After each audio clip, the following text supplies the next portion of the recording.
Chapter 1. Medical Inquiries and Observations upon the Diseases of the Mind. Preface. Agreeably to a promise made to the public some years ago, and in compliance with the solicitations of the author's pupils, he now offers to them a volume of medical inquiries and observations upon the diseases of the mind. The views which he has taken of the proximate cause, forms, and symptoms of those diseases have obliged him to employ a new nomenclature to designate some of them. This becomes no less necessary where new opinions are proposed, or new symptoms described in the history of diseases, than an increase in the number of words and new combinations of them become necessary to accompany the increase of the wants and objects of civilized society. Some of the facts contained in the following pages are of an old date, and will be familiar to the medical reader, but the publication of them, it is hoped, will be excused when it is perceived that they are placed under the direction of new principles, and that new inferences of a practical nature are deduced from them. An apology may seem necessary likewise for the large number of recent facts that have been added to them. Upon subjects so interesting as the present, more than common testimony is necessary to produce conviction. Besides, facts or precedents have the same effects in reasoning and medicine that examples have in morals. They compel the reader to admit the practice they are intended to establish, provided they are applied in a proper manner. The author has omitted referring to the books from which he has obtained some of his facts. His reason for doing so was, when he began to collect them, he did not expect to publish them, and of course did not mark the volumes and pages from which they were extracted. Since he formed that design, he has faithfully preserved references to them both. He has suppressed them only because their partial publication would have destroyed the uniformity of the work. He commits his imperfect labors, now before to his fellow citizens, with a hope that they may serve as a supplement to materials already collected, from which a system of principles may be formed that shall lead to general success in the treatment of the diseases of the mind. Experience has exhausted herself in abortive efforts for that purpose, and should the following attempt to cooperate with her by principles be alike unsuccessful, it must be ascribed to their being erroneous. For the author believes those diseases can be brought under the dominion of medicine, only by just theories of Thieves' seats and proximate cause. Benjamin Rush, Philadelphia, October 1812. 5% Medical Inquiries and Observations, OF. Chapter 2. Medical Inquiries and Observations upon the Diseases of the Mind. Chapter 1. Of the Faculties and Operations of the Mind, and on the proximate cause and seat of intellectual derangement. In entering upon the subject of the following inquiries and observations, I feel as if I were about to tread upon consecrated ground. I am aware of its difficulty and importance, and I thus humbly implore that Being, whose government extends to the thoughts of all his creatures, so to direct mine in this arduous undertaking, that nothing hurtful to my fellow citizens may fall from my pen, and that this work may be the means of lessening a portion of some of the greatest evils of human life. Before I proceed to consider the diseases of the mind, I shall briefly mention its different faculties and operations. Its faculties are understanding, memory, imagination, passions, the principle of faith, will, the moral faculty, conscience, and the sense of deity. Its principal operations after sensation are perception, association, judgment, reasoning, and volition. All its subordinate operations, which are known by the names of attention, reflection, contemplation, wit, consciousness, and the like, are nothing but modifications of the 5 principal operations that have been mentioned. The faculties of the mind have been called very happily internal senses. They resemble the external senses in being innate, and depending wholly upon bodily impressions to produce their specific operations. These impressions are made through the medium of the external senses. As well might we attempt to excite thought in a piece of marble by striking it with our hand, as expect to produce a single operation of the mind in a person deprived of the external senses of touch, seeing, hearing, taste, and smell. All the operations in the mind are the effects of motions previously excited in the brain, and every idea and thought appears to depend upon a motion peculiar to itself. In a sound state of the mind, these motions are regular, and succeed impressions upon the brain with the same certainty and uniformity that perceptions succeed impressions upon the senses in their sound state. In inquiring into the causes of the diseases of the mind and the remedies that are proper to relieve them, I shall employ the term derangement to signify the diseases of all the faculties of the mind. As the understanding occupies the highest rank of those faculties, and as it is most frequently the seat of derangement, I shall begin by considering the causes and all the states erred formed of the diseases. By derangement in the understanding, I mean every departure of the mind in its perceptions, judgments, and reasonings from its natural and habitual order, accompanied with corresponding actions. It differs from delirium, whether acute or chronic, in being accompanied with a departure from habitual order in incoherent conduct as well as conversation.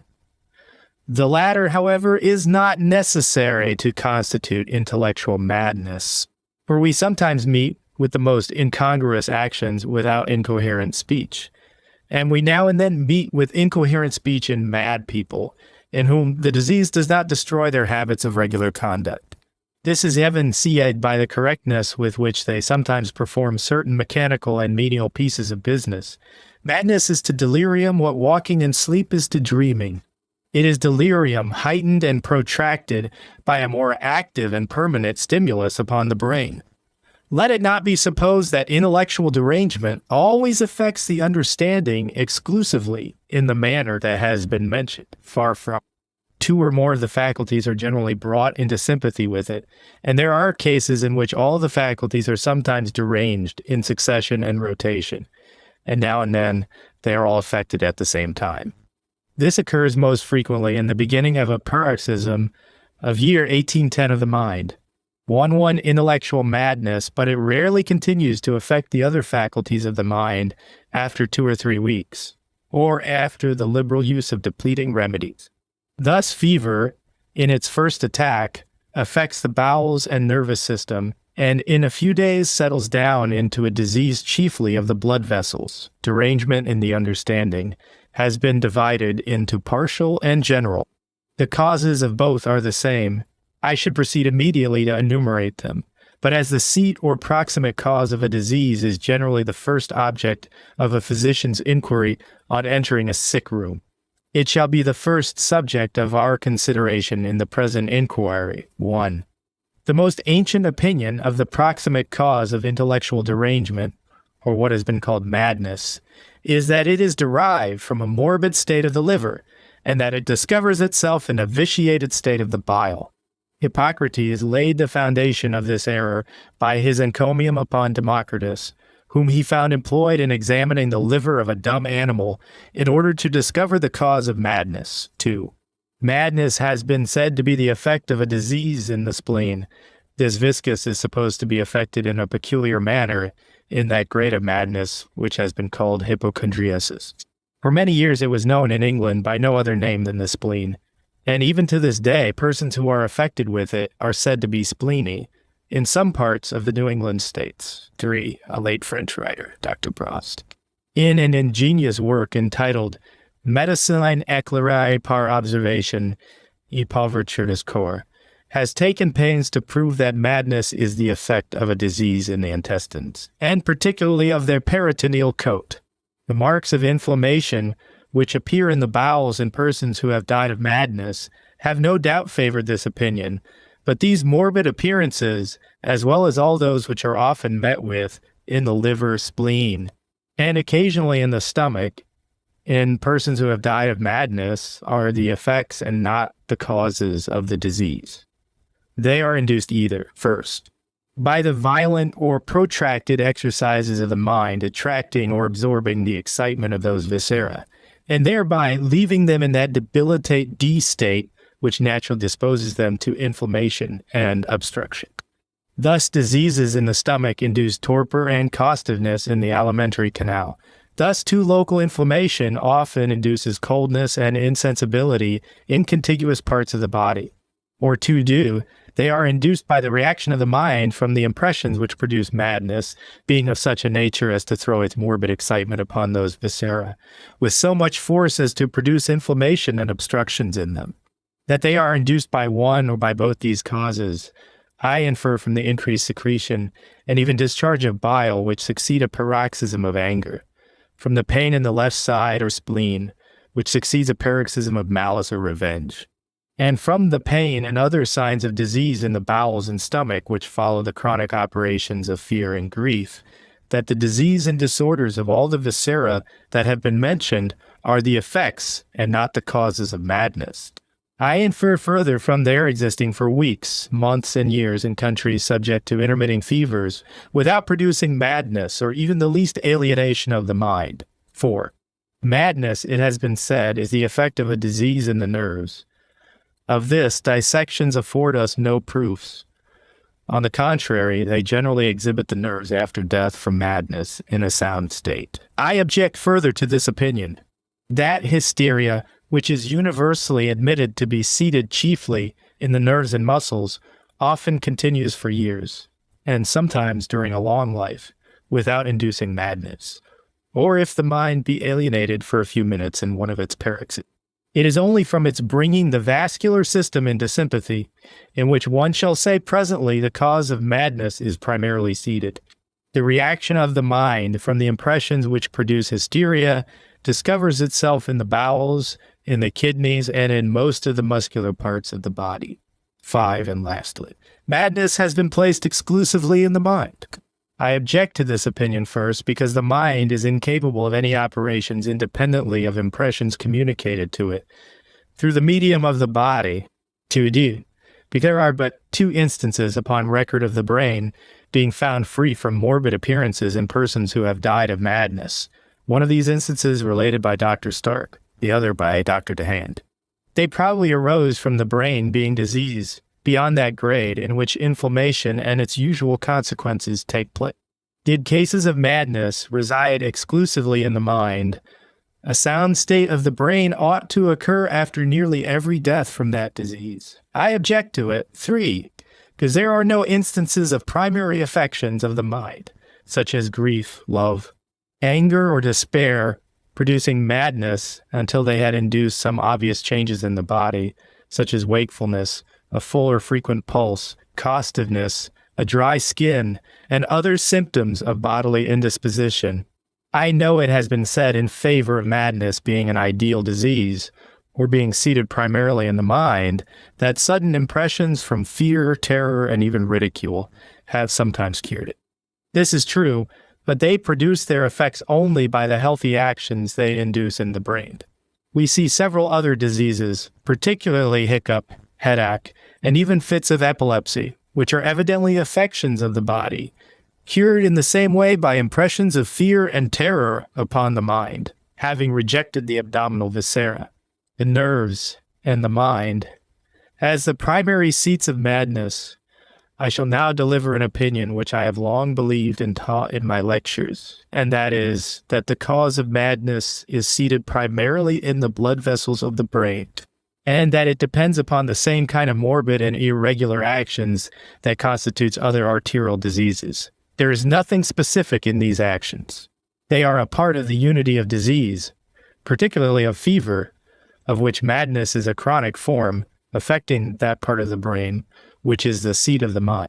My reasons for believing the cause of madness to be seated in the blood vessels of the brain are drawn, from its remote and exciting causes, many of which are the same, with those which induce fever and certain diseases of brain, particularly phrenitis, apoplexy, palsy, and epilepsy, all of which are admitted to have their seats in a greater or less degree to the blood vessels. Of 36 dissections of the brains of persons who had died of madness, Mr. Pennell says he could perceive no difference between the morbid appearances in them and in the brains of persons who had died of apoplexy and epilepsy. The sameness of these appearances, however, do not prove that all those diseases occupy the same parts of the brain. I believe they do not, especially in their first stage. They become diffused over the whole brain, probably in their last stages. Or in the paroxysm of death, Dr. Johnson of Exeter, in speaking of the diseases of the abdominal viscera, mentions their sympathy with each other by what he very happily calls an intercommunion of sensation. It would seem as if a similar intercommunion took place between all the diseases of the brain. It is remarkable they all discover in every part of the brain marks of a morbid state of the blood vessels. 2. From the ages and constitutions of persons who are most subject to madness. The former are in those years in which acute and inflammatory arterial diseases usually affect the body, and the latter in persons who labor under the arterial predisposition. From its symptoms, these are a sense of fullness and sometimes pain in the head, wakefulness, and a redness of the eyes, such as precede fever, a whitish tongue, a dry or moist skin, high-colored urine, a frequent, full or tense pulse, or a pulse morbidly slow or natural as to frequency. These states of the pulse occur uniformly in recent madness, and one of them, that is frequency, is seldom absent in its chronic state. I've taken notice of the presence of this symptom in my introductory lecture upon the study of medical jurisprudence, in which I have mentioned that 7/8 of all the deranged patients in the Pennsylvania hospital in the year 1811 had frequent pulse, and that a pardon was granted to a criminal by the President of the United States in the year 1794, who was suspected of counterfeiting madness in consequence of its having been declared by 3 physicians that symptom constituted an unequivocal mark of intellectual derangement.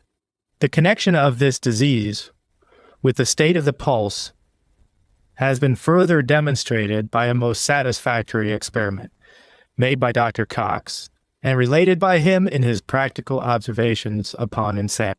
He gave digitalis to a patient who was in a furious state of madness with a pulse that beat 90 strokes in a minute. As soon weak and soft as the medicine reduced his pulse to 70, he became rational.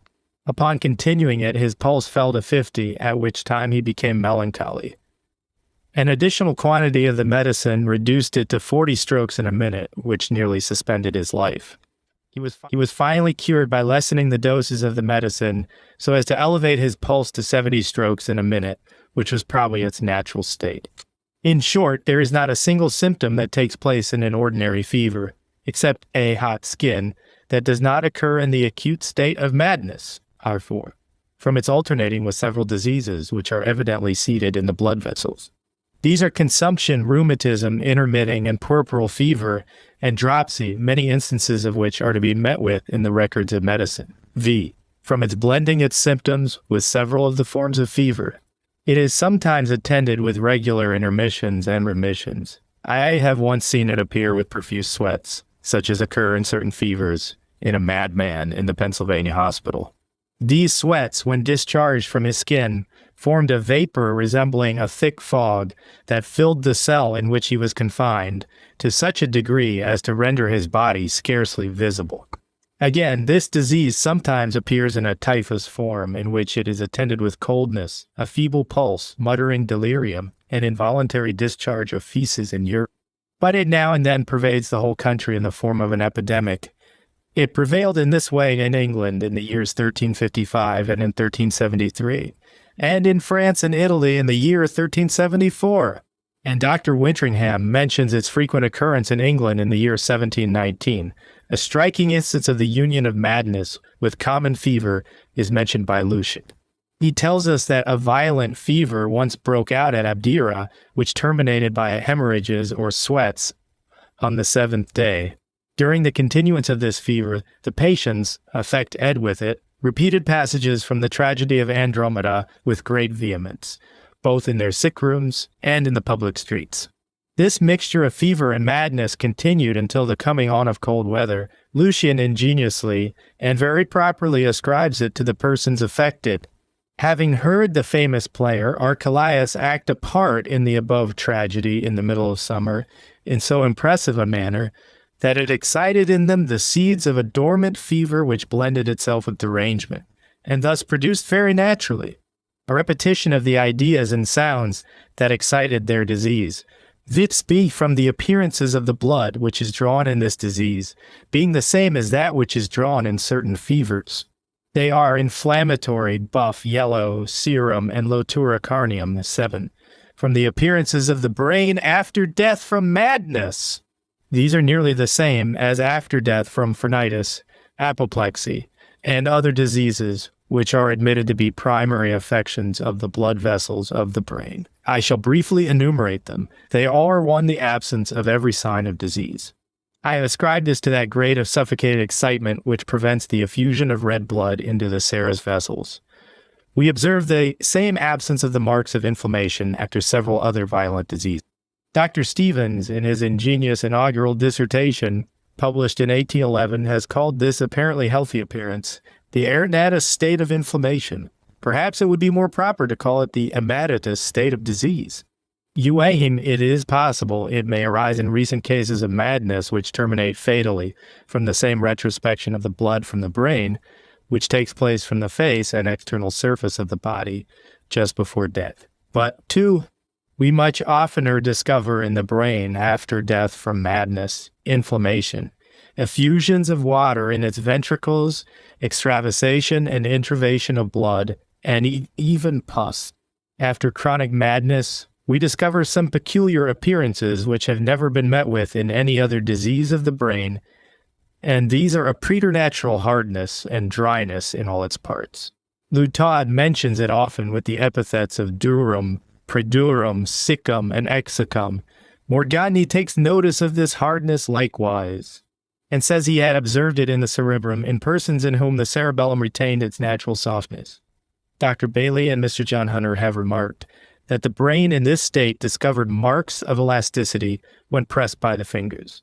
Mr. Mickle says a cube of 6 lines of the brain of a maniac, thus indurated, weighed 7 drachms, whereas a cube of the same dimension of a sound brain weighed but 1 drachm, and between 4 and 6 grains. I have ascribed this hardness, dryness, elasticity, and relative weight of the brain to a tendency to scurus, such as succeeds morbid action or inflammation in glandular parts of the body, and particularly that early G-area of it which occurs in the liver, and which is known by the name of hepatalgia.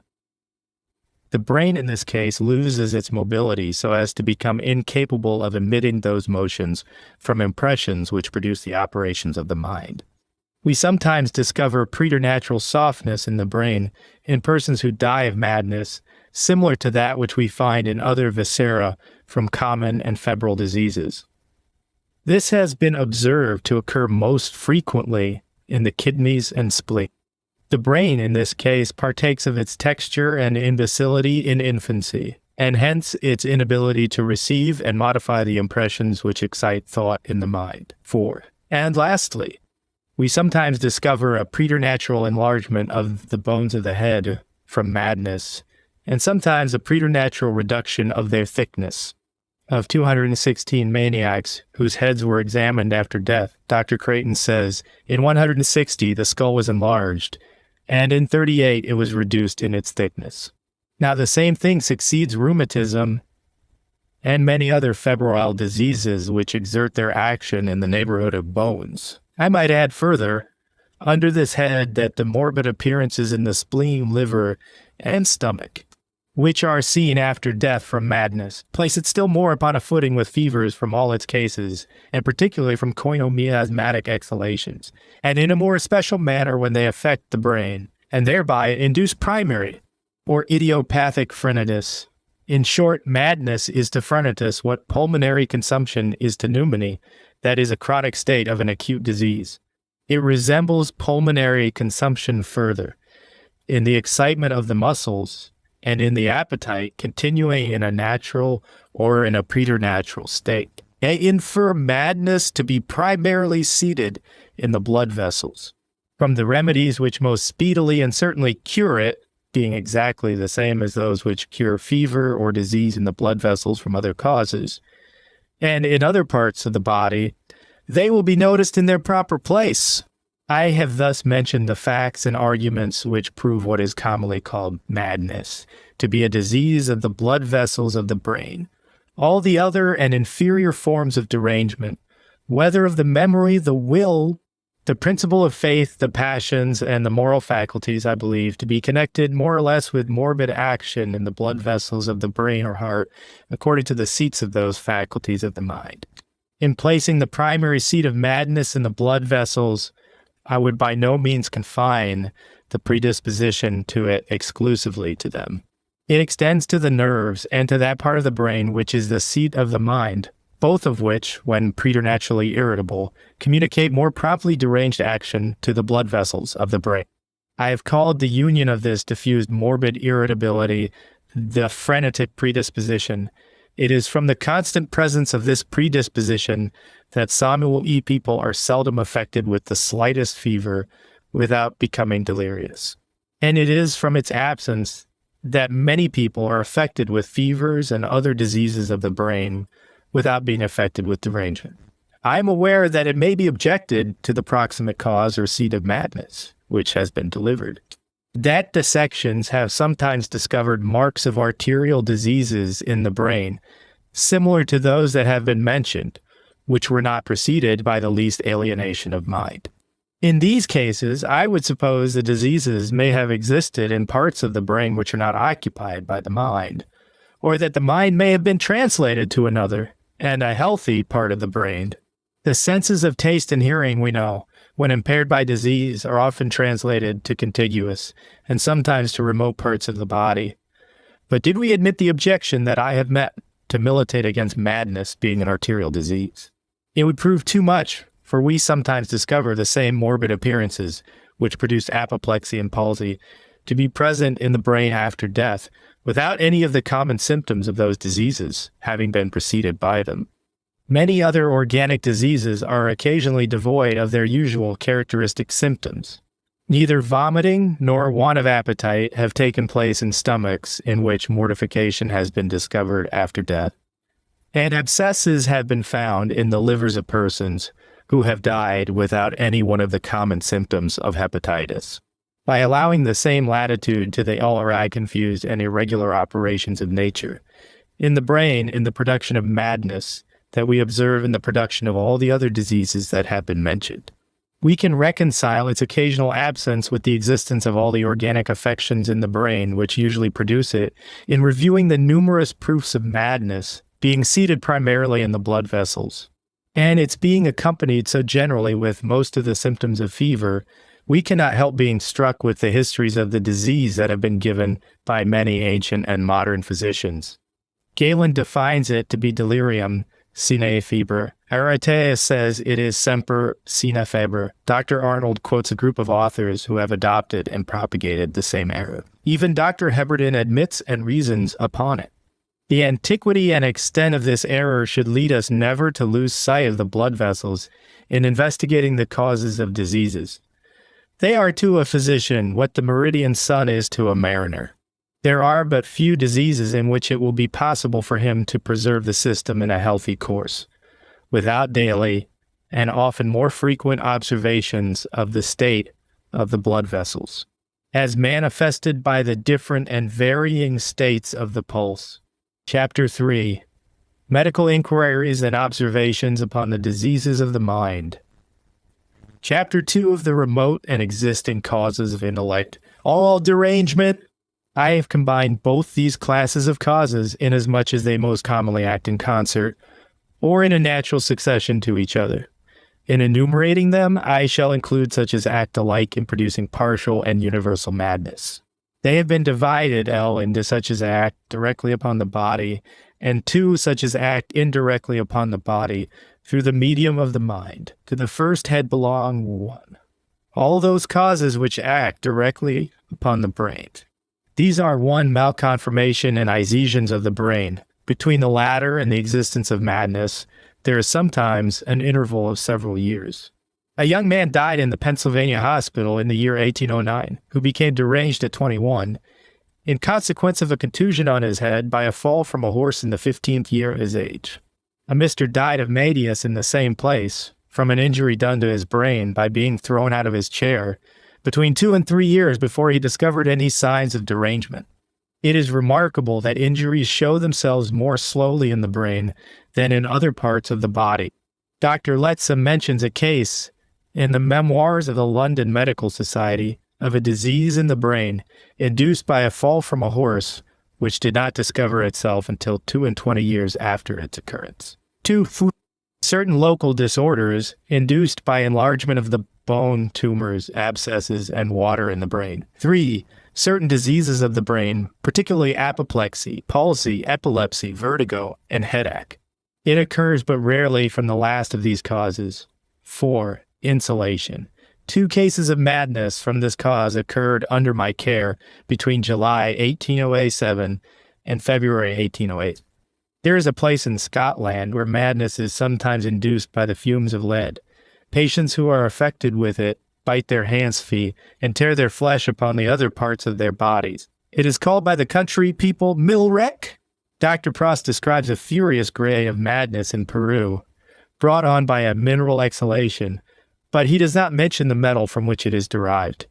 From among many other facts that might be mentioned to show the connection of odors with a morbid state of the mind, I shall mention one more. An ingenious dyer in this city informed me that he often observed the men who were employed in dyeing blue, of which color indigo is the basis, to become peevish and low-spirited, and never even to hum a tune while engaged at their work. There are certain causes which induce madness by acting upon the brain in common with the whole body. These are 1. Gout, dropsy, consumption, pregnancy, and fevers of all kinds. 2. Inanition from profuse evacuation, or from a defect of nourishment. Famine induces it in part from the latter cause. 3. The sudden abstraction of the stimulus of distension. When madness follows parturition, it is most commonly derived from this cause, for the excessive use of ardent spirits. During the time Dr. Nicholas Waters acted as resident physician and apothecary of the Pennsylvania Hospital, he instituted an inquiry, at my request, into the proportion of maniacs from this cause who were confined in the hospital. They amounted to 1/3 of the whole number.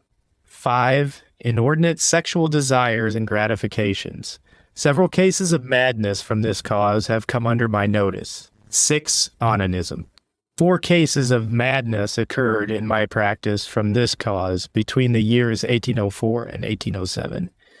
It is induced more frequently by this cause in young men than is commonly supposed by parents and physicians. The morbid effects of intemperance in a sexual intercourse with women are feeble and of a transient nature, compared with the train of physical and moral evils which this solitary vice fixes upon the body and mind. 7. The transfusion of blood from one animal into the blood vessels of another. This practice was employed in France many years ago, in order to discover a method of restoring health and renovating life in sick and aged people. All the persons, Dionys tells us, who were the subjects of it, died in a state of derangement. The practice was founded in error, for old age and sickness are occasioned by exhausted or diseased solids, and not by any unfitness in the quality of the blood to support animal life. Extremely hot and cold weather. 3. Madness is induced by corporeal causes which act sympathetically upon the brain. These are 1. Certain narcotic substances, particularly opium, hemlock, nightshade, henbane, and aconitum, taken into the stomach. 2.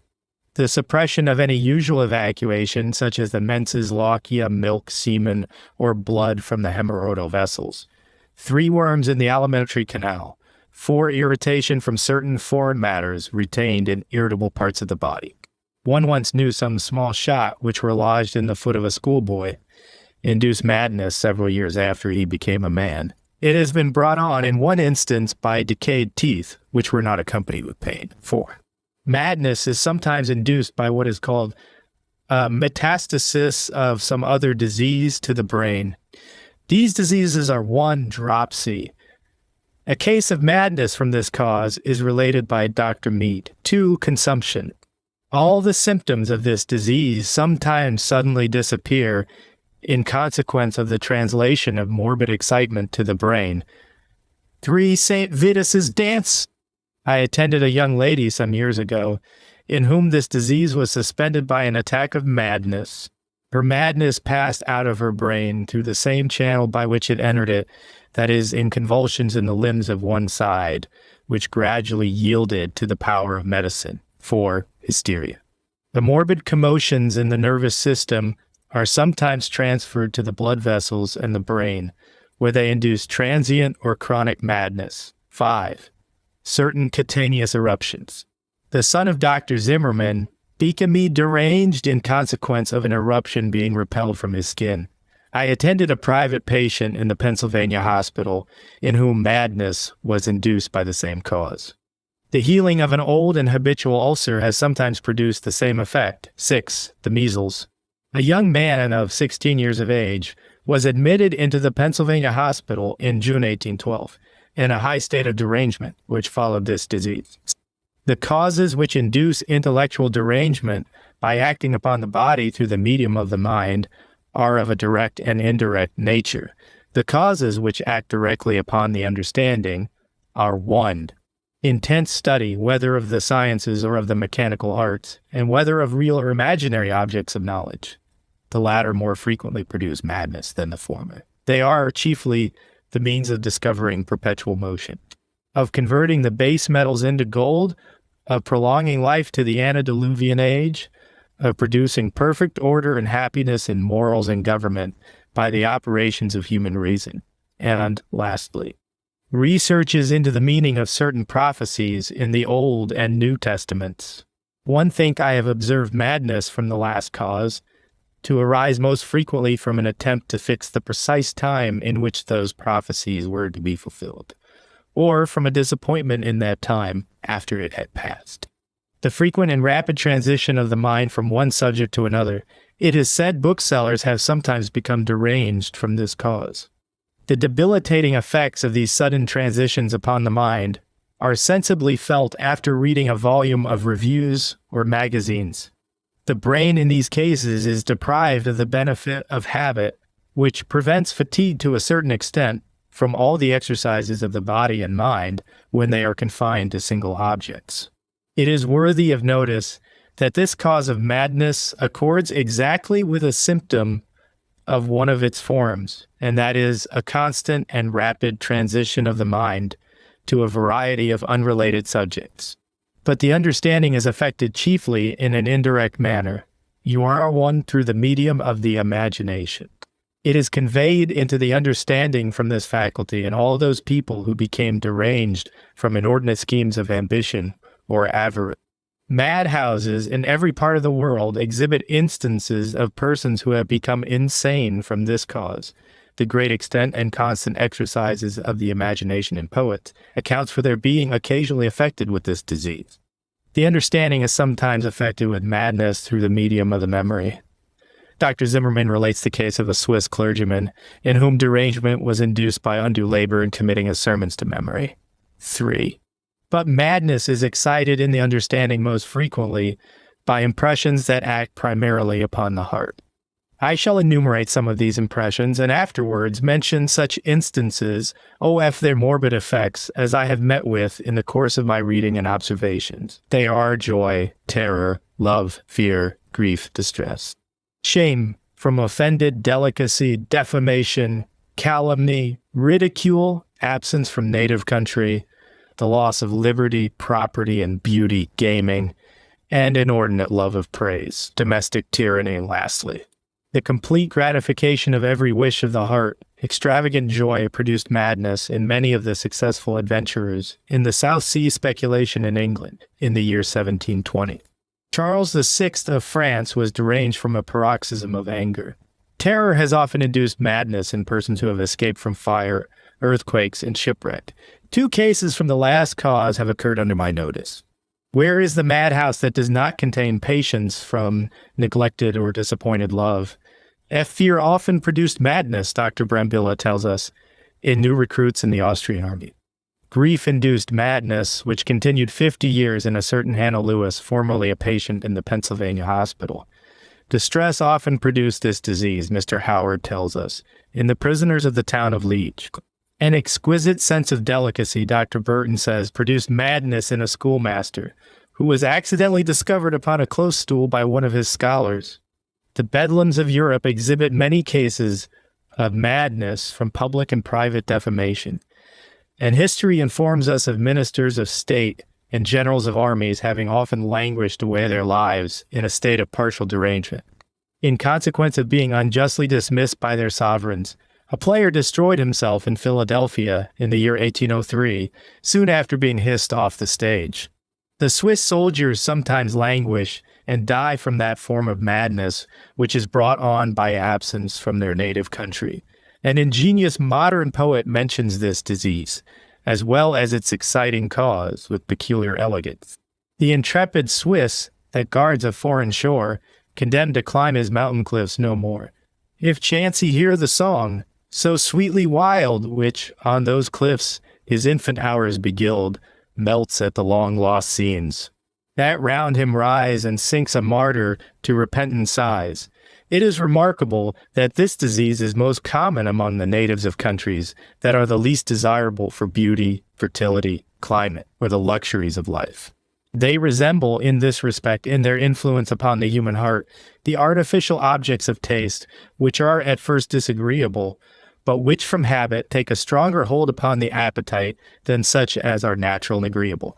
The Africans become insane, we are told, in some instances, soon after they enter upon the toils of perpetual slavery in the West Indies. Hundreds have become insane in consequence of unexpected losses of money. It is remarkable that this disease occurs oftener among the rich, who lose only a part of their property, than among persons in moderate circumstances, who lose their all. An American Indian became deranged and destroyed himself in consequence of seeing his face in a looking-glass soon after his recovery from a violent attack of the smallpox. The loss of one eye by an affray in a country tavern which materially affected the beauty of the face produced derangement in a young man who was afterwards my patient in the Pennsylvania hospital.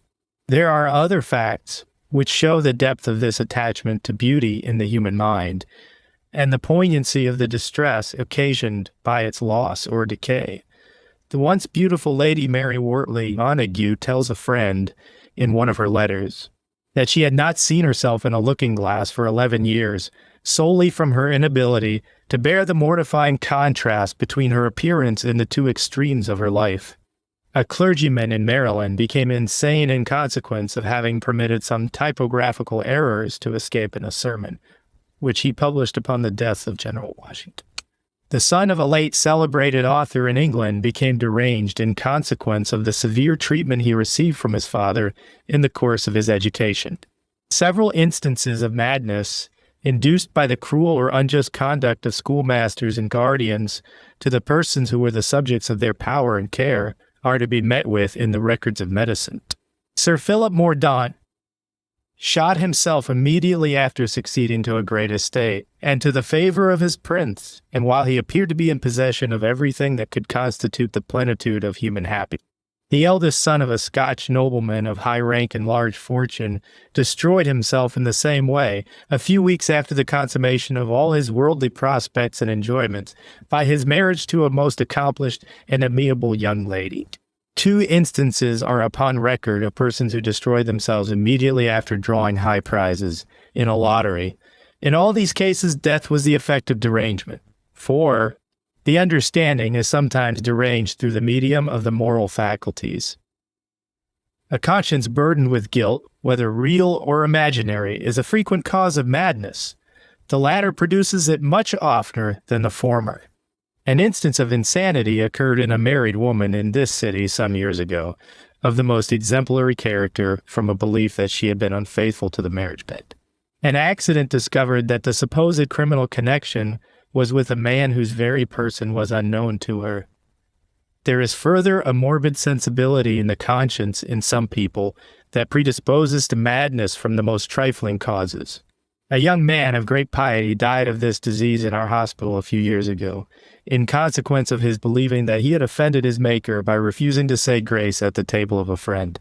The most distressing grade of derangement under this head is where real guilt and diseased imagination concur in producing it. The occasional act of self-mutilation, which deranged patients sometimes inflict upon themselves, and the painful and protracted austerities voluntarily imposed upon the body in Catholic countries, pair to be the effects of the combined operation of these 2 causes upon the understanding. But we sometimes observe intellectual derangement to occur from the moral faculties being unduly excited by supposed visions and revelations, instances of which will be mentioned in another place.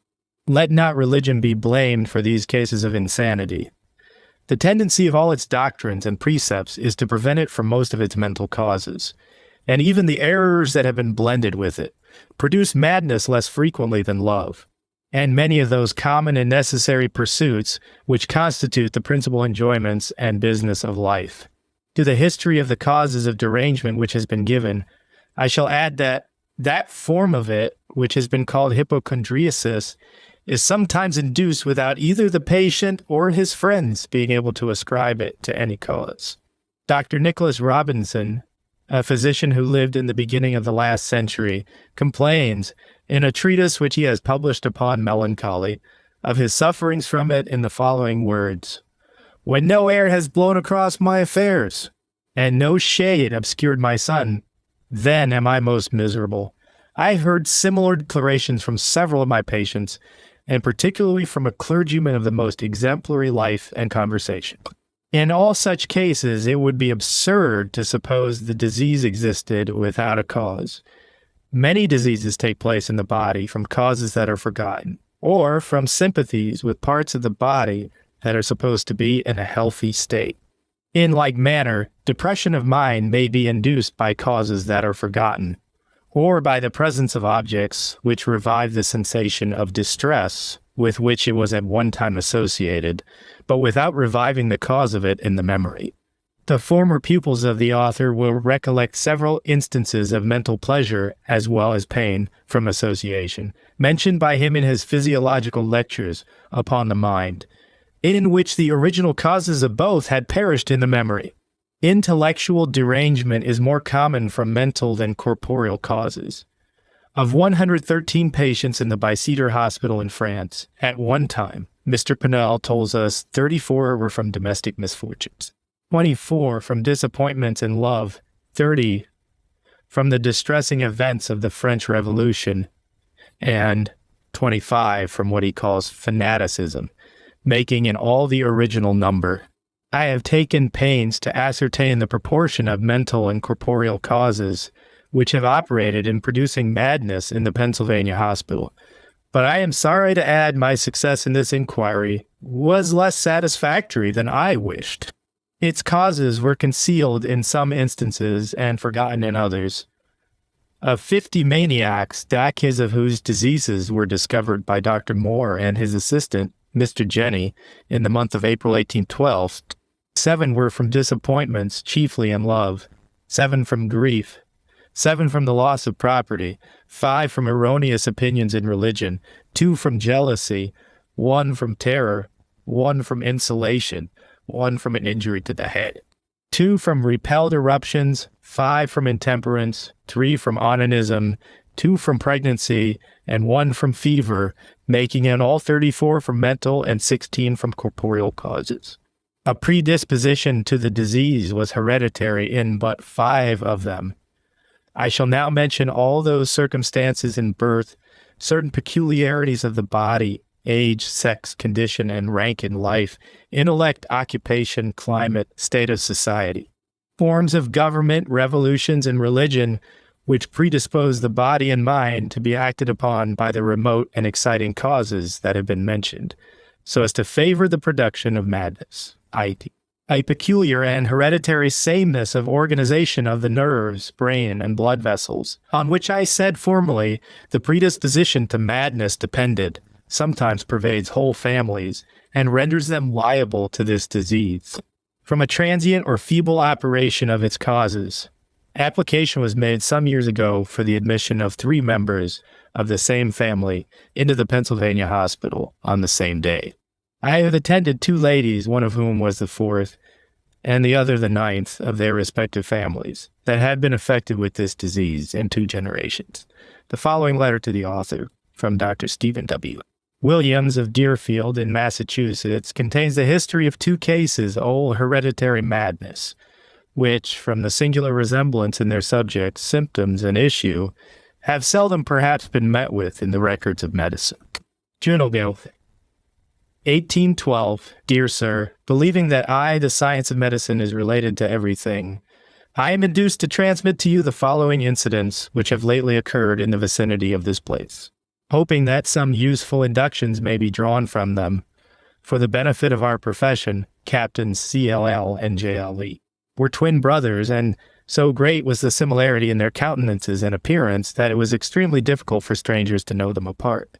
Even their friends were often deceived by them. Their habits and manners were likewise similar. Many ludicrous stories are told of people mistaking one for the other. They both entered the American Revolutionary Army at the same time. Both held similar commissions, and both served with honor during the war. They were cheerful, sociable, and in every respect gentlemen. They were happy in their families, having amiable wives and children, and they were both independent in their property. Sometime after the close of the war, Captain J removed to the state of Vermont, while Captain C remained in Greenfield in the vicinity of Deerfield and 200 miles from his brother. Within the course of 3 years, they have both been subject to turns of partial derangement, but by no means rising into mania nor sinking into melancholy. They appeared to be hurried and confused in their manners, but were constantly able to attend to their business. About 2 years ago, Captain J, on his return from the General Assembly of Vermont, of which he was a member, was found in his chamber early in the morning with his throat cut by his own hand from ear to ear, shortly after which he expired.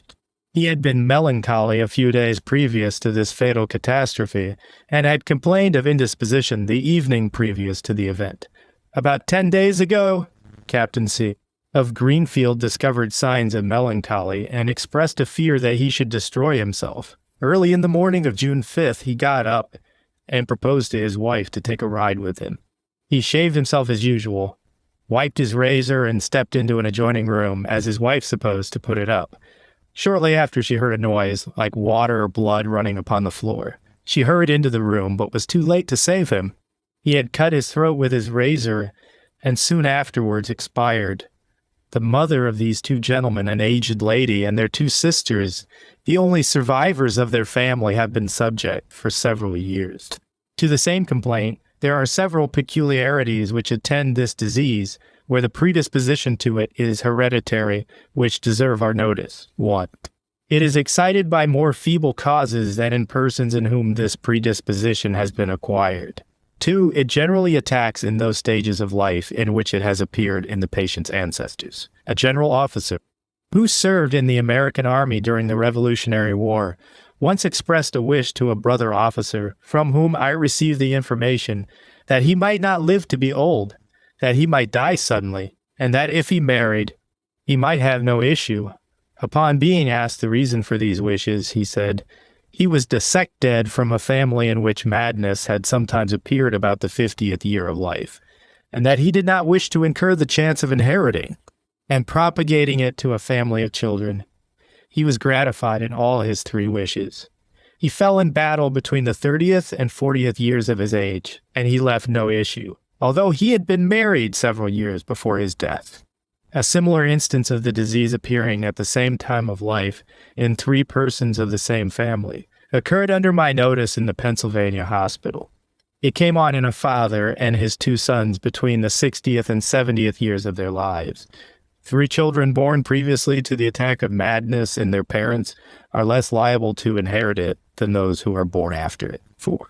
Dr. Burton, in his Anatomy of Melancholy, remarks that children born of parents who are in the decline of life are more predisposed to one of the forms of partial insanity than children born under contrary circumstances. 5. A predisposition to certain diseases seated in parts contiguous to the seat of madness often descends from parents to their children. Thus we sometimes see madness in a son whose father or mother had been afflicted only with hysteria or habitual headache. The reverse of this remark likewise sometimes takes place. I attended a respectable mechanic in this city in 2 attacks of madness, the last of which terminated his life. All his children, 6 in number, and now all adults, are afflicted with headache, but none of them have ever discovered any sign of madness in their conduct or conversation. 6. There are instances of families in which madness has existed, where the disease has passed by the understanding in their posterity, and appeared in great strength and eccentricity of the memory and of the passions, or in great perversion of their moral faculty. Sometimes it passes by all the faculties of the mind, and appears only in the nervous system in persons descended from deranged parents. Again, we see madness in children whose parents were remarkable only for eccentricity of mind. There are several diseases which attack the children of the same family, which did not exist in their ancestors. I have called them filial diseases. They are chiefly consumption and epilepsy. I have attempted to discover whether madness never appears in this way, and have heard of but 2 instances of it. One of them occurred in a family on the island of Barbados, in which 4 children, descended from parents of habitual sound minds, became deranged. Perhaps in these cases, the disease had existed in their remote ancestors, or possibly it was translated from a disease in some of the contiguous systems of the body. I have wished to discover whether there be any peculiarity of shape in the skulls of mad people that are predisposed to derangement, for which purpose I requested Dr. Van Dyck, in the year 1810, to examine the dimensions of the heads of all the insane patients in our hospital in several different directions, and afterwards to measure in the same way the heads of a number of patients belonging to the hospital with other diseases.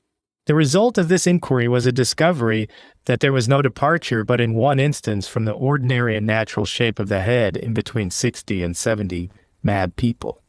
A predisposition to madness is said to be connected with dark-colored hair. Mr. Haslam informs us that this was the case in 205 out of 265 patients in the Bethlehem Hospital. He intimates that it was possibly from their consisting chiefly of the natives of England, in whom that color of the hair is very general.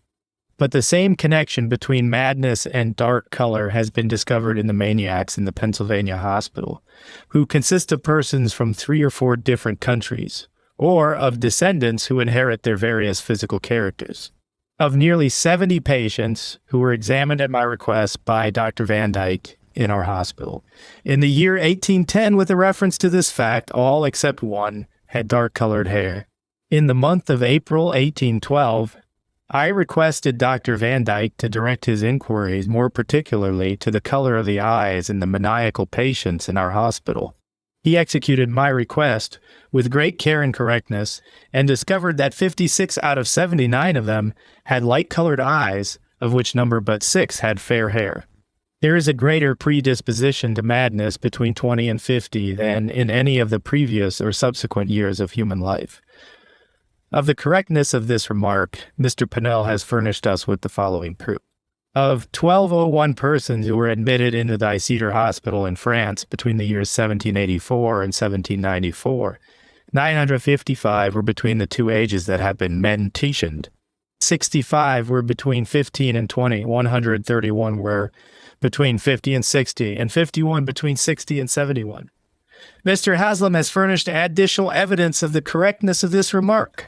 Of 1664 deranged patients who were admitted into the Bethlehem Hospital in London between the years 1784 and 1794, he tells us 910 of them were between the ages mentioned by Mr. Pinnell. But the proportion of maniacal patients above 20 and under 50 years of age was much greater in the Pennsylvania Hospital in the month of April 1812. It was ascertained by Dr. Van Dyck to be 68 out of 79, that is, nearly 7/8 of their whole number.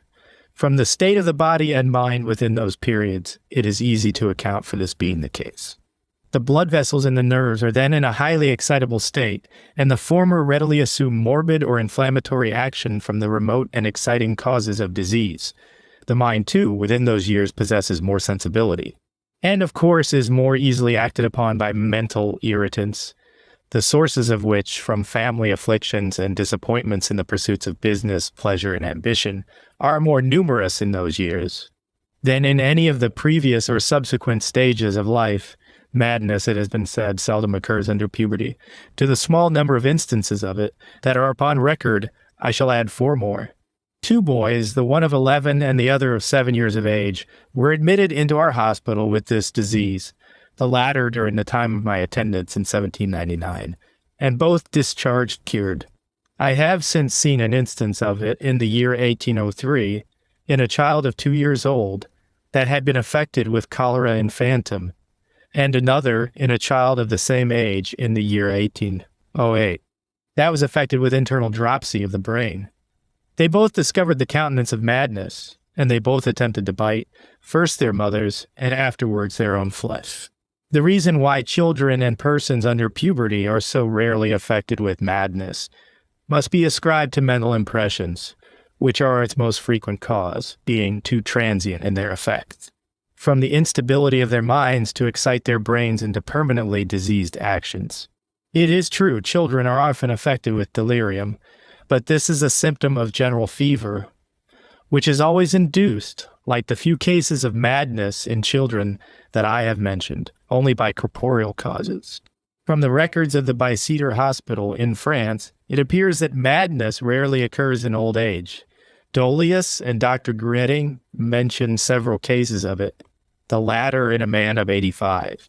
I attended 2 men between 60 and 70 and 1 woman between 70 and 80 in the Pennsylvania hospital, and a private patient in the 81st year of his age in this disease. It has been said that maniacs seldom live to be old. I have known but few exceptions to this remark, and they were of persons in whom the extinction of the mind in idiotism had protected the body from being worn out prematurely by its constant and preternatural excitement or depression. One of the persons was Hannah Lewis, formerly mentioned, in whom the disease was induced by grief in middle life from the loss of her husband. She died in our hospital in the year 1799, in the 87th year of her age. A predisposition to longevity, which she derived from her ancestors, predominated over the tendency of her long protracted disease to destroy her life. She lost 1 sister in the 82nd year of her age, and at the time of her death had another living who was 94, neither of whom had ever been affected with madness. There are 2 reasons why this disease so rarely attacks old people. Their blood vessels lose their vibratility from age, and hence they are less liable to fevers than in middle life, and from the diminution of sensibility in their nerves and brains. The causes of madness make but a feeble and transient impression upon their minds. In the latter condition of their bodies, they revert to that state which takes place in children, and which I have said protects them from the frequent occurrence of this disease. V. Women, in consequence of the greater predisposition imparted to their bodies by menstruation, pregnancy, and parturition, and to their minds by living so much alone in their families, are more predisposed to madness than men. A woman was admitted into our hospital many years ago, who was deranged only during the time of her menstruation, and who in one of those periods hung herself with the string of her petticoat. Of 1664 patients admitted into the Bethlehem Hospital between the years 1794 and 1794, 84 of them were women in whom madness followed parturition. I have been consulted in 2 cases, and I have heard of a third, in which madness was induced by the solitude of a country life in women who had been accustomed to live in a large social and domestic society. Of 8,874 patients admitted into the Bethlehem Hospital in London between the year 1748 and 1794, 4,832 were women, nearly a fifth more than men. In St. Luke's Hospital in London, the proportion of women to men who have been in a given number of years is in the ratio of 3 to 2. But this disproportion of women to men who are affected with madness is by no means universal. In a hospital for mad people in Vienna, 117 men were admitted in a given number of years, and but 94 women. In a hospital of the same kind at Berlin, twice as many males were admitted in a given time as females. More of the former than of the latter have been admitted into the Pennsylvania hospital. In all these cases, accidental circumstances, such as the want of accommodation suited to female delicacy, or deep-rooted prejudices against public madhouses, and a preference of such as are private, may have lessened the proportion of women in the above instances, while the evils of war, bankruptcy, and habits of drinking, which affect men more than women, and which vary in their influence upon the mind in different countries, may have produced more instances of madness in the former than in the latter sex. Perhaps it would be correct to say women are more subject to madness from natural causes, and men from such as are artificial. What has been said under this head applies more particularly to general madness, but from many facts, I'm led to believe that men are more subject to that grade of derangement, which has been called hypochondriasm, than women. The distressing impressions made upon the minds of women frequently vent themselves in tears or in hysterical commotions in the nervous system and bowels, while the same impressions upon the minds of men pass by their more compact nervous and muscular fibers and descend into the brain, and thus more frequently bring on hypochondriac insanity. If this remark be correct, it will confirm Dr. Heberden's assertion that men are more disposed to suicide than women, for it necessarily follows their being most subject to that state of madness. Where the instances of suicide are more frequent among women than men, it is in those cases only in which the former are exposed to sudden paroxysms of vexation and despair. Single persons are more predisposed to madness than married people. Of 72 insane patients in the Pennsylvania hospital, whose condition relative to this question was ascertained by my young friends, Dr. Moore and Mr. Jenny, in the month of April 1812, 42 had never been married, and 5 were widows and widowers at the time they became deranged. The absence of real and present care, which give the mind leisure to look back upon past, and to anticipate future and imaginary evils, and the inverted operation of all the affections of the heart upon itself, together with the want of relief in conjugal sympathy from the inevitable distress, yes, and vexations of life, and for which friendship is a cold and feeble substitute, are probably the reasons why madness occurs more frequently in single than in married people. Celibacy, it has been said, is a pleasant breakfast, a tolerable dinner, but a very bad supper. The last comparison will appear to be an appropriate one when we consider further that the supper is not only a bad quality, but eaten alone. No wonder it sometimes becomes a predisposing cause of madness. The rich are more predisposed to madness than the poor, from their exposing a larger surface of sensibility to all its remote and exciting causes. Even where mental sensibility is the same in both those classes of people, the disease is prevented in the latter by the constant pressure of bodily suffering from labor, cold, and hunger. These present evils defend their minds from such as are past and anticipated, and these are the principal causes of madness. When it occurs in poor people, it is generally the effect of corporeal causes, and madness are said by Drydery to be nearly allied. If he meant by this affinity between wit and madness, the rapid exercises of the mind in associating similar and dissimilar ideas of words which are peculiar to both, the remark is a correct one, but if he meant that great wits are more predisposed to madness than other people, the remark is opposed by all that is known of the solidity of understanding and correctness of conversation and conduct of Butler, Chesterfield, Franklin, Johnson, and many other distinguished men who possess the talent of wit in an eminent degree. Nor is the remark true if the term wit be intended to designate men of great understanding.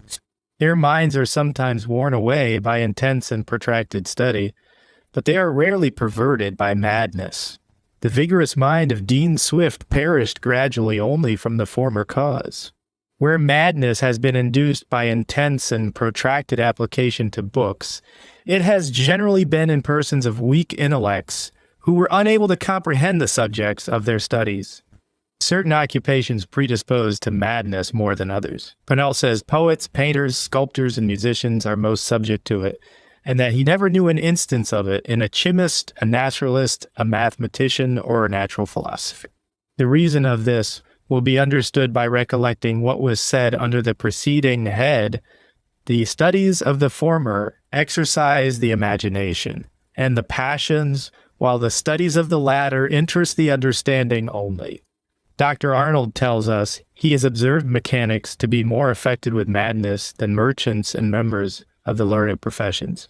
This may arise from the vague and distracting exertions of genius, unassisted by education, or from corporeal causes to which their employments expose them more than the classes of men that have been mentioned. Of the effects of the former of those causes, I once saw an instance in a house carpenter who became deranged in consequence of an unsuccessful attempt to contrive a new kind of staircase.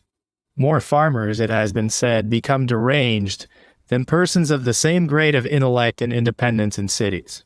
If this be the case, it must be ascribed to the greater solitude of their lives, more especially in the winter season, and to their being more exposed from labor and accidents to its corporeal causes. Certain climates predisposed to madness. It is very uncommon in such as are uniformly warm. Dr. Gordon informed me in his visit to Philadelphia in the year 1807 that he had never seen nor heard of a single case of madness during a residence of 6 years in the province of Berbice. It is a rare disease in the West Indies. While great and constant heat increases the irritability of the muscles, it gradually lessens the sensibility of the nerves and mind, and the irritability of the blood vessels. And in these I formerly supposed the predisposition to madness to be seated. It is more common in climates alternately warm and cold, but most so in such as are generally moist and cold, and accompanied at the same time with a cloudy sky. Instances of it are said to be most frequent in England in the month of November, at which time the weather is unusually gloomy from the above causes. Even the transient occurrence of that kind of weather in the United States has had an influence upon this disease.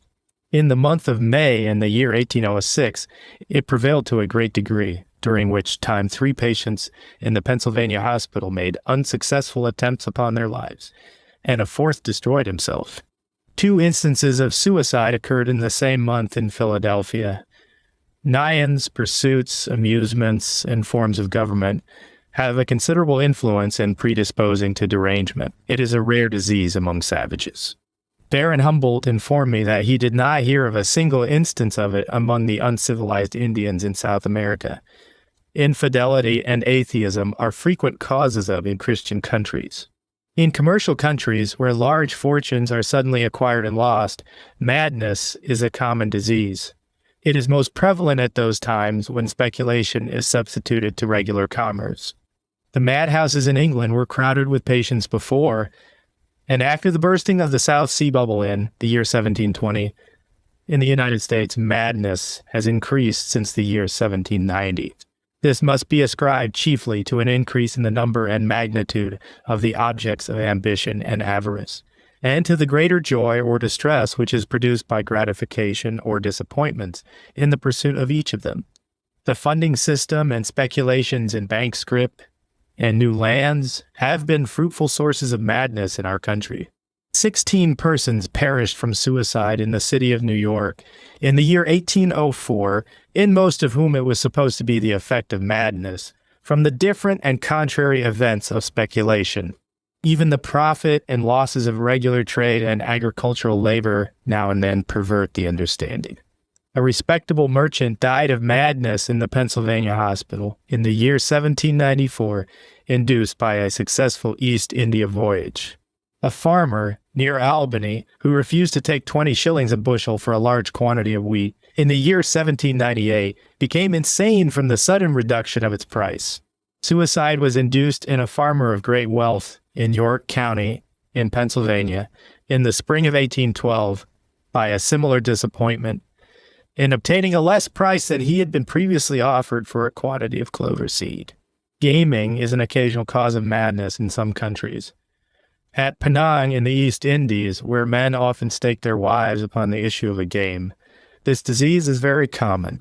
The unfortunate gambler often rises from his seat in a fit of derangement and sallies out into the street with instruments of murder in his hands. A bell is rung at this time which drives people into their houses to avoid being killed. A late German writer has remarked that nervous diseases increase in the cities of Germany in proportion to the fondness of their citizens for seeing tragedies. It is easy to conceive they may extend their effects a little further, so as to excite morbid commotions in the blood vessels of the brain. I have heard the greater frequency of madness in England than in some other countries, ascribed in part to its inhabitants preferring tragedy to comedy in their stage entertainments. The real emotions excited by these exhibitions of imaginary distress are never accompanied with an effort to relieve it. by which means there is an accumulation and reflux of sensation in the mind. That cannot fail of affecting the nerve's arid brain and thereby to predispose to or induce madness. Certain forms of government predispose to madness. They are those in which the people possess a just and exquisite sense of liberty and of the evils of arbitrary power, against which complaints are stifled by a military force. The conflicting tides of the public passions, by their operation upon the understanding, become in these cases a cause of derangement. The assassination of tyrants and their instruments of oppression is generally the effect of this disease. That madness is thus induced, I infer, from its occurring so rarely from a political cause in the United States. I have known but one instance of it, and that was in a gentleman who had been deranged some years before from debt contracted by extravagant living in a government in which all the power of a country is representative and elective.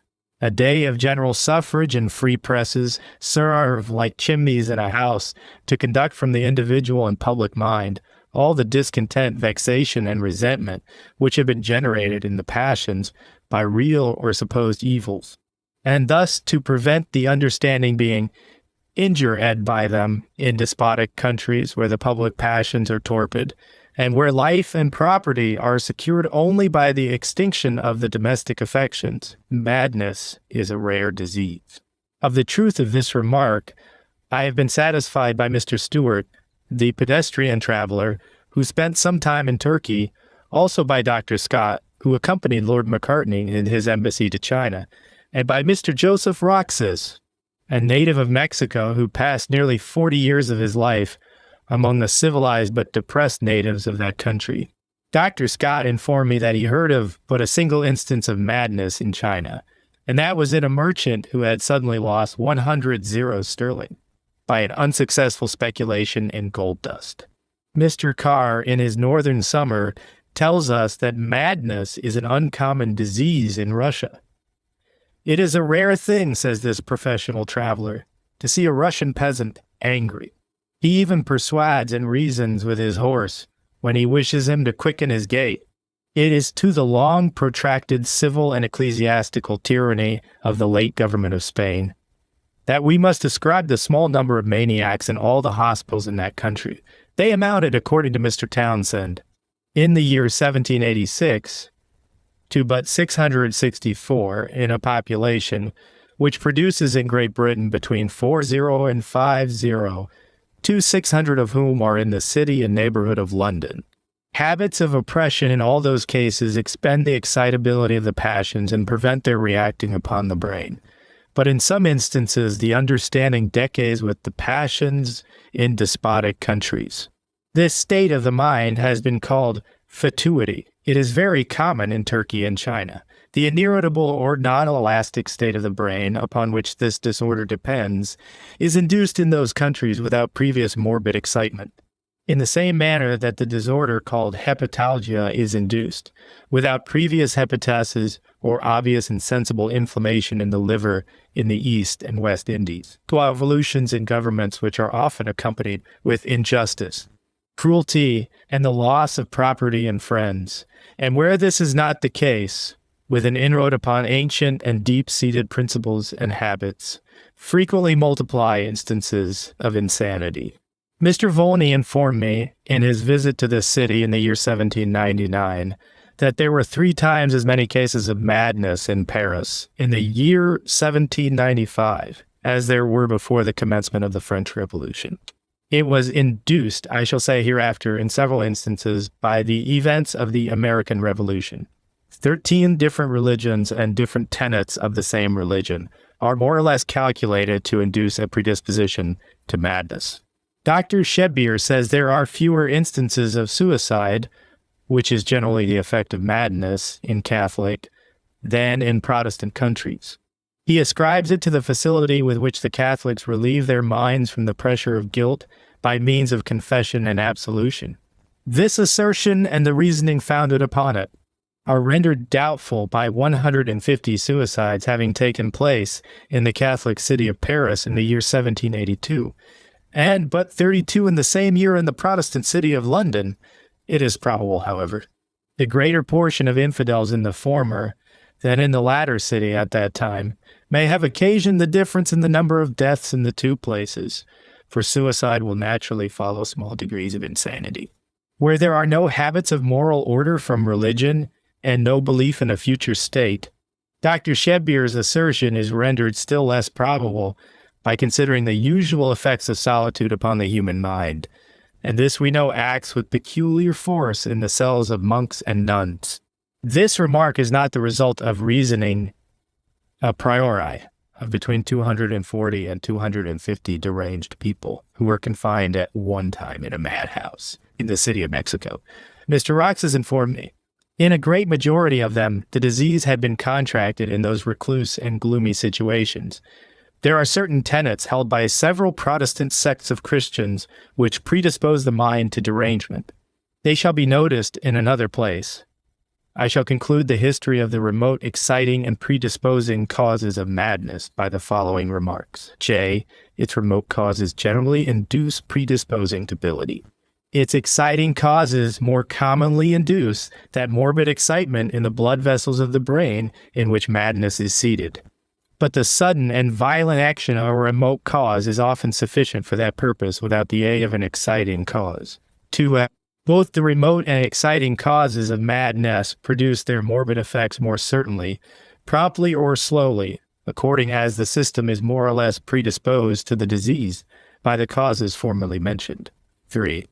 The predisposing causes of madness sometimes act with so much force as to induce it without the perceptible cooperation of either a remote or an exciting cause. The remote causes of madness likewise act with so much force in some instances as to induce it without the perceptible cooperation of a predisposing or exciting cause. 4. The predisposing causes of madness in like manner sometimes act with so much force as to induce it without the perceptible cooperation of a remote or an exciting cause. Chapter 4. Medical Inquiries and Observations upon the Diseases of the Mind. Chapter 3. Of partial intellectual derangement, and particularly of hypochondriasis. Partial derangement consists in error in opinion and conduct upon some one subject only, with soundness of mind upon all, or nearly all other subjects. The error in this case is twofold. It is directly contrary to truth, or it is disproportioned in its effects or expected consequences to the causes which induce them. It has been divided by the nosologists according to its objects. When it relates to the persons, affairs, or condition of the patient only, and is attended with distress, it has been called hypochondriasis. When it extends to objects external to the patient and is attended with pleasure, or the absence of distress, it has been called melancholia. They are different grades only of the same morbid actions in the brain, and they now and then blend their symptoms with each other. I wish I could substitute a better term than hypochondriasis for the lowest grade of derangement. It is true the hypochondriac region is diseased in it, so it is after autumnal fevers, and yet we do not designate the obstructions induced by those fevers by that name. It would be equally proper to call every other form of madness hypochondriasm, for they are all attended with more or less disease or disorder in the liver, spleen, stomach, and bowels, from which the name of hypochondriasm is derived.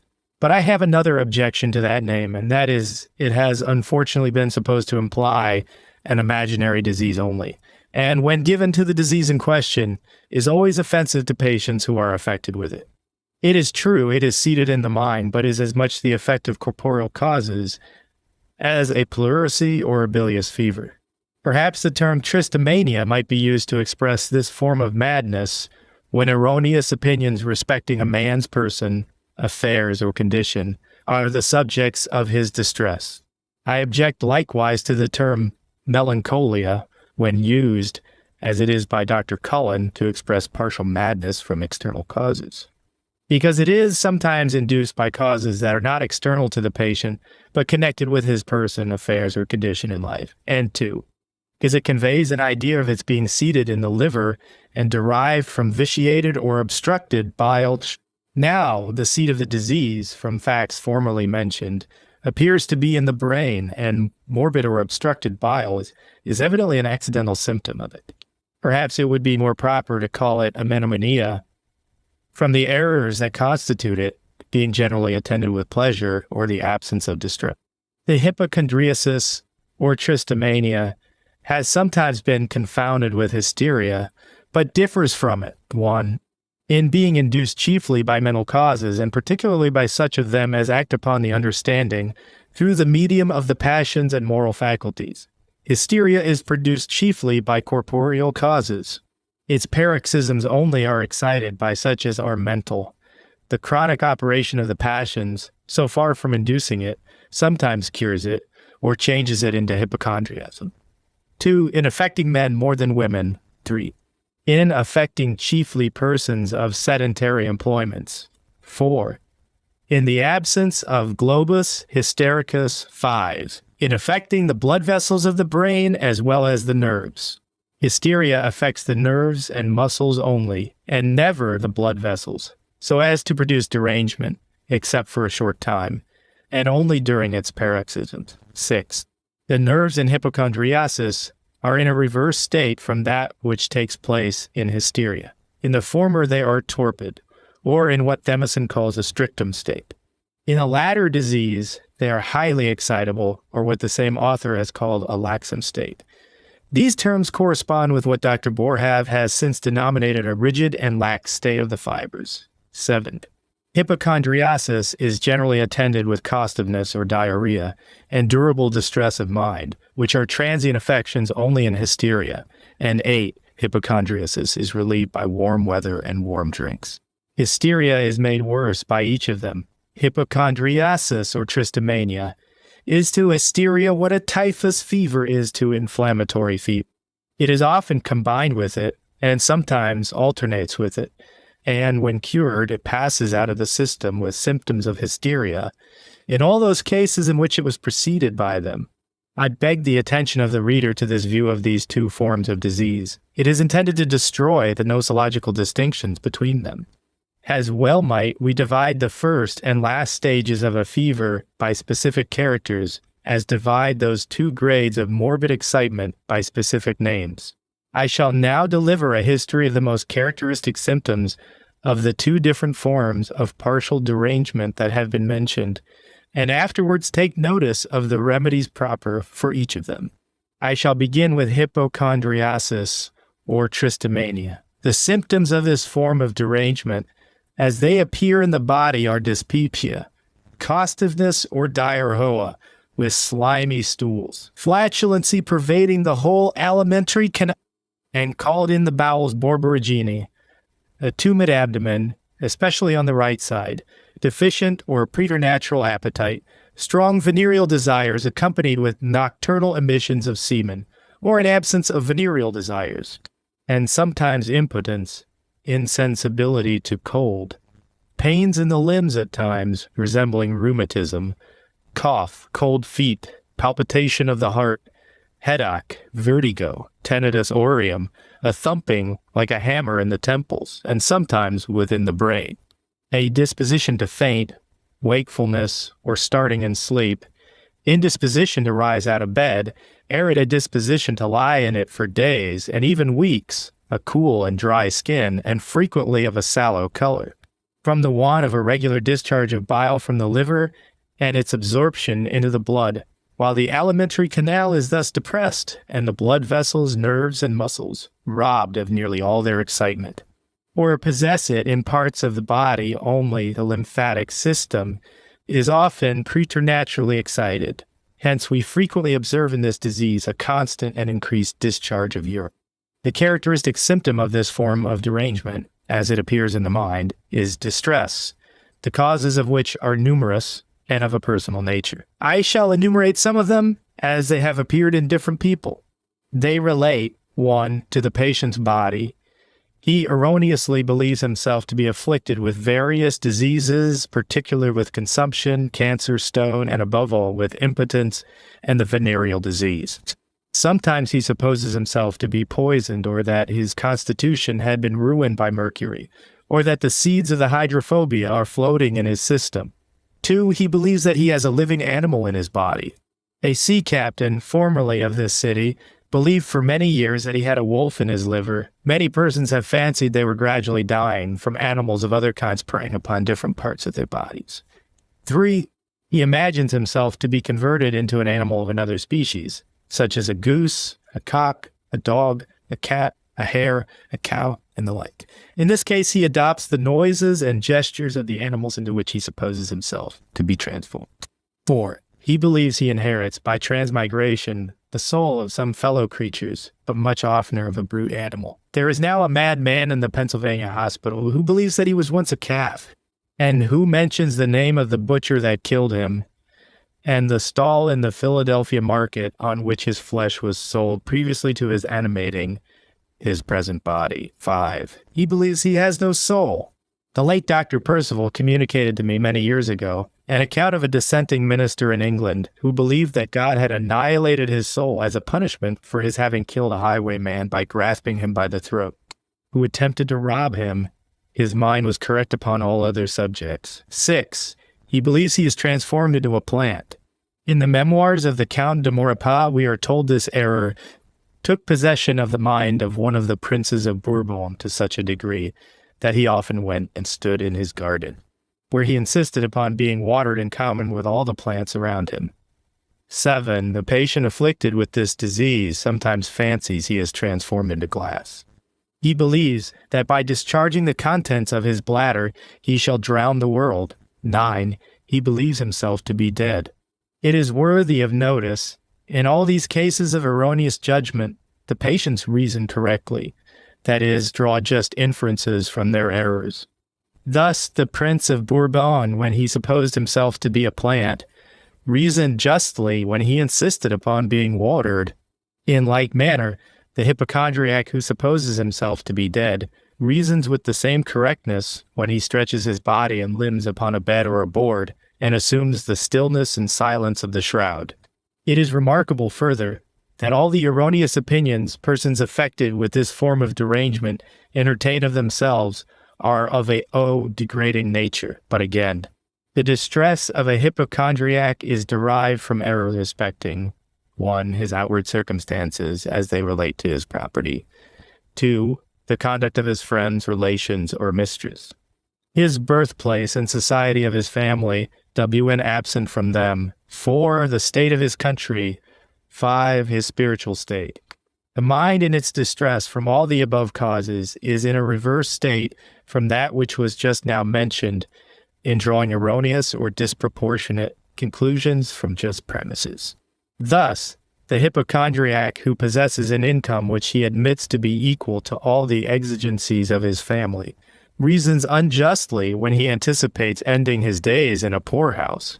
In like manner, the deranged penitent judges correctly when he believes that he has offended his Maker, but he reasons incorrectly when he supposes he has excluded him from his mercy.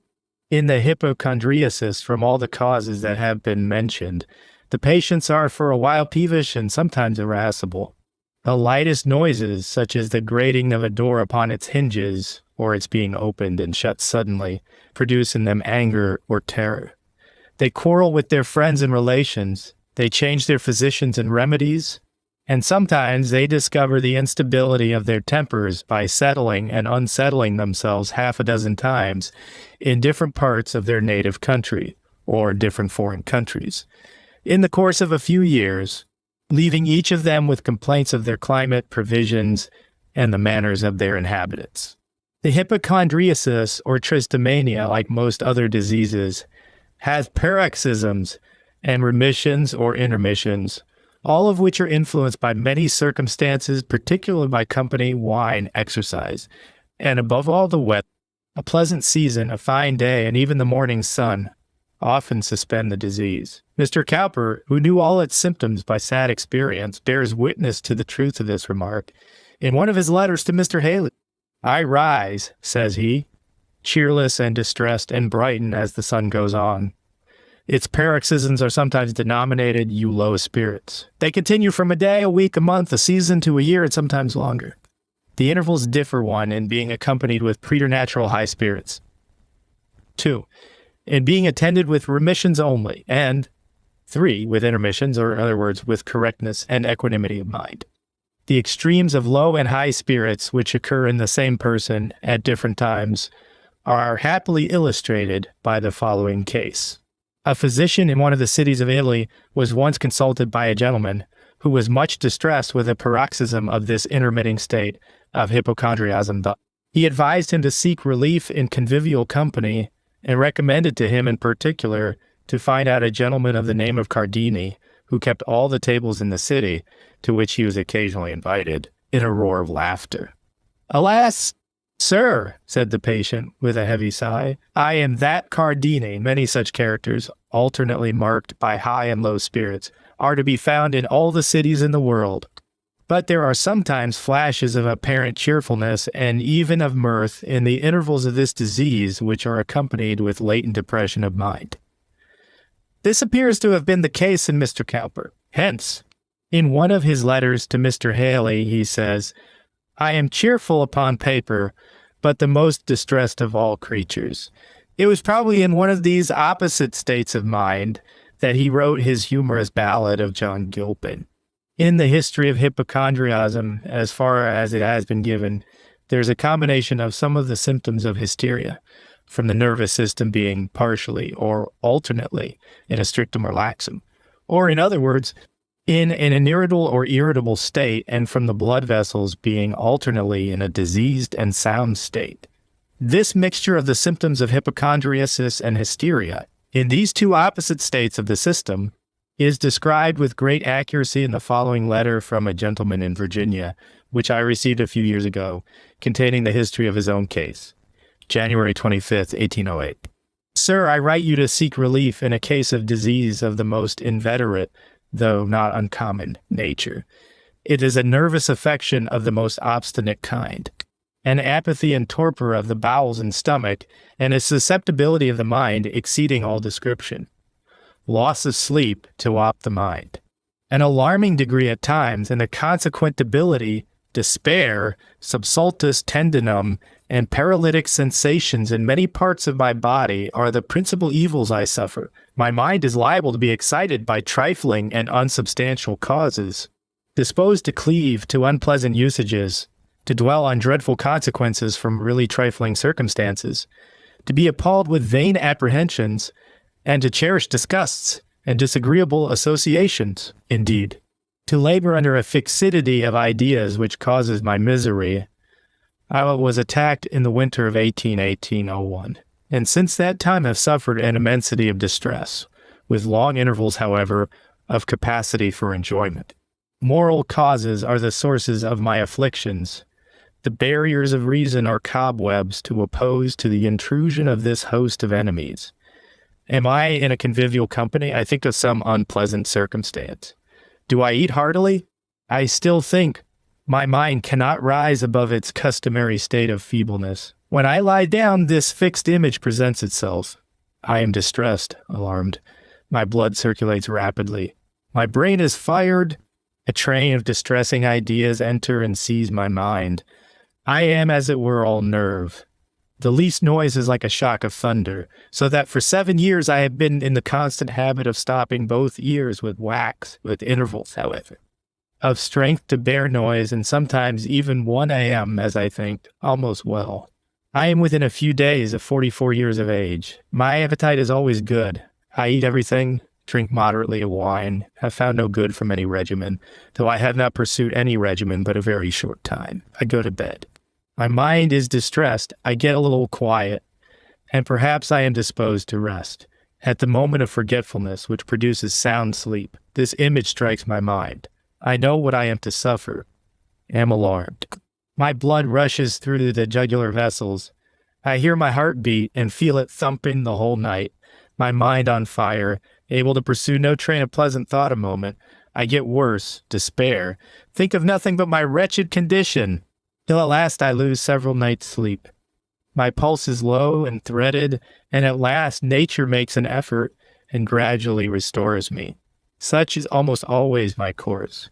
I can assure you that no cause of distress vexes my mind in which my conscience or my honor is implicated, or which would be even noticed by others. If I could indulge in religious duties and contemplations, to which my heart, my judgment, and natural disposition would lead me, it would, I really believe, cure me.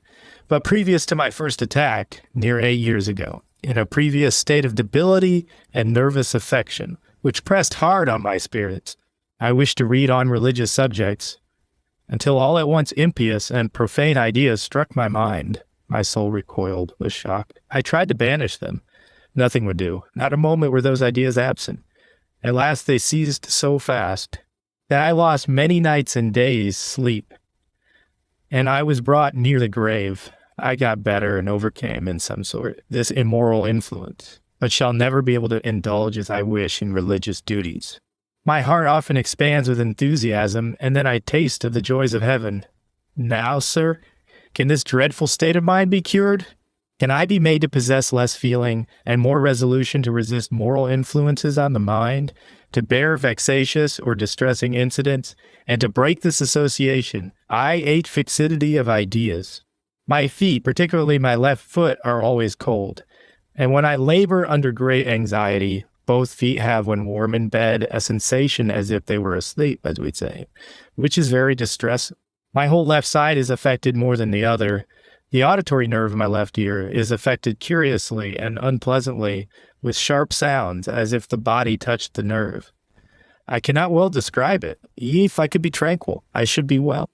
Whenever I can be moved by ambitious prospects or entertain a desire for distinction or any such passion, I am well. This is sometimes the case. When hopes or wishes of this sort take possession of my mind, they drive out other impressions. Then I feel well. Active employment, if I could get in it, would cure me, but I know of none. When I feel well, I am uncommonly cheerful, playful, and happy. Now, sir, I beg you, in consideration of suffering humanity, to take my case into your serious consideration, and extend to me the benefit of your advice.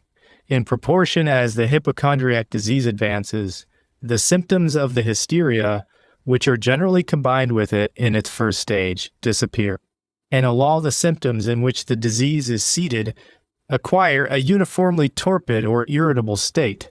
The remissions and intermissions which have been described cease, and you will even the transient blaze of cheerfulness, which now and then escapes from a heart smothered with anguish, is seen no more. The distress now becomes constant. Clouds return after every rain. Not a ray of comfort glimmers upon the soul in any of the prospects or retrospects of life. All is now darkness without and within. These poignant words were once uttered by a patient of mine with peculiar emphasis while laboring under this stage of the disease. Neither nature nor art now possess a single beauty, nor music or poetry a single charm. The two latter often give pain and sometimes offense. In vain do love and friendship and domestic affection offer sympathy or relief to the mind in this awful situation. Even the consolations of religion are rejected or heard with silence and indifference. Night no longer affords a respite from misery. It is passed in distracting wakefulness, or in dreams more terrible than waking thoughts. Nor does the light of the sun chase away a single distressing idea. I rise in the morning, says Mr. Cowper in a letter to Mr. Haley, like an infernal frog out of Acheron, covered with the ooze and mud of melancholy. No change of place is wished, for that promises any alleviation of suffering. Could I be translated to paradise, says the same elegant historian of his own sorrows, in a letter to Lady Hesketh, unless I could leave my body behind me? My melancholy would cleave to me there, but the last and worst state of this form of derangement remains yet to be described. After it has completely put off all its hysterical symptoms, the patients fly for relief to such stimuli as act upon the body in order to counteract the insupportable pressure of distress upon their minds. They take snuff or chew tobacco. They eat voraciously and drink wine and spirits or take laudanum in large quantities when they are able to procure them. Sometimes the pain of a bodily disease suspends for a short time their mental distress. Mr. Boswell, in his Life of Dr. Johnson, relates a story of a London tradesman who, after making a large fortune, retired into the country to enjoy it. Here he became deranged with hypochondriasis from the want of employment. His existence became finally a burden to him. At length he was afflicted with the stone. In a severe paroxysm of this disease, a friend sympathized with him. "No, no," said he, "don't pity me for what I now feel is ease compared to that torture of mine from which it relieves me. A woman in this city bore a child while she was afflicted with this disease. She declared, immediately afterwards, that she felt no more pain from parturition than from a trifling fit of the colic. Where counteracting pains of the body are not induced by nature or accident, to relieve anguish of mind, patients often inflict hem upon themselves. Walking barefooted over ground covered with frost and snow was resorted to by a clergyman of great worth in England for this purpose. Garden, an eminent physician of the 15th century, made it a practice to bite his lips, and one of his arms, also to whip his legs with rods, in order to ease the distress of his mind. Kempfer tells us that prisoners in Japan, who often became partially deranged from distress, used to divert their mental anguish by burning their bodies with moxa. The same degree of pain, and for the same purpose, is often inflicted upon the body by cutting and mangling it in parts not intimately connected with life.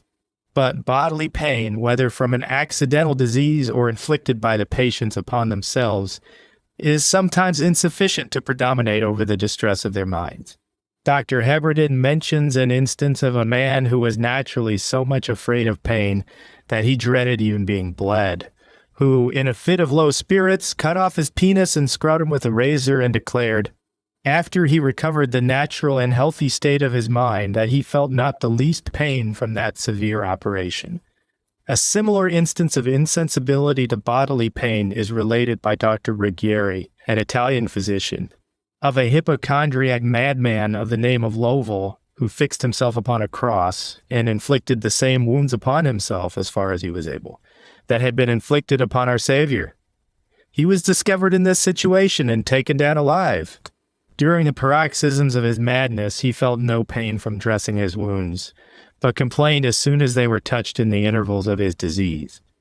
But this is not all. Hypochondriac distress seeks relief in an evil still greater than bodily pain. Can anything be anticipated more dreadful than universal madness? And yet I once attended a lady in this city whose sufferings from low spirits were of such a nature that she ardently wished she might lose her reason, in order thereby to be relieved from the horror of her thoughts. This state of mind was not new in this disease. Shakespeare has described it in the following lines, in his inimitable history of all the forms of derangement, in the tragedy of King Lear. They are as truly philosophical as they are poetical. Better I were distract, so should ray thoughts be severed from my griefs and woes by wrong imaginations, lose the knowledge of themselves. But the most awful symptom of this disease remains yet to be mentioned, and that is despair. The marks of the extreme misery included in this word are sometimes to be seen in the countenances and gestures of hypochondriacs in a hospital. But as it is difficult to obtain from such persons a history of their feelings, I shall endeavor to give some idea of them in the following account, communicated to me by a clergyman who passed 4 years and a half in this state of mind. He said he felt the bodily pains and mental anguish of the damned. He slumbered only, but never slept soundly during the long period that has been mentioned, that he lost his appetites and passions, so as to desire and relish nothing, and to love and hate no one, that his feet were constantly cold, and the upper part of his body warm, that he lost all sense of years, months, weeks, days, and nights, and even of morning and evening, that in this respect time was to him no more during the whole period of his misery. He kept his hands in constant motion towards his head and thighs, and ceased not constantly to cry out, "Wretched man, that one am! I am damned. Oh, I am damned everlastingly." Terrible as the picture of despair is, the disease has symptoms which mark a still greater degree of misery. It sometimes creates such a disgust of life as to make the subjects of it wish to die. How undescribable and even incomprehensible must be that state of mind which thus extinguishes the deep-seated principle of the love of life in the exquisite tortures of the stone and colic. And even under the progress of an excruciating and mortal cancer, men are willing, nay, anxious to live. Of course, the sufferings from the anguish of mind I have described, exceed the sufferings from those diseases. But there is a symptom of despair which places its horrors beyond a mere wish to die. It often drives the distracted subject of it to precipitate the slow approaches of death with his own hand. A pistol, a razor, a river, a mill dam, a halter, or laudanum are the means usually resorted to for this purpose. Sometimes the instruments of death are of a more painful nature. I have once seen the body of a Russian officer mangled with 13 wounds inflicted by himself. He had fallen into despair in consequence of debts contracted in a foreign country. Sometimes a horror is entertained by persons in this situation at the crime of suicide. But in order to escape from life, they provoke death from the hands of governed merit. By committing murder, many instances of this kind are to be met with, not only in the records of medicine, but in our public newspapers. Dreadful as this state of mind is, there is one still more distressing, and that is the desire and fear of death operating alternately upon the mind. I have seen this state of hypochondriasm. It was in the lady who wished to be relieved from the horror of her thoughts by the complete loss of her reason.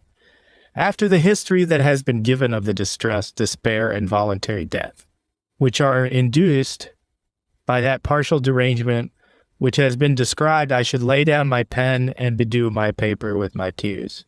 Did I not know that the science QF medicine has furnished a remedy for it, and that hundreds are now alive and happy, who were once afflicted with it?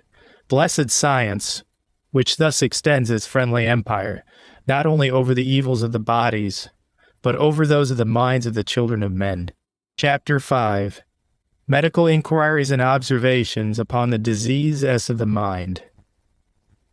Chapter 4 of the Remedies for Hypochondriasis or Tristomania. The remedies for this form of derangement divide themselves into two classes, i.e., such as are intended to act directly upon the body, and two such are intended to act indirectly upon the body, through the medium of the mind. 1. Before we proceed to administer the remedies that are indicated under our first head, it will be proper carefully to review the history of all the remote and exciting causes of this disease, and, when possible, to remove them. If this be impracticable, or if the disease continue from habit, after all its causes have been removed, recourse should be had to 1. Bloodletting, if the pulse be tense or full or depressed, without either fullness or tension. I have prescribed this remedy with success, and thereby in several instances suddenly prepared the way for its being cured in a few days by other medicines. I was led to use it by the following fact, communicated to me by the late Dr. Thomas Bott. A preacher among the Friends called upon him to consult him in this state of madness. He said he was possessed of a devil, and that he felt him constantly in aches and pains in every part of his body. The doctor felt his pulse, which he found to be full and tense. He advised him to sit down in his parlor, and persuaded him to let him open a vein in his arm. While the blood was flowing, the patient cried out, "I am relieved. I felt the devil fly out of the orifice in my vein as soon as it was opened." From this time he recovered rapidly from his derangement. The advantages of bleeding are evinced still further by the relief obtained in this disease by the loss of blood from the hemorrhoidal vessels, and by other accidental hemorrhages. But if experience had not thus established the efficacy of this remedy, its use would be suggested by the habits of such patients, of indulging their appetites, not only to satisfy hunger, but to suspend their distress, and by congestions of blood in the liver and spleen, which usually takes place in this disease. After bleeding, if it be required, 2 purges should be given. They are indicated by the obstructions of the viscera and torpor of the alimentary canal. They often bring away black bile and sometimes worms. The more active purges, particularly aloes, jalap, and calomel, should be preferred in this disease. The daughters of Priapus, who supposed themselves to be cows, were cured by Melampus by means of hellebore, which is of a purging nature. The medicine has ever since borne his name. 3. Emetics, by exciting the stomach, often remove morbid excitement from the brain, and thus restore the mind to its healthy state. They moreover assist purges in exciting the alimentary canal and in dislodging obstructions from the abdominal viscera. 4. A reduced diet, consisting of food and drinks that contain but little nourishment, should be combined with the 3 remedies that have been mentioned. As the stomach is frequently in a dyspeptic state, the aliment and drinks should consist of such articles as are least disposed to increase or produce a morbid acid in it. After reducing the action of the blood vessels to a par of debility with the nervous system, or to borrow an illusion from a mechanical art, after plumbing those two systems, the remedy should consist, 530, of stimulating aliment, drinks, and medicines. The diet should consist of solid animal food, with such vegetables as are least disposed to acidity, and both should be rendered palatable by condiments. The drink should consist of old Madeira or sherry wine and porter diluted with water or taken alone, provided the stomach be not affected with a morbid acid. I have once known this disease cured by the liberal use of Madeira wine. In some cases, old claret is better received by the stomach than the white wines, from its containing less fermentable matter in it. The drink should be taken warm, for the stomach is generally too weak to react under the sedative operation of such as are cold. Warm tea and coffee made weak are generally grateful to the stomach and should be advised when it is not affected with dyspepsia. The celebrated Mr. Burke often relieved the low spirits which were induced by the solicitude and vexations of his political life by sipping a teacup full of hot water. In cases of dyspepsia or indigestion, as little drink as possible should be taken with food. The medicines proper in this disease should be the different preparations of iron. I know they have been said to be hurtful in it. It is true they are often ineffectual, but this is because the system is reduced below their stimulus in their ordinary doses. When given in large doses mixed with ginger or black pepper and the common bitters of the shops and persisted in for several months, they are powerful medicines. Tar in the form of pills or infused in water and garlic in substance or infused in peppermint tea afford great relief in this disease, more especially when the stomach is affected. Magnesia, lime water, and milk, and the alkaline salts should be given to relieve acidity in the stomach, should that symptom of dyspepsia call for them. Asafoetida is an excellent medicine in this depressed state of the system, and preferable to any of the common-foated gums that are in use to exhilarate the spirits. But our principal reliance for that purpose should be upon opium. Mr. Cowper says 10 drops of laudanum, taken occasionally, saved him from being devoured by melancholy. This noble medicine, which has been happily called the medicine of the mind, has many advantages over ardent spirits as a cordial. It affords more prompt relief. A habit of attachment to it is more slowly formed and more easily broken. It does not pollute the breath, nor does it ever tend to excite or increase that hysterical irritability of temper which is sometimes connected with this disease. However useful ardent spirits may be in transient diseases, they cannot be used in such as are of a chronic nature without inducing such a fondness for them as not only to prevent their acting as remedies, but to convert them into poisons, often alike fatal to the soul and body. 6. The warm bath, applied in the form of water or vapor, and rendered more stimulating if necessary, by the addition of saline or aromatic substances to it. The heat of the water should be a little above that of the body. It does most service when it induces sweats. Mr. Cowper was always relieved by that discharge from his skin. 7. The cold bath. This remedy should not be advised until the system has been prepared for it by the previous use of the warm bath. 8. Frictions to the trunk of the body and limbs. These tend very much to excite the cutaneous extremities of the nerves and blood vessels, and thus to equalize the excitement of the system.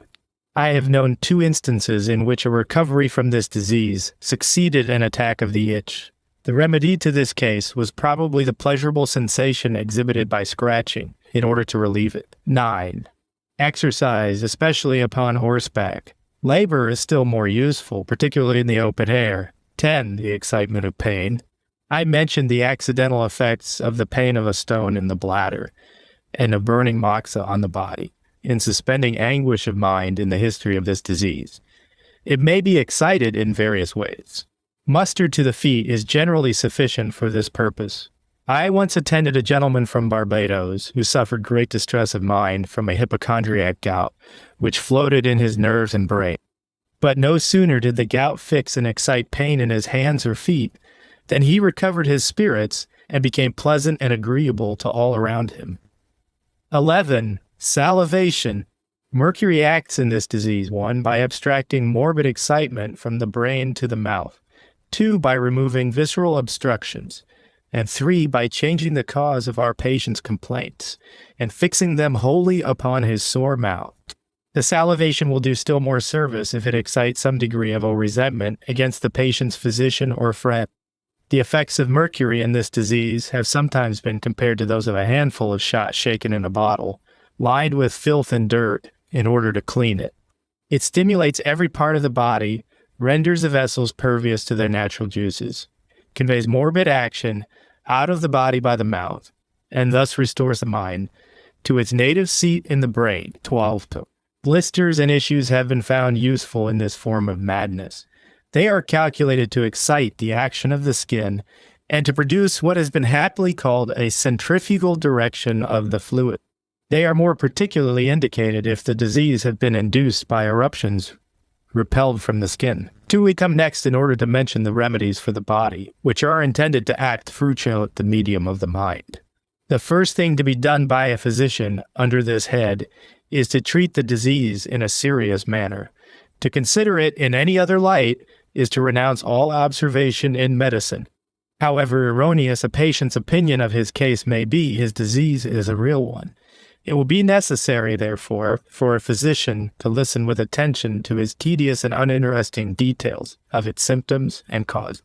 In some cases, patients wish to think their diseases are trifling and attended with no danger.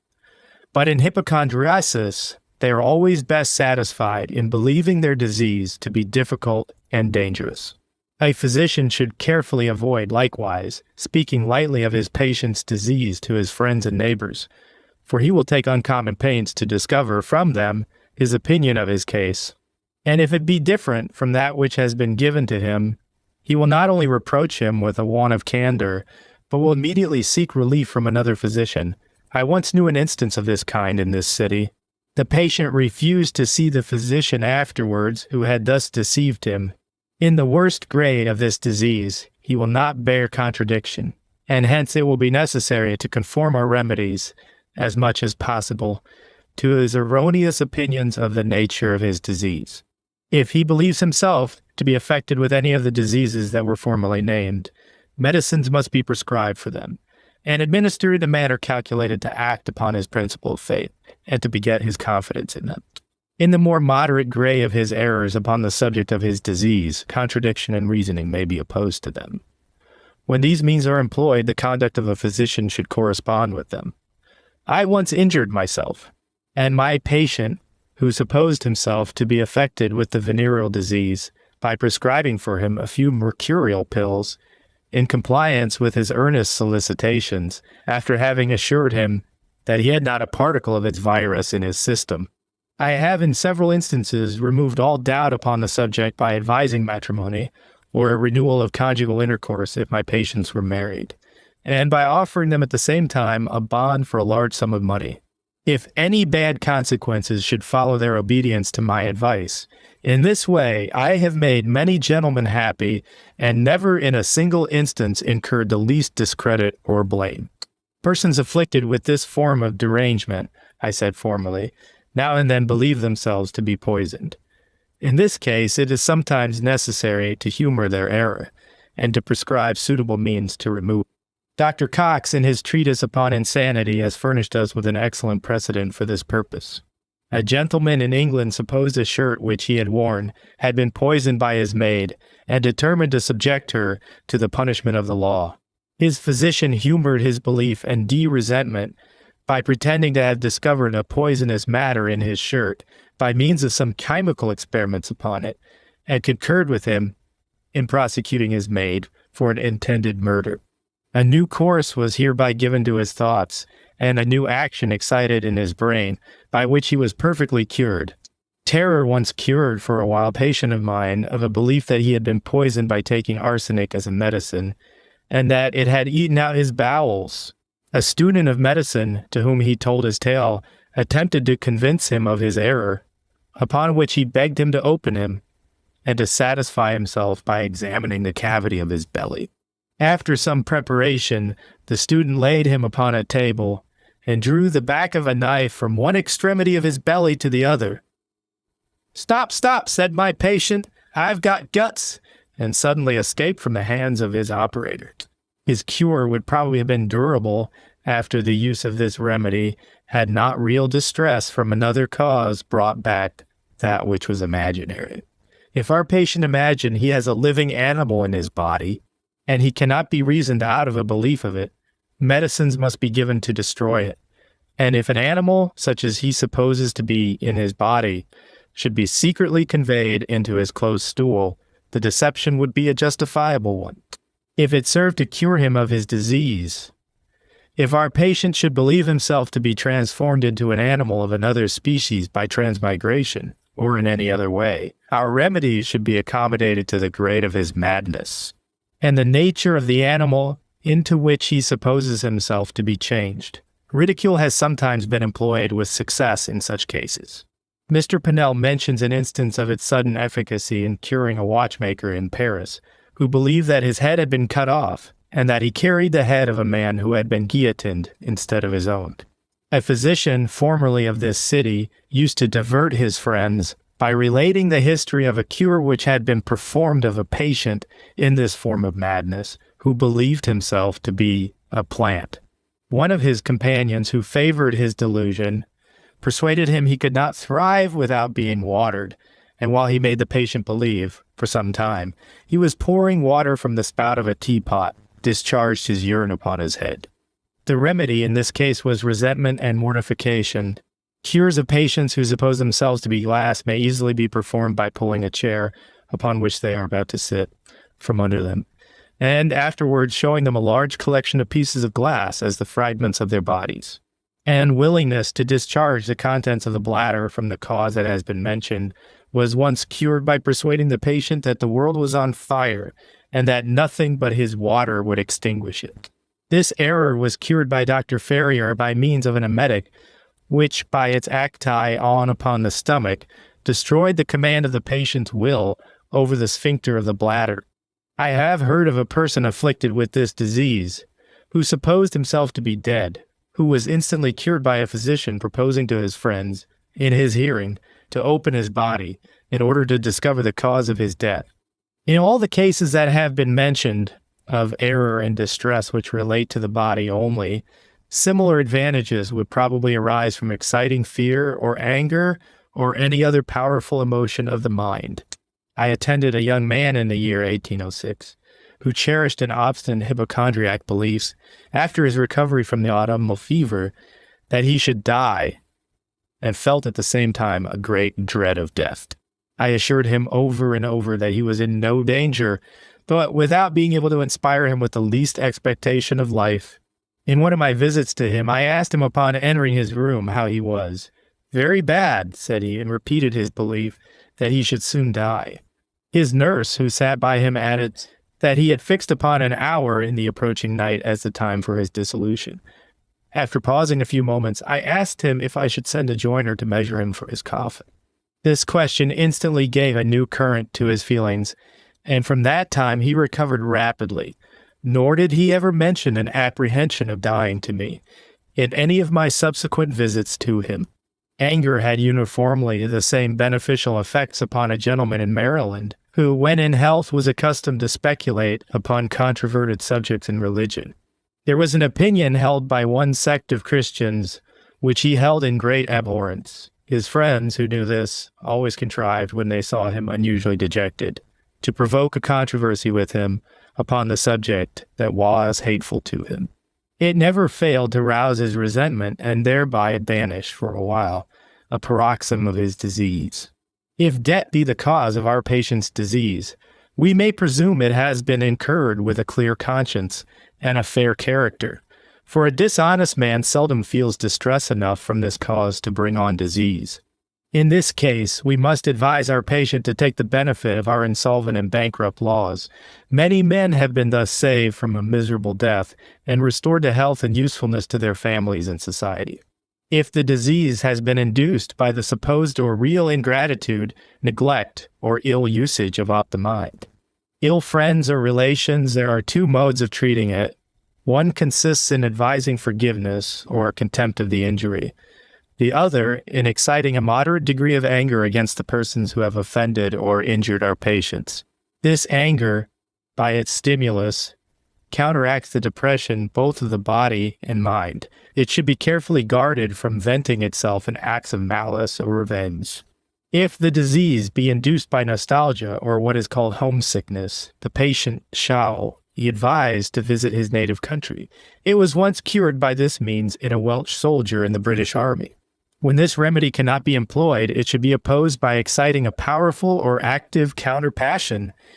In the year 1733, General Praxin led a Russian army to the banks of the Rhine.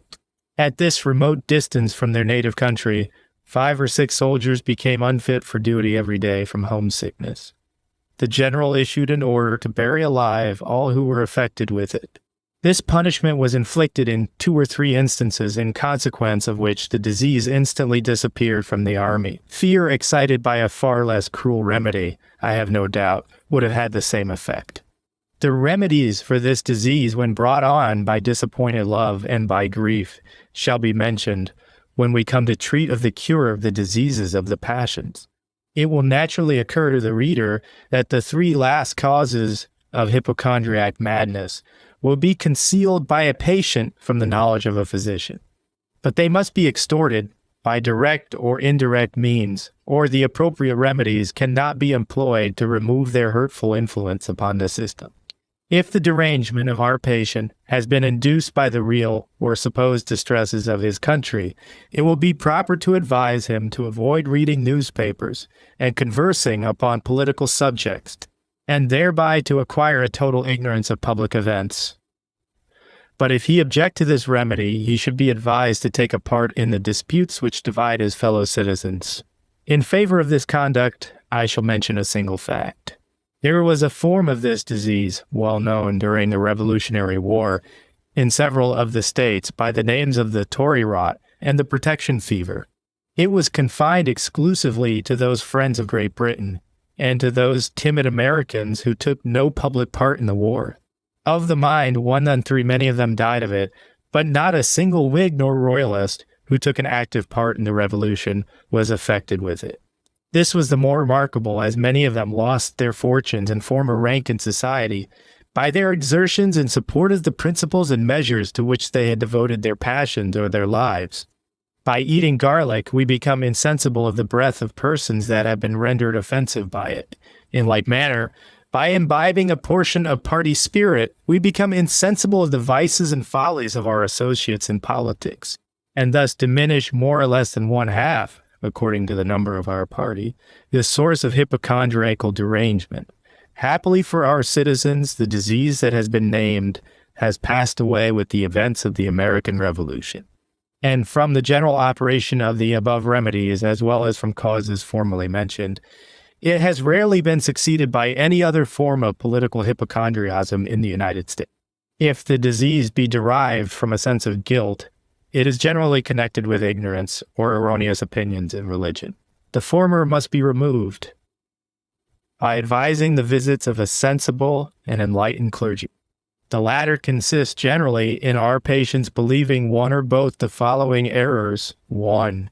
That he is excluded from the divine mercy by an irreversible decree of the Supreme Being, or in other words, that he was created on purpose to be made miserable forever.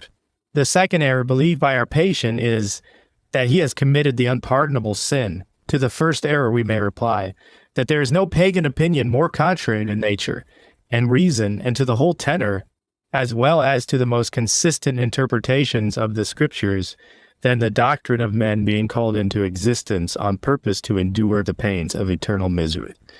To the second error we may reply that no 2 divines agree in what constitutes the unpardonable sin, that many wise and good men believe it is not possible to commit it.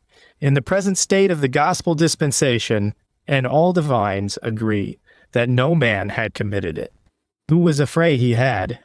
It is of consequence to a physician to be fully prepared upon the subjects of the 2 errors that I have named, for they are the 2 principal causes of religious hypochondria. In the application of all these remedies to the mind, it is of consequence to know that there are acquiescing, reasoning, contradicting, and ridiculing points in this disease, above which they respectively do harm, and below which they are of no efficacy. In all cases, it will be proper to seduce patients from conversing upon their disease. Conversation upon melancholy, says Dr. Johnson, UA feeds it, for which reason he advises his friend Boswell, who was subject to it, never to speak of it to his friends, nor in company. There are several other remedies which act upon the body through the medium of the mind, and that are proper in this disease from all its causes. The first of these is the destruction of all old associations of ideas. Everything a hypochondriac patient sees or hears becomes tinctured with some sad idea of his disease. Hence the same objects and sounds never fail of renewing the remembrance of it. Change therefore his dress, his room, his habitation, and his company, as often as possible. A gentleman of South Carolina used to cure himself of a fit of low spirits by changing his clothes. Even change his person as much as possible. Long nails, a long beard, and uncombed hair often become exciting causes of a paroxysm of this disease. They should therefore be carefully prevented or removed. 2. Employment, or business of some kind. Man was made to be active. Even in paradise he was employed in the healthy and pleasant exercises, or cultivating a garden. Happiness, consisting in folded arms and in pensive contemplation, beneath rural shades, and by the side of purling brooks, never had any existence, except in the brains of mad poets and lovesick girls and boys. Hypochondriac derangement has always kept pace with the inactivity of body and mind, which follows wealth and independence in all countries. It is frequently induced by this cause in those citizens who retire after a busy life into the country, without carrying with them a relish for agriculture, gardening, books, or literary society. Building, commerce, a public employment, an executorship to a will, above all agriculture, have often cured this disease. The last, that is agriculture, by agitating the passions by alternate hope, fear, and enjoyment, and by rendering bodily exercise or labor necessary, is calculated to produce the greatest benefit. Great care should, however, be taken never to advise retirement to a part of the country where good society cannot be enjoyed upon easy terms. In those cases in which the body cannot be employed, the mind should be kept constantly busy. Mr. Cowper often relieved his melancholy by reading novels. Hence, he has well said, absence of occupation is not rest. A mind quite vacant is a mind distressed. I knew a lady in whom this disease was brought on by a disappointment in love, who cured herself by translating Telemachus into English verse. The remedy here was chiefly constant employment. Dr. Burton, in his Anatomy of Melancholy, delivers the following direction for its cure: be not idle, be not solitary. Dr. Johnson has improved this advice by the following commentary upon it: when you are idle, be not solitary, and when you are solitary, be not idle. The illustrious Spinola, upon hearing of the death of a friend, inquired of what disease he died. Of having nothing to do, said the person who mentioned it. Enough, said Spinola, to kill a general. Not only the want of employment, but the want of care often increases as well as brings on this disease. This was exemplified in the 2 instances formerly mentioned of suicide being induced by situations in which the heart wished and cared for nothing. Concerts, evening parties, and the society of the ladies to gentlemen affected with this disease have been useful. Of the efficacy of the last, Mr. Green has happily said, with speech so sweet a mien, they excommunicate the spleen. 3. Certain amusements. Those should be preferred which, while they interest the mind, afford exercise to the body. The chase, shooting, playing at quoits are all useful for this purpose. The words of the poet, Mr. Green, upon this subject, deserve to be committed to memory by all physicians, to cure the mind's wrong biased spleen. Some recommend the bowling green, some hilly walks, all exercise. Fling but a stone, the giant dies. Chess, checkers, cards, and even pushpin should be preferred to idleness when the weather forbids exercise in the open air. The theater has often been resorted to remove fits of low spirits. and it is a singular fact that a tragedy oftener dissipates them than a comedy. The remedy, though distressing to persons with healthy minds, is like the temperature of cold water to persons opt the mind. 119 benumbed with frost, it is exactly proportioned to the excitability of their minds, and it not only abstracts their attention from themselves, but even revives their spirits. A female patient of mine, in whom this disease had several times been excited by family afflictions, lost a favorite child in November 1811, which produced many of its symptoms. Soon afterwards, her husband became sick. The lighter and dissimilar distress occasioned by this event suddenly removed her disease, and she regained with the recovery of her husband her usual health and spirits. Mirth, or even cheerfulness, when employed as remedies in low spirits, are like hot water to a frozen limb. They are disproportioned to the excitability of the mind, and instead of elevating, never fail to increase its depression or to irritate it. Mr. Cowper could not bear to hear his humorous story of John Gilpin read to him in his paroxysms of this disease. It was to his heavy heart what Solomon happily compares to the conflict produced by pouring vinegar upon nitre, or, in other words, upon an alkaline salt.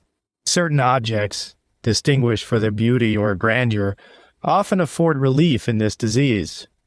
Mr. Cowper experienced a transient elevation of spirits from contemplating the ocean from the house of his friend, Mr. Haley, and the unfortunate Mrs. Robinson soothed the gloom of her mind by viewing the dashing of the waves of the same sublime object.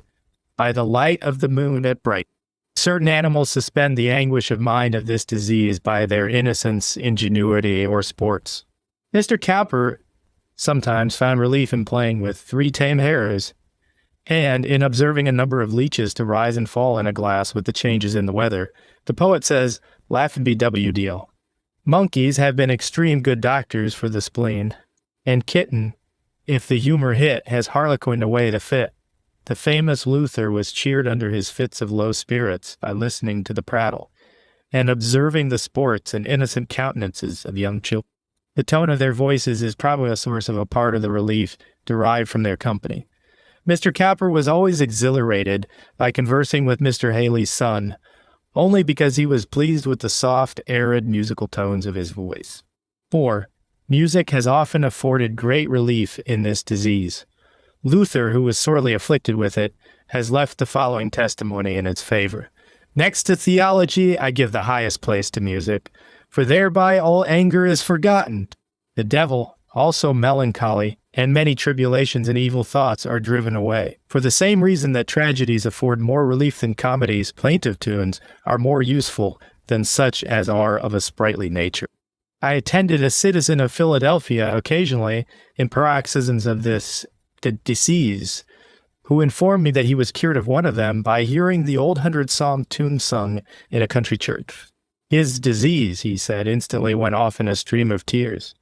Dr. Carden always felt a suspension of the anguish of his mind from the same cause.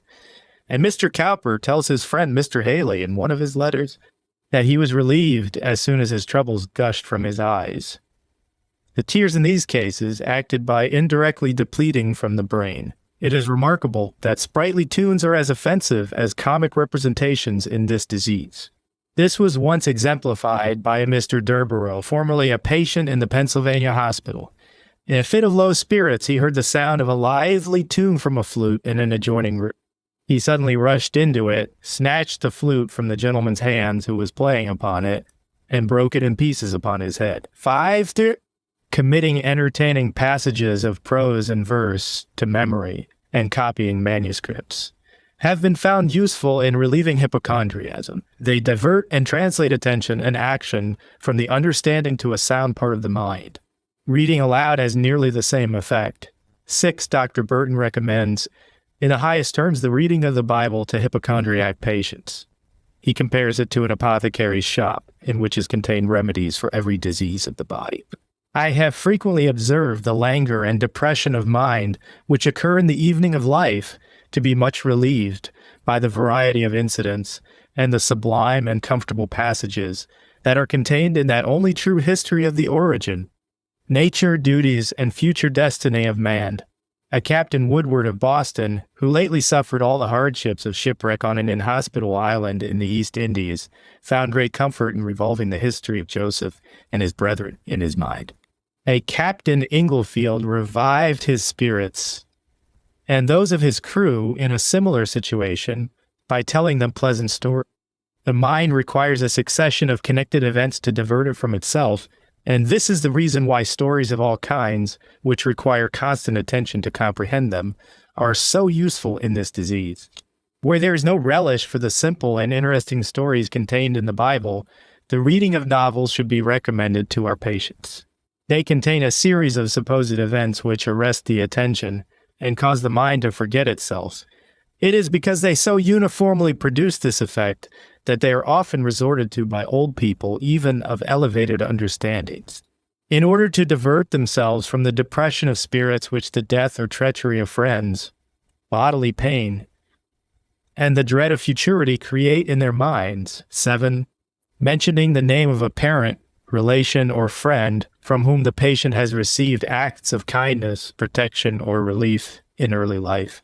We fly from habit to those persons when in distress in any part of our lives who have succored us under the pains and distresses of childhood. These persons are generally our parents. I once assisted in performing the operation of lithotomy upon a young gentleman in this city, whose only cry during the operation was, "Oh, my father, I have heard a woman utter the name of her mother only, during the whole time of the excision of a cancerous breast." I attended a young gentleman in our hospital in the year 1803 in this disease, who had lived with a most indulgent grandfather when a boy. In the lowest stage of his depression, the mentioning the name only of his grandfather revived him and often drew him into pleasant conversation.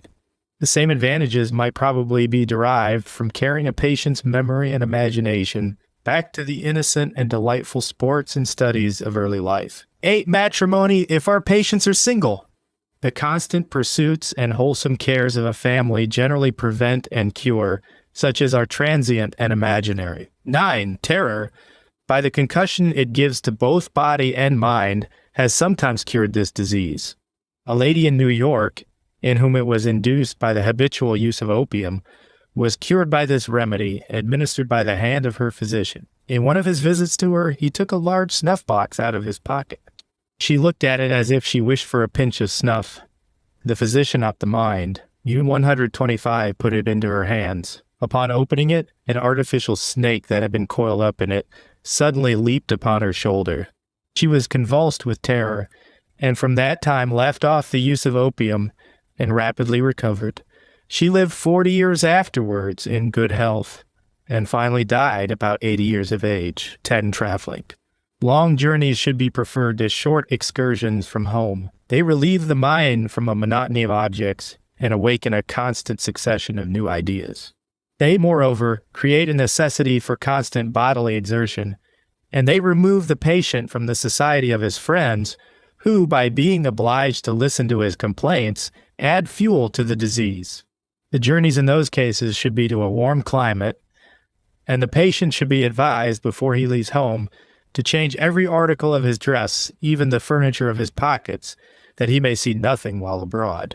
That can revive his disease by association. In the history of this disease, I remarked that there is, in hypochondriacs, a disposition to inflict pain upon their bodies by means of wounds, in order to suspend anguish of mind. This should be prevented by removing all the instruments out of their way that are usually employed for that purpose. Sometimes this anguish of mind, I have said, leads its miserable subjects to seek to put an end to their existence with their own hands. This should be prevented not only by depriving them of all the means of destroying themselves, but by securing the windows and doors in which they are confined and never permitting them to be alone. Also by such other means as accident or design have proved to be successful, and which act upon the mind through the medium of the body. And upon the body through the medium of the mind, these are wine, bloodletting, an unexpected sense of pain, compassion, a sudden and violent exertion of the active power of the body and mind, terror, a sense of shame. And lastly, I shall briefly mention instances of the efficacy of each of them in preventing suicide. 1. A gentleman afflicted with this disease went with a loaded pistol into a tavern in London with a design to destroy himself to conceal his intention. He called for a small decanter of wine, and after locking the door of the room into which he had been conducted, cocked his pistol, but before he discharged its contents through his head, determined to try the quality of his wine. Perceiving it to be very good, he drank a second and then a third glass, after which he uncocked his pistol and finished the whole decanter. Finding such a prompt remedy for his despair in this cordial liquor, he continued to use it freely and was thereby cured. 2. In the year 1803, I visited a young gentleman in our hospital who became deranged from remorse of conscience in consequence of killing a friend in a duel.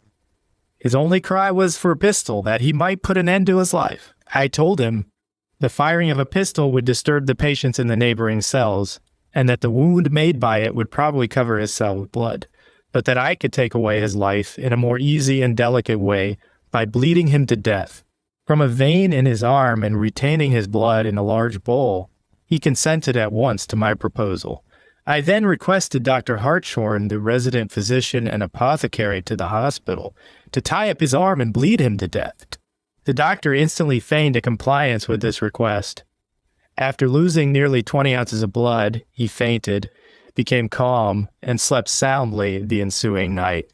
The next day when I visited him, he was still unhappy, not from despair and a hatred of life, but from the dread of death, for he now complained only that several persons in the hospital had conspired to kill him. By the continuance of depleting remedies, this error was removed, and he was soon afterwards discharged from the hospital. It will naturally occur to the reader that this remedy and the use of wine should be regulated by a strict attention to the state of the pulse. To read with. A maniac in the Pennsylvania hospital some years ago expressed a strong desire to drown himself. Mr. Higgins, the present steward of the hospital, seemed to favor this wish and prepared water for the purpose. The distressed man stripped himself and eagerly jumped into it. Mr. Higgins endeavored to plunge his head under the water in order, he said, to hasten his death. The maniac resisted and declared he would prefer being burnt to death. You shall be gratified, sighed Mr. Higgins, and instantly applied a lighted candle to his flesh. Stop, stop, said he, I will not die now, and never afterwards attempted to destroy himself, nor even expressed a wish for death. It has been said that persons who make unsuccessful attempts to destroy themselves seldom of the mind. 29. Repeat them.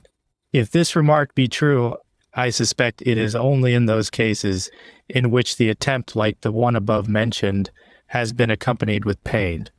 The famous actress, Mrs. Bellamy, in an hour of despair, was restrained from suicide by hearing the cry of distress from a child near a bridge from whence she was preparing to throw herself into the river Thames. 5. Mr. Pinnell mentions an instance of a gentleman who was kept from drowning himself in the same river by an attempt of 2 or 3 ruffians to pick his pocket, and which he defeated by a singular exertion of strength and courage. 6. Zacutus relates the history of a hypochondriac who had made several unsuccessful attempts to destroy himself by fire. His physician, in order to cure him, wrapped him in a fresh sheepskin, which he had previously wetted with spirit of turpentine. He applied fire to his skin, which instantly enveloped him in a blaze that so terrified him that he never attempted afterwards to put an end to his life. 7. Suicide was prevented in the virgins of Miletus, among whom it was common, from the influence of a new and false opinion in religion, by exposing their naked bodies in a public part of the city. 8. Dr. John Hunter tells us, in his account of the diseases of Jamaica, that the Negroes, when they become deranged, sometimes destroy themselves by eating large quantities of earth. After many fruitless attempts to put a stop to it, it was finally prevented by cutting off the heads of the Negroes who died in this manner and exposing them to view in a public part of the island. Sometimes patients in this state of derangement destroy themselves by abstinence from food and drinks. I have twice seen death induced in this way in the Pennsylvania hospital, and once in a private patient. Persuasion and force were alike ineffectual in prevailing upon them to take nourishment. Perhaps some such means as the following might be more effectual for that purpose. 1. In the memoirs of Count Marpos, it is related of the same Prince of Bourbon who fancied himself to be a plant, that he sometimes supposed himself to be dead, at which time he refused to take any food, for which he said he had no further occasion. To cure this alarming delusion, they contrived to disguise two persons who were introduced to him as his grandfather and Marshal Luxembourg, and who, after conversing with him for some time about the shades that inhabited the place of the dead, invited him to dine with Marshal Turenne. The prince followed them into a cellar prepared for the purpose, where he made a hearty meal, which immediately restored him to a belief that he was alive. A similar case of a man being cured of a belief that he was dead by being prevailed upon to eat is related by Dr. Turner in his treatise upon the diseases of the skin. Mr. Pinnell mentions an instance of a man who determined to put an end to his life by abstinence from food only, but who continued to drink as usual. His attendants withheld drinks from him until he consented to take food with them. The bodily pain of thirst, in this case, predominated over the anguish of the mind, which had disposed him to seek for death in this mode of suicide, leaving food in a patient's cell or room, and carefully avoiding importuning him to eat. The constant sight of food will tend to excite his appetite, and a consciousness that he possesses his free agency may induce him to eat, when the most powerful arguments for that purpose would not have that effect. I have heard of a criminal in Scotland who attempted to destroy himself by famine, in whom it was completely prevented by this practice. It is a singular fact in the history of suicide that it has sometimes been hereditary in families. There are two families in Pennsylvania in which 3 of their respective branches have perished by their own hands in the course of a few years. Similar instances of this issue of family derangement are to be met with in other countries. In watching patients, so as to prevent their injuring or destroying themselves, it is of importance to know that the paroxysm of despair that prompts to both often comes on suddenly and is sometimes preceded by unusual tranquility of mind, and even by high spirits. Chapter 6, Medical Inquiries and Observations upon the Diseases of the Mind. Chapter 4 of the Memomania, or the second form of partial intellectual derangement. This form of madness is a higher grade of hypochondriasis and often succeeds. It differs from it, 1. In the absence of dyspepsia or in its cessation in consequence of the increase of morbid excitement in the brain, predominating over the disease in the stomach. 2. In a difference or change of the patient's opinions respecting his health, affairs, and condition. Instead of supposing himself to be diseased, he now denies that he has any disease, and instead of feeling or complaining of misery, he is now happy in the errors which accompany his madness. The errors in this form of derangement are more deeply seated than in hypochondriasm. As a proof of this, we observe when it arises from love, the sight or possession of the object beloved relieves or cures it in the latter disease, but it has no effect in the former. I have seen it try to no purpose in a young gentleman in this city. Dr. Nicholas Robinson mentions an instance in which even the marriage of a young woman to the man whom she loved was so far from curing her that she attempted to murder him immediately afterwards. Let it not be supposed that a menomania uniformly succeeds hypochondriasis. It often precedes it, and they both frequently blend their symptoms together. They likewise alternate with each other. There is, moreover, now and then a mixture of some of the symptoms of hysteria with a memomonia, as well as with hypochondriasis. These successive changes and combinations of those forms of disease are to be ascribed to irritability or inirritability being different in the systems in which they are seated, and, in some instances, to their being different in different parts of the same system. A memonia is a common form of partial insanity. We see it in the enthusiastic votaries of all the pursuits and arts of man. The alchemists, the searchers after perpetual motion, the astronomers, the metaphysicians, the politicians, the knights errant, and the travelers have all in their turns furnished cases of this form of derangement. I once met with a striking instance of it from alchemical pursuits in a gentleman at the table of Mr. Wolfe in London. He related the issue of several experiments in which some of the base metals had been converted into gold, And he declared further his belief that there was at that time a man living in India whose life had been prolonged above 600 years by an elixir that had been discovered by an alchemist. Upon other subjects, he was rational and well-informed. Dr. Johnson has given a just picture of this disease in the character of an astronomer in his Rasselas, Prince of Abyssinia. Several of the nations of Europe have lately furnished instances of men deranged.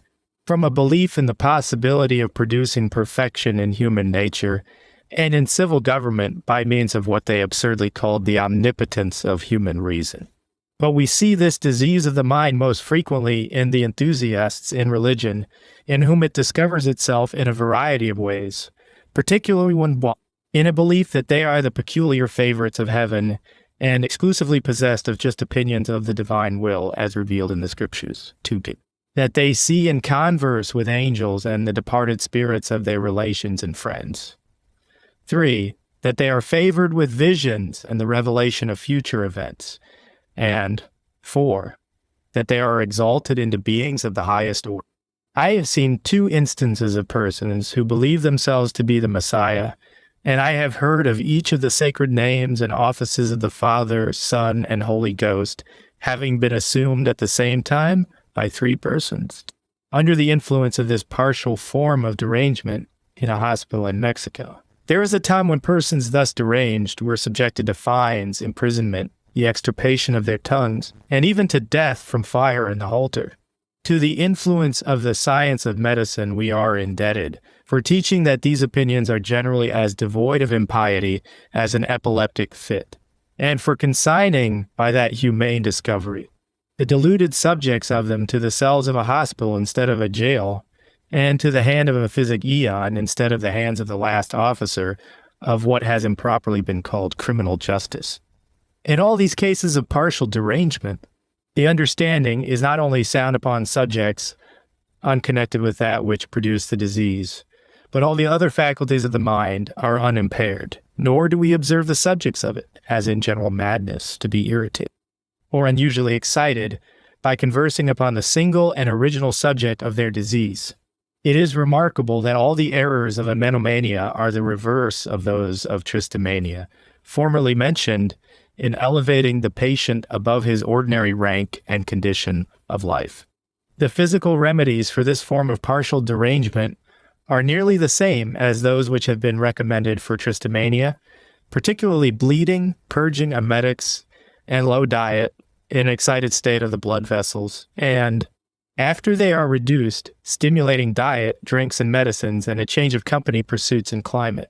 The errors which predominate in the mind should be soothed, diverted, or opposed by reasoning or ridicule according to their form. There is one error which is sometimes opposed 138 on the diseases by reasoning with success, and that is a belief which patients in this pleasant state of derangement now and then entertain, that they are favored with extraordinary revelations and particular a knowledge of future events. In these cases, they should be told that supernatural knowledge of that kind has generally been revealed to 2 or more persons at the same time, and that it has always been accompanied with a power of working miracles. Even the Savior of the world did not rest the credibility of his divine origin and the objects of his mission upon his single testimony in favor of himself, nor yet upon the supreme and miraculous power he exercised over spirit and matter, but condescended to receive the testimony of his 12 apostles in favor of the former, and compelled a belief in the latter by endowing them with a power similar to his own over all the operations of nature. Both tristomania and menomania often continue for months and years in the form in which they have been described, but they are as often followed by derangement in every part of the understanding and in all or a part of the other faculties of the mind. When this is the case, it is called general madness, which is the next subject of our inquiries and observations. Chapter 7. Medical Inquiries and Observations upon the Diseases of the Mind. Chapter 5. Of general intellectual derangement, meant into 3 grades or states. Mania, by which I mean what has been called tonic madness by some writers, and mania furibunda by Van Zwiet and Soto, manicula or madness in a reduced and most commonly in a chronic state. 3. Menalgia, or that state of general madness in which a universal torpor takes place in the body and mind. This division of general madness into three estates accords with similar divisions, which have lately been adopted of several other diseases, particularly rheumatism and inflammation of the liver. The former is known by the names of rheumatismus, rheumaticula, and orchimetalgia, and on the latter by the names of hepatitis, hepaticula, and hepatologia.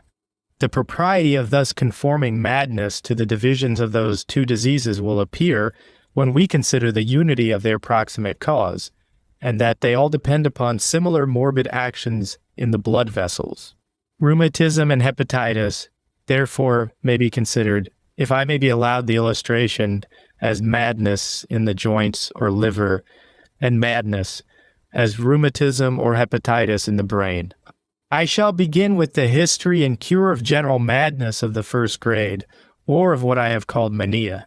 Its premonitory signs are watchfulness, high or low spirits, great rapidity of thought, and eccentricity in conversation and conduct, sometimes pathetic expressions of horror excited by the apprehension of approaching madness, terrifying or distressing dreams, a great irritability of temper, jealousy, instability in all pursuits, unusual acts of extravagance manifested by the purchases of houses and certain expensive and unnecessary articles of furniture, and hostility to relations and friends. The face is pale or flushed, the eyes are dull or wild, the appetite is increased, the bowels are costive, and the patient complains sometimes of throbbing in the temples, vertigo, and headache.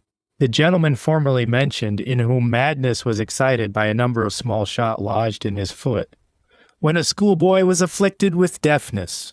A sudden return of his hearing was always a premonitory sign of an approaching attack of derangement. The remedies in this case should be 1.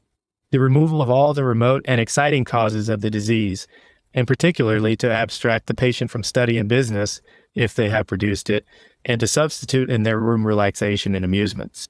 Dr. Boerhaave once passed several weeks without sleep and discovered other signs of approaching derangement. He was cured by being torn from his books and allured into agreeable company. 2. Changing the subject of our patient's studies when they are abstruse and difficult to such as are of a lighter nature. Rousseau often removed, by this means, the premonitory symptoms of madness. The celebrated Mr. Malraux, the friend and contemporary of Sir Isaac Newton, made it a practice to relieve his mind when debilitated by hard study, and thereby predisposed to this disease by reading novels and romances, and such was his knowledge of them, that the late Dr. Gregorian informed me he was often appealed to for the character of every work of that kind that appeared in the English language. 3. Low diet, and a few gentle doses of purging physic, and, if the pulse be full or tense, the loss of 10 or 12 ounces of blood. By means of these remedies, I have in many instances prevented an attack of madness. The symptoms of this state of derangement, when completely formed, as they appear in the body, are a wild and ferocious countenance, enlarged and rolling eyes, constant singing, whistling or hallooing, imitation of the noises of different animals, walking with a quick step or standing still, often with the hands and eyes elevated towards the heavens. Wakefulness for whole nights, weeks, months, and, according to Dr. Morley's account of a boy at Naples, for years. Great muscular strength, uncommon adroitness in performing certain acts, and uncommon swiftness in running. The nerves are insensible to cold, heat, and to irritants of all kinds. One am aware that insensibility to cold is denied by Mr. Halsam to be a symptom of general madness. I admit that it does not take place in one of its states, that is, in manicula, but it is uniformly present, as I shall prove by facts hereafter. In its highest and lowest grades, in which states the system resists not cold only, and heat, but all the usual remote causes of fever from the insensible qualities of the atmosphere. Sometimes the nerves exhibit, in great mobility, several of the signs of hysteria mixed with general madness. The chief of these signs are laughing and weeping. They occur oftener in women than men. The skin is dry, cool, and sometimes covered with profuse sweats. UA coldness often affects the feet only for days and weeks, while the head and other parts of the body are preternaturally warm or of their natural temperature. The senses of hearing and seeing are uncommonly acute. This is obvious from their hearing so distinctly low and distant sounds, and from their prompt recollection of long unseen and forgotten faces, and of the resemblance of persons whom they have never seen before to their parents or to some other of their ancestors. The tongue is generally moist and frequently has a whitish appearance, such as occurs in common fevers. There is sometimes a preternatural secretion of saliva and mucus in the mouth and throat, which is of a viscid nature and discharged with difficulty by spitting. From the constancy of this symptom in some mad people, they obtain the name of sputatorrhep or spitters. There's generally a stoppage of the secretion of mucus in the nose. Dr. Moore found this to be the case in 2/3 of all the maniacs in the Pennsylvania hospital, whom he examined at my request with a reference to this symptom. Where this secretion was not suspended, he found the mucus of the nose dry and hard, the appetite for food is great, or there is a total want of it. The bowels are generally costive, and the stools white, small, and hard. The urine is scanty in quantity, and for the most part, of a high color. The pulse is synocha, intermitting, preternaturally slow, frequent, quick, depressed, or morbidly natural, exactly as we find it in other arterial diseases of great morbid action. It is general, why depressed, where the muscles are in a state of violent excitement. The symptoms of mania, as they appear in the mind, vary with its causes. When it is induced by impressions that have been made upon the brain through the medium of the heart, all the faculties of the mind discover marks of the disease in all their operations. In its highest grade, it produces erroneous perception. In this state of derangement, the patient mistakes the persons and objects around him. This may arise either from a disease in the external senses, in which case it is called morbid sensation, or from a disease in the brain. It is when it arises from the latter cause only, a symptom of the first or higher grade of intellectual derangement. We have a striking illustration of this diseased state of perception in the character of Ajax, in the tragedy of Sophocles. He becomes mad in consequence of Ulysses being preferred to him in the competition for the arms of Achilles. In one of his paroxysms of madness, he runs into the fields and slays a number of shepherds and their cattle, under a belief that they were Agamemnon, Menelaus, and others who had been the instruments of his dishonor. Afterwards, he brings a number of cattle to his tent, and among them a large ram, which he puts to death for his rival and antagonist Ulysses. Persons under the influence of this grade of madness sometimes mistake their friends for strangers and common visitors for their relations and friends. They now and then fancy they see good or bad spirits standing by their bedside, waiting to carry them to a place of torment or happiness, according as their moral dispositions and habits and health have prepared them for those different abodes of wicked or pious soul. Not only the eyes, but the ears likewise, are the vehicles of false perceptions, and to these we are to ascribe the soliloquies we sometimes observe in mad people. They fancy they are spoken to, and their conversation frequently consists of replies only to certain questions they suppose to be put to them. These false perceptions are more common through the ears than the eyes in mad people. The latter occur constantly more or less in delirium, but we occasionally see them in the highest grade of intellectual madness. When these errors in perception take place, madness has been called ideal by Dr. Arnold, but more happily, diseased perception by Dr. Creighton.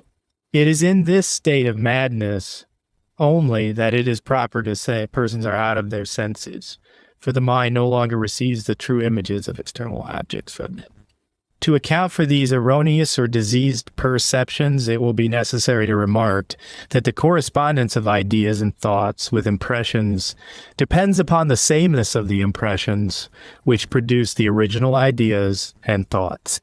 Now, this correspondence can take place only when the brain is in a healthy state. When it is diseased, impressions induce unrelated ideas and thoughts, as in the case of Ajax just now mentioned. It will be necessary to remark further in this place that no idea can be excited in the mind, However erroneous it may be, from a want of relation between impression and perception that did not pre-exist in the mind. Ajax could not have fancied a large ram to be Ulysses, had not his image from a former impression of his person upon his brain pre-existed in his mind. And it was because the part of his brain which was stimulated by the image of the ram did not emit a corresponding perception, but conveyed the motion excited by it to that part of the brain in which the image of Ulysses had been imprinted, that he saw him instead of a ram. The nature of this error of perception may be understood by recollecting how often impressions upon a sound part of the body produce sensation and motion. In parts that are affected with a morbid sensibility and irritability that are remote from it. These errors, as applied to the body, have lately received the names of error sensus and error motus. They occur in all the senses as well as in the nerves, muscles, and brain. Where these erroneous perceptions do not take place, the associations of a madman are often discordant, ludicrous, or offensive, and his judgment and reason are perverted upon all subjects. He sometimes attempts to injure himself or others. Even inanimate objects, such as his clothing, bed, chairs, tables, and the windows, doors, and walls of his room when confined, partake of his rage. All sense of decency and modesty is suspended. Hence he besmears his face with his own excretions, and exposes his whole body without a covering. When he roams at large or escapes from a place of confinement, lonely woods, marshes, caves, or graveyards are his usual places of resort or retirement. What is called consciousness is at this time destroyed in his mind. He is ignorant of the place he occupies and of his rank and condition in society, of the lapse of time, and even of his own personal identity. Shakespeare has very happily described a part of this state of mind, when he makes King Lear utter the following words, "I am mainly ignorant what place this is, and all the skill one have remembers not these garments. Nor I know not where I did sleep last night." This grade of derangement is generally of short duration. It gradually leaves the memory and appears with less force in the passions and moral faculties, but still occupies in a greater or less degree every part of the understanding, the sameness in the operations of nature. In thus gradually contracting the seat and extent of this disease to one faculty of the mind, and in contracting the seat and extent of violent fevers to the blood vessels, was noticed in a former part of these inquiries. In this reduced state of madness, the mind becomes more coherent and perceives and associates correctly, but judges incorrectly. That is, draws erroneous conclusions from false premises. But there are cases in this reduced grade of derangement in which the patient perceives justly, associates naturally, judges correctly, but reasons erroneously. That is, draws false conclusions from just propositions.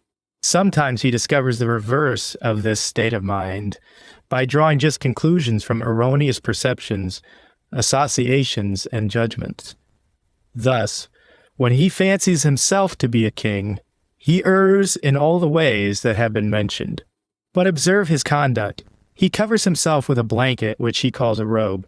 He puts a mat upon his head, which he calls a crown, struts with a majestic step, and demands the homage due to royalty from all around him.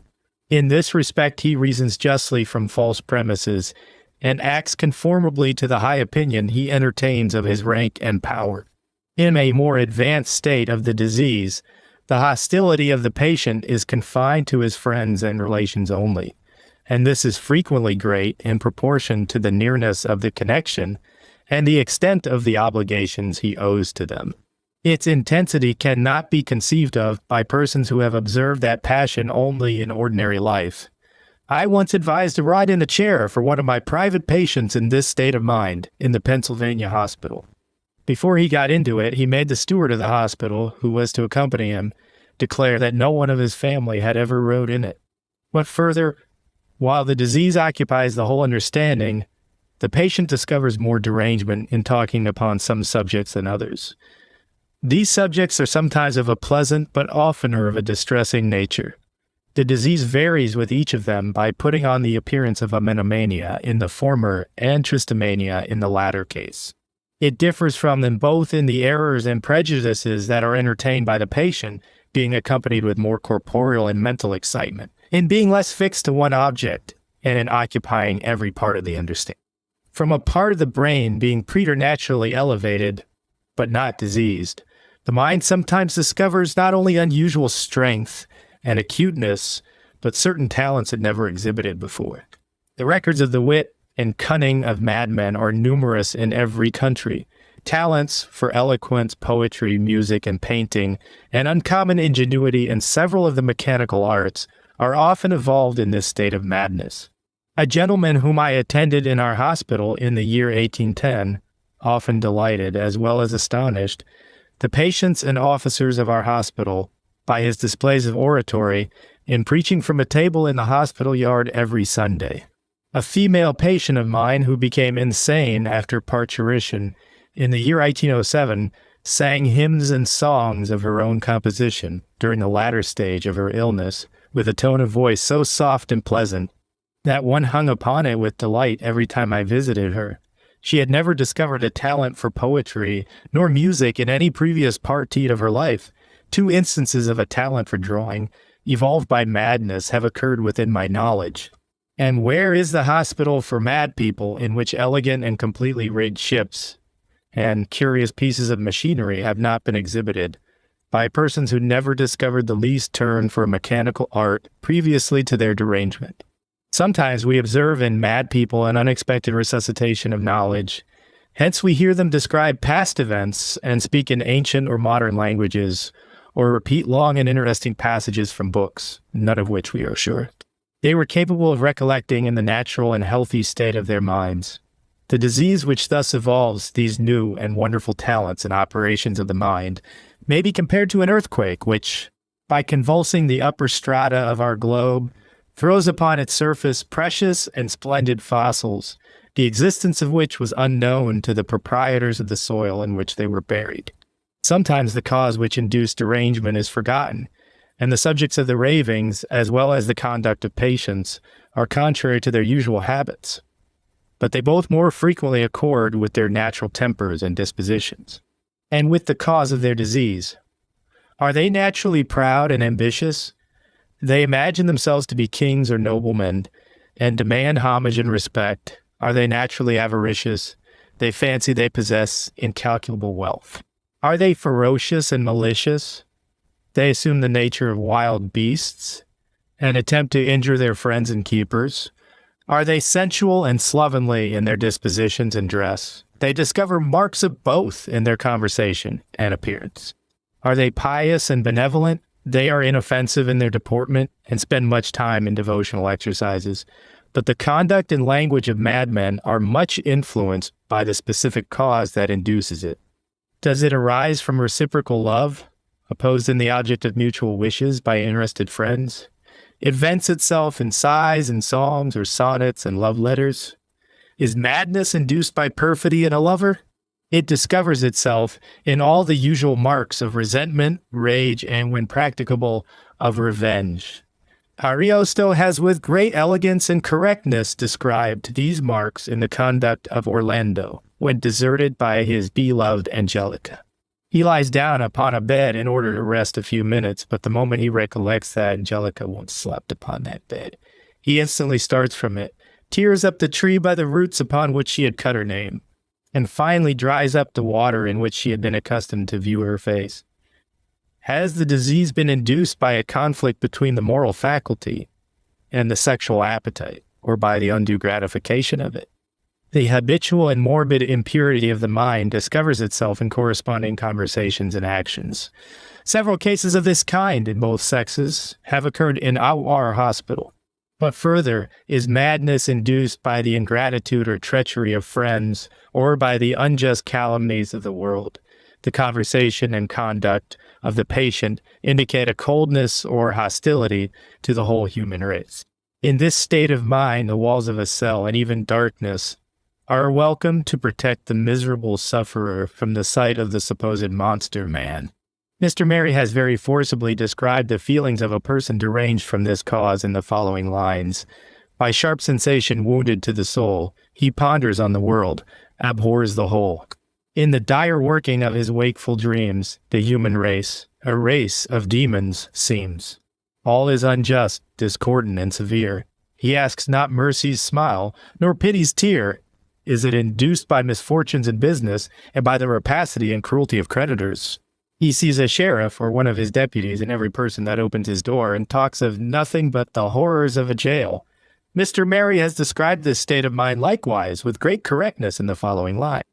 But most to him shall memory prove a curse, who meets capricious fortune's sad reverse, who once in wealth indulged each gay desire, while to possess was only to require, who scattered bounty with a liberal hand, and roved at will through pleasure's flowery land. By ruin cast amongst the lowly crew, what doleful visions pass before his view! His taste, his worth, his wisdom disappear, his virtues too. None notice, none revere. Cold is the summer friend, who lived to trace his playful fancies' ever-varying grace. Even nature's self a different aspect wears, dim by the mists of slow-consuming cares, glows not a flower, nor pants a vernal breeze, as in his hours of affluence and ease. While every luxury that the world displays wounds him afresh and tells of better days, is madness induced by remorse for real and imaginary crimes. The wretched sufferer fancies his bedroom a dungeon, and his physician an executioner, or he cries out to be delivered from infernal spirits, which he supposes to be waiting around his bed, to carry his soul to a place of torment. It is induced by false and gloomy opinions of the attributes of the deity, and a belief of being destined to endless misery. His apartment becomes vocal day and night with the groans and sighs and the excruciating language of despair. It is brought on by a belief in his being a peculiar favorite of heaven and destined to fulfill some of its high and benevolent decrees. His mind overflows with enthusiastic joy, and he stands aloof from an intercourse and even from the contact of mortals. Has the sudden and unexpected acquisition of great wealth perverted the natural operations of the mind? The maniac from this cause is elevated, cheerful, sings and laughs from morning till night. I have seen one instance of this state of madness in our hospital from the sea cause I have mentioned. It is from such cases of madness that it has been said to be attended with pleasure. Horace's madman complained of his physician for restoring him to his former humble grade of life by curing him, and Dr. Thomas Willis mentions an instance of a man who was so happy in his paroxysms of madness that when he was well he longed with impatience for their return. But such instances of happiness in madness are very rare. It is more frequently, I shall say hereafter, accompanied with misery or a total insensibility to it. The nature of a paroxysm of madness is much diversified by its affecting the moral faculties or leaving them in a sound state. Shakespeare has happily illustrated the encroachment of intellectual madness upon the moral faculty, and the sudden recovery of its correct state in the following lines, which he makes his man, King Lear, to utter upon being called upon to punish one of his subjects for adultery. "Thou shalt not die. Die for adultery? No! To a luxury pell-mell, for I want soldiers." And then, as if suddenly penetrated with a sense of the indecency of what he had said, he adds, "Fie. Give me an ounce of civet, good apothecary, to sweeten my imagination." The reader will excuse my frequent recurrences to the poets for facts to illustrate the history of madness. They view the human mind in all its operations, whether natural or morbid, with a microscopic eye, and hence many things arrest their attention which escape the notice of physicians. To the history that has been given of the correspondence between the ravings and conduct of mad people and their natural tempers and dispositions, there are several exceptions. These are all those cases in which persons of exemplary piety and purity of character utter profane or impious or indelicate language, and behave in other respects contrary to their moral habits.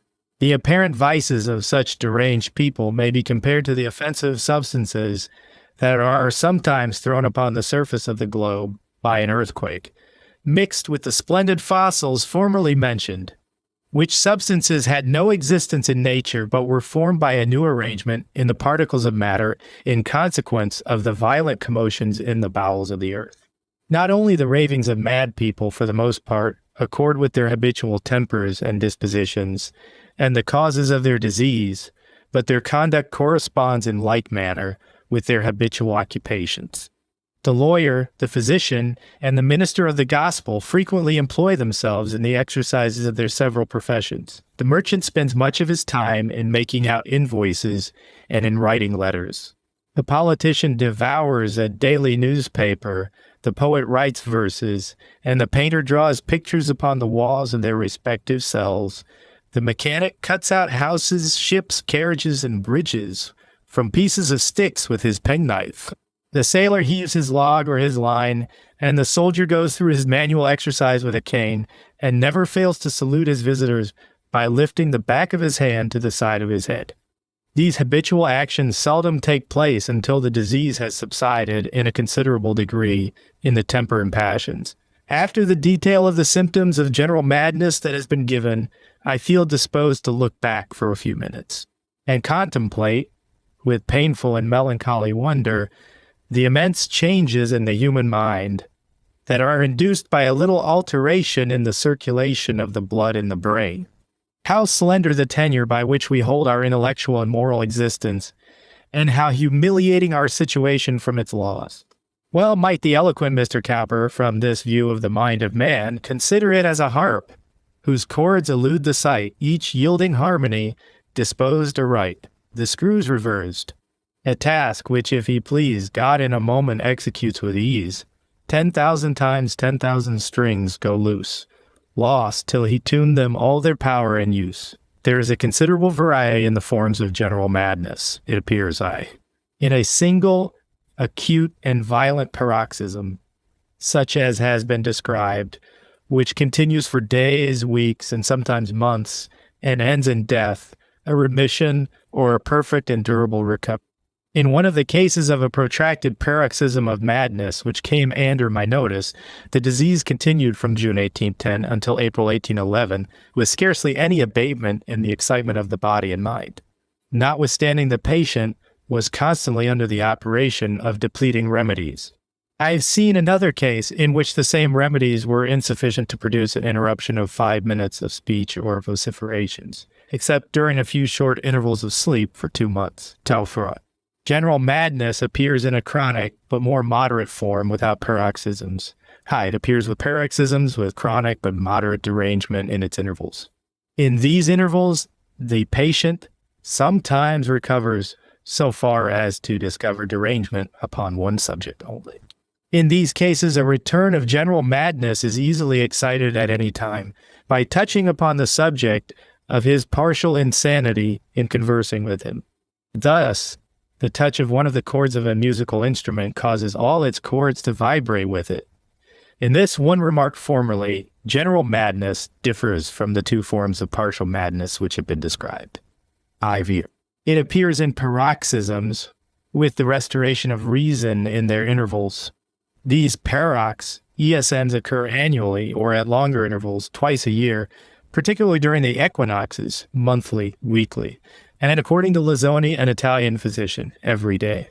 Perhaps this diurnal attack of madness was what has lately been called the maniacal state of fever. Successive paroxysms of madness, with perfect intervals between them, occur most frequently in habitual drunkards.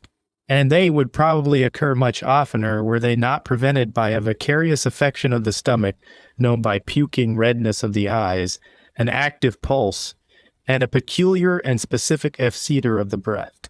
From the correspondence of several of the actions which take place in this disease of the stomach with those which take place in the brain in madness, and from the sameness of the ordinary duration of a paroxysm of each of them. I have called the former derangement in the stomach. The longer the intervals between the paroxysms of madness, the more complete is the restoration of reason. Remissions rather than intermissions take place when the intervals are of short duration, and these distinguish it from febrile delirium, in which intermissions more generally occur. In many cases, everything is remembered that passes under the notice of the patient during a paroxysm of the mind, on D3 of general madness, but in those cases in which the memory is diseased, as well as the understanding, nothing is recollected. I attended a lady in the month of October 1802 who had crossed the Atlantic Ocean during a paroxysm of derangement, without recollecting a single circumstance of her voyage, any more than if she had passed the whole time in sleep. Sometimes everything is forgotten the interval of a paroxysm, but recollected in a succeeding paroxysm. I once attended the daughter of a British officer who had been educated in the habits of gay life, who was married to a Methodist minister.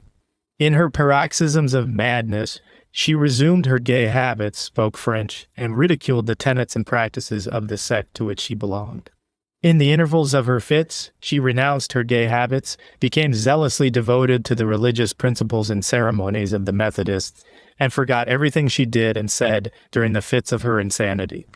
A deranged sailor, some years ago in the Pennsylvania hospital, fancied himself to be an admiral and walked and commanded with all the dignity and authority that are connected with that high rank in the Navy. He was cured and discharged. His disease sometime afterwards returned, and with it all the actions of an admiral which he assumed and imitated in his former paroxysm. It is remarkable. Some persons, when deranged, talk rationally, but act irrationally, while others act rationally and talk irrationally. We had a sailor some years ago in our hospital who spent a whole year in building and rigging a small ship in his cell. Every part of it was formed by a mind apparently in a sound state. During the whole of the year in which he was employed in this work, he spoke not a word. In bringing his ship out of his cell, a part of it was broken. He immediately spoke and became violently deranged soon afterwards. Again, some madmen talk rationally and write irrationally, but it is more common for them to utter a few connected sentences in conversation, but not to be able to connect two correct sentences together in a letter. Of this I have known many instances in our hospital. Vimania is sometimes combined with phrenitis. The brain, in this case, is in the same state as the lungs, when an acute pneumonia blends itself with a pulmonary consumption. Excitement in both cases is abstracted from the muscles so that the patients are usually confined to their beds. The tongue is more furred and the skin much warmer in this mixture of mania and phrenitis than in madness alone.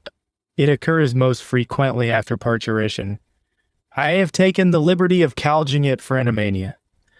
Sypsomania is sometimes combined with the burning, sweating, cold, chilly intermitting, and even hydrophobic states of fever. Instances of them were mentioned in treating upon the seat and proximate cause of madness. A case of its union with hydrophobia occurred in a lady under my care in the month of February 1812. She attempted several times to bite her attendants and was greatly agitated when the word water was mentioned in her room. As the pulse in this mixture of mania and common fever is generally sinicus, I have called it syphiocomania. In all the forms and combinations of madness that have been described, the duration of the disease, after it is completely formed, seems to be as much fixed by nature as the duration of an autumnal fever. It may be weakened and life may be preserved during its continuance, but unless it be overcome in its first stage, it generally runs its course in spite of all the power of medicine. 7th. There is a form of mania which is seldom the object of medical attention, either in hospitals or in private practice, but which is well known not only to physicians, but to persons of common observation in every part of the world. Dr. Cox has described it very happily and correctly in the following words. Among the varieties of maniacs met with in medical practice, there is one which, though by no means rare, has been little noticed by writers on this subject. I refer to those cases in which the individuals perform most of the common duties of life with propriety, and some of them, indeed, with scrupulous exactness, who exhibit no strongly marked features of either temperament, no traits of superior or defective mental endowment, but yet take violent antipathies, harbor unjust suspicions, indulge strong propensities, affect singularity in dress, gait, and phraseology, are proud, conceited, and ostentatious, easily excited, and with difficulty appeased, dead to sensibility, delicacy, and refinement, obstinately riveted to the most absurd opinions, prone to controversy, and yet incapable of reasoning, always the hero of their own tale. Using hyperbolic, high-flown language to express the most simple ideas, accompanied by unnatural gesticulation, inordinate action, and frequently by the most alarming expression of countenance. On some occasions, they suspect similar intentions on the most trivial grounds.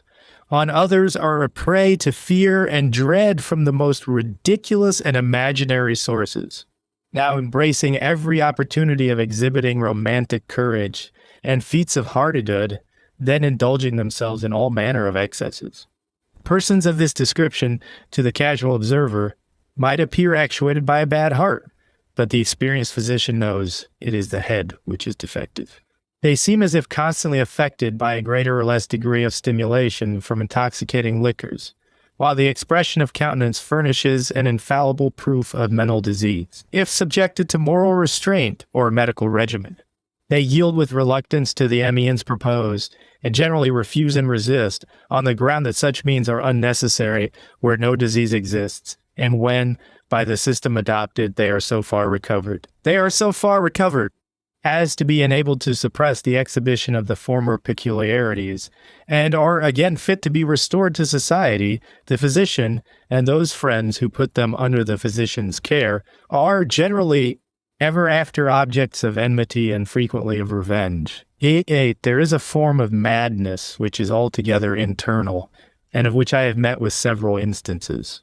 It consists in the same kind of alienation of mind that takes place in common madness, but which is subject to the command of the will. Persons affected with it feel all the distraction of thoughts and anguish of madness when alone, and sometimes in company when they are silent or inattentive to conversation, but without discovering any of its signs in their countenances or behavior. It resembles, in this respect, that feeble grade of the delirium of a fever, which is chased away by the visit of a physician, or by speaking to the patient upon any interesting subject. I have suspected the cases of suicide, which sometimes occur in persons apparently in a sound state of mind, are occasioned by this form of madness. They may be compared, in this situation, to patients in the walking state of the yellow fever, in whom all the sympathies of the body are destroyed, in consequence of which its external parts appear sound and healthy, while the stomach and other vital parts are perishing by disease. I've called this internal form of madness mania larvata. There has been a diversity of opinions respecting the influence of the moon inducing or increasing paroxysms of madness after it has taken possession of the system.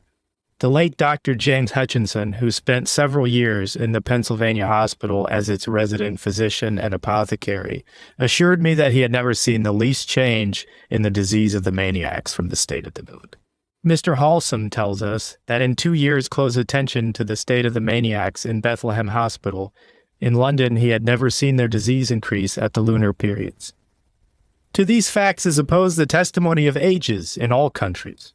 There is, I believe, an equal portion of truth on the side of both these opinions.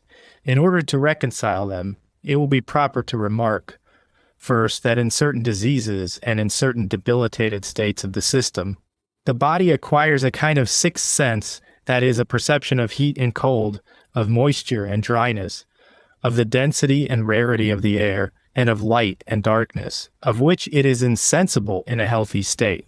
2. The moon, when full, increases the rarity of the air and the quantity of light, each of which I believe acts upon sick people in various diseases, and, among others, in madness.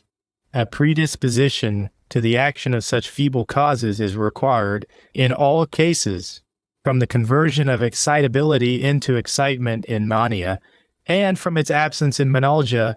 It is easy to conceive, in both those states of derangement, the system will be insensible to the influence of the moon. Now, when we consider that a great majority of the patients in most hospitals are in one of those states of madness, it is easy to account for their exhibiting no marks of lunar influence. According to the observations of Dr. Hutchinson and Mr. Halsam, in the year 1807, I requested Mr. Thornton, then one of the apothecaries of the hospital, to attend particularly to the influence of the morning light upon all the maniacal patients that were at the time confined in it. He informed me that many of them became noisy as soon as the day began to break, and that with the exception of 2 or 3 recent cases, they all became silent and quiet after night. During the eclipse of the sun on the 16th of June, 1806, there was a sudden and total silence in all the cells of the hospital. The inference from these facts is that the cases are few in which mad people feel the influence of the moon, and that when they do, it is derived chiefly from an increase of its light.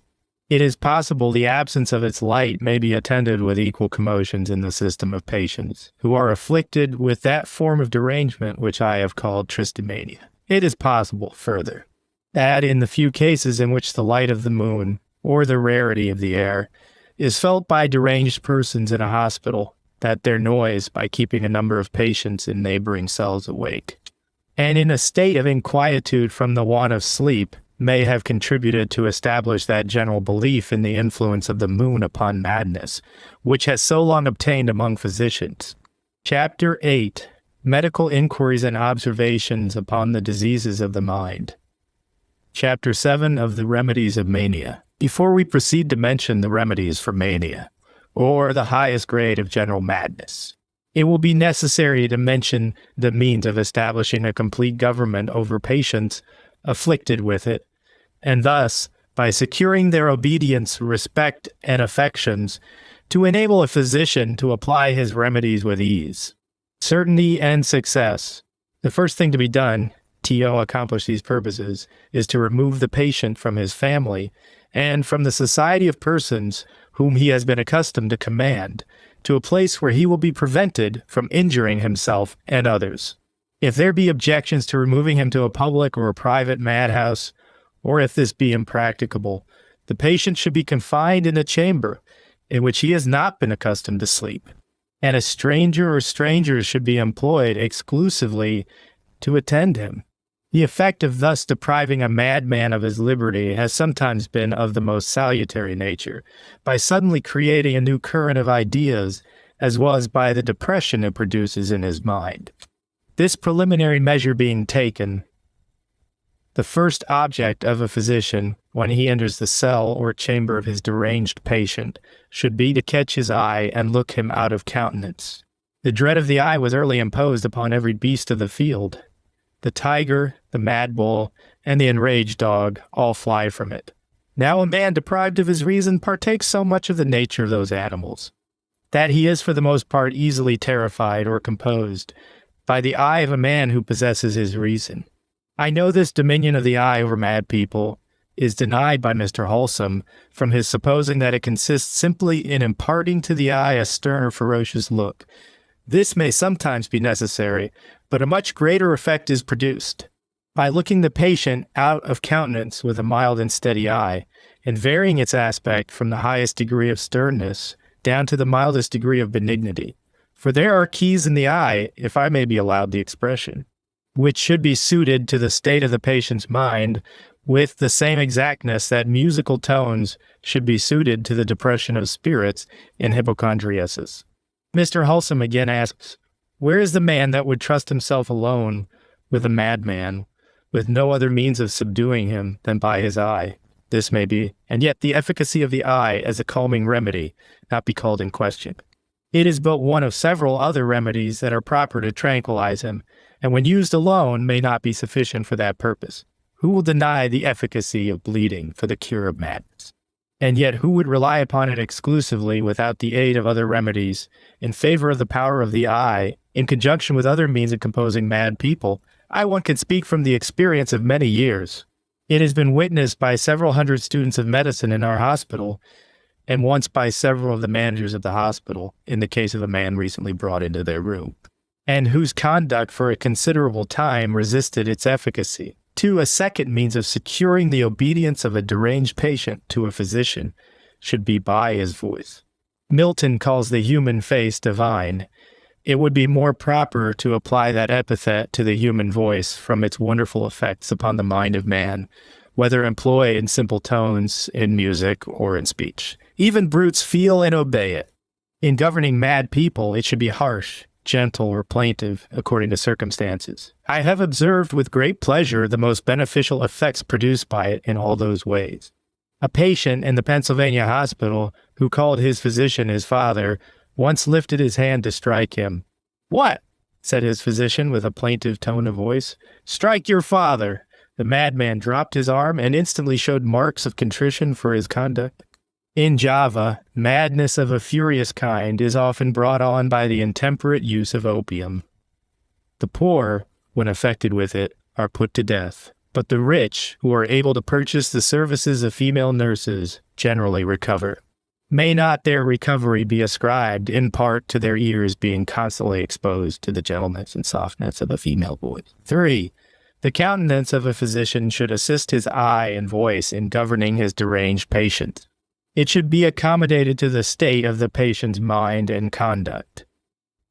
There is something like contagion in the different aspects of the human face, and madmen feel it in common with other people.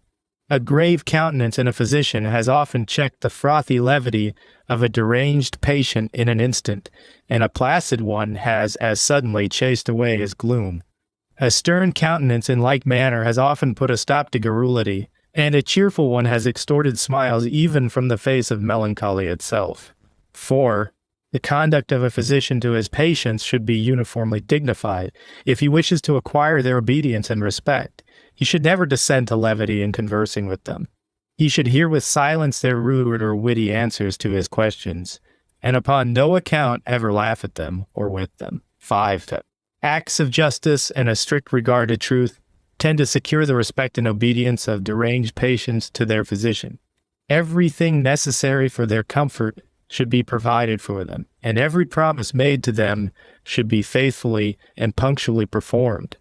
I once lost the confidence of a maniac by simply failing to enlarge him on an appointed day, in consequence of an unexpected revival of some of the symptoms of his disease. 6. A physician should treat his deranged patients with respect, and with all the ceremonies which are due to their former rank and habits of living. Carpets upon the floors of their rooms or cells, curtains to their beds, taste in the preparation and manner of serving their meals, will all serve to prevent distress and irritation from a supposed change in their condition in life. I have known a deranged gentleman complain of being addressed without the title of Mr., and I have seen several others turn with an indignant look from their food, when served to them upon a table not covered with a cloth, or in vessels they had not been accustomed to in their own families. With this habitual attachment to forms in behavior and taste in living, there is in this class of patients a similar respect for former habits of society, for which reasons they should always eat, sit, and partake of amusements by themselves. The great advantage which private madhouses have over public hospitals is derived chiefly from their conforming to this principle in human nature, which the highest grade of mad OS is seldom able to eradicate. 7. And lastly, a physician acquires the obedience and affections of his deranged patients by acts of kindness. For this purpose, all his directions for discontinuing painful or disagreeable remedies and all his pleasant prescriptions should be delivered in the presence of his patients, while such as are of an unpleasant nature should be delivered only to their keepers. Small presents of fruit or sweet cake will have a happy effect in attaching maniacal patients to their physicians, for it is a fact that in proportion to the intensity of misery, the subjects of it feel most sensibly the smallest diminution of it. Perhaps the recovery of the madman Java, just now mentioned, may be ascribed, further, to their being nursed by women, in whom kindness to the sick and distressed is so universal, that it forms an essential and predominating feature in the female character. As an inducement to treat mad people in the manner that has been recommended, I shall only add that in those cases in which the memory has been greatly impaired, they seldom forget 3 things after their recovery, viz. Acts of cruelty, acts of indignity, and acts of kindness. One have known instances in which the 2 former have been recollected by them with painful, and the last with pleasant associations for many years. In gratitude for kindness and favors shown to them, they exceed all other classes of patients after their recovery. A physician once asked a young woman of the Society of Friends, whom he had assisted in curing in the Pennsylvania hospital, if she had forgiven him for compelling her to submit to the remedies that had been employed for that purpose. "Forgive thee," said she, "why I love the very ground thou walkest on. If all the means that have been mentioned should prove ineffectual to establish a government over deranged patients, recourse should be had to certain modes of coercion. These will sometimes be necessary in order to prevent their destroying their clothes and the furniture of their cells, as well as to punish outrages upon their keepers and upon each other. The following means will generally be found sufficient for these purposes. 1. Confinement by means of a strait waistcoat or of a chair, which I have called a tranquilizer. He submits to them both with less difficulty than to human force, and struggles less to disengage himself from them. The tranquilizer has several advantages over the strait waistcoat or mad shirt. It opposes the impetus of the blood towards the brain. It lessens muscular action everywhere. It reduces the force and frequency of the pulse. It favors the application of cold water and ice to the head, and warm water to the feet, both of which I shall say presently are excellent remedies in this disease. It enables the physician to feel the pulse and to bleed without any trouble, or altering the erect position of the patient's body. And lastly, it relieves him by means of a close stool, half filled with water, over which he constantly sits, from the effete and filth of his alvine evacuations. 2. Privation of their customary pleasant food. 3. Pouring cold water under the coat sleeves, so that it may descend into the armpits and down the trunk of the body. 4. The shower bath continued for 15 or 20 minutes. If all these modes of punishment should fail of their intended effects, it will be proper to resort to the fear of death. Mr. Higgins proved the efficacy of this fear in completely subduing a certain Sarah T., whose profane and indecent conversation and loud vociferations offended and disturbed the whole house of Dr. Cox's medical museum, Pyle, Donna. He had attempted in vain by light punishments and threats to put a stop to them. At length he went to her cell, from whence he conducted her, cursing and swearing as usual, to a large bathing tub, in which he placed her. "Now," said he, "prepare for death. I will give you time enough to say your prayers, after which I intend to drown you, by plunging your head under this water." She immediately uttered a prayer, such as became a dying person. Upon discovering this sign of penitence, Mr. Higgins obtained from her a promise of amendment. From that time no profane or indecent language, nor noises of any kind, were heard in her cell. By the proper application of these mild and terrifying modes of punishment, chains will seldom, and the whip never be required to govern mad people. I except only from the use of the latter, those cases in which a sudden and unprovoked assault of their physicians or keepers may render a stroke or two of a whip, or of the hand, a necessary measure of self-defense. To encourage us in the use of all the means that have been mentioned for subduing the tempers of mad people, and acquiring a complete government over them, I shall only add to the history I have given of their disease, that there is a predisposition in their minds to be acted upon by them, founded in their timidity. They are not only afraid of their keepers and attendants, but of one another. Some years ago, a madman of the name of Hoops disturbed the whole village of Chester in this state by his conduct. A person more mad than himself came into the town. Hoops instantly ran from him and took shelter in the courthouse while the court was sitting. There was an instance of the same timidity in a madman in our hospital in the month of February 1810. In consequence of the house being unusually crowded with mad people, 2 men were confined in one cell. One of them, who was very noisy, was instantly silenced by the rebukes of his less deranged companion. He even crept into the corner of a cell to avoid him. The remedies for general mania next come under our consideration. In enumerating them, I shall adopt the same order that I followed in treating upon partial insanity, by mentioning, I took such as should be applied to the mind through the medium of the body, and 2 such as should be applied to the body through the medium of the mind. The first remedy under this head should be bloodletting. This evacuation is indicated 1. By all the facts and arguments formerly mentioned, in favor of this grade of madness % being an arterial disease, of great morbid excitement or inflammation in the brain, particularly by the state of the pulse, and when this is natural, by the state of the countenance, by wakefulness, and by a noisy and talkative disposition. 2. By the appetite being uninterrupted and often unrestrained, whereby the blood vessels become overcharged with blood. 3. By the importance and delicate structure of the brain, which forbid its bearing violent morbid action for a length of time, without undergoing permanent obstruction or disorganization. The danger from this cause is much increased by the wakefulness, hollowing, singing, and strong muscular exertions of persons in this state of madness. 4. By there being no outlet from the brain, in common with other viscera, to receive the usual results of disease or inflammation, particularly the discharge of serum from the blood vessels. 5. By the accidental cures which have followed the loss of large quantities of blood.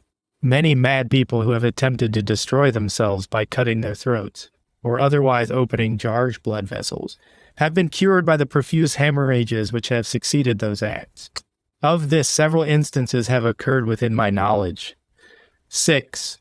By the morbid appearances of the blood which has been drawn for the cure of this form of madness, it is generally diseased beyond that grade in which it exhibits a buffy coat.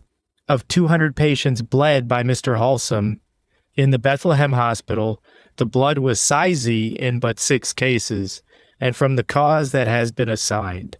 I have seen nearly all the morbid appearances of the blood which I have enumerated in my defense of bloodletting, and never a single instance in which it put on a natural appearance. 7. Bloodletting is indicated by the extraordinary success which has attended its artificial use in the United States, and particularly in the Pennsylvania hospital. In the use of bleeding in this state of madness, the following rules should be observed. 1. It should be copious on the first attack of the disease. From 20 to 40 ounces of blood may be taken at once, unless fainting be induced before that quantity be drawn. It will do most service if the patient be bled in a standing posture.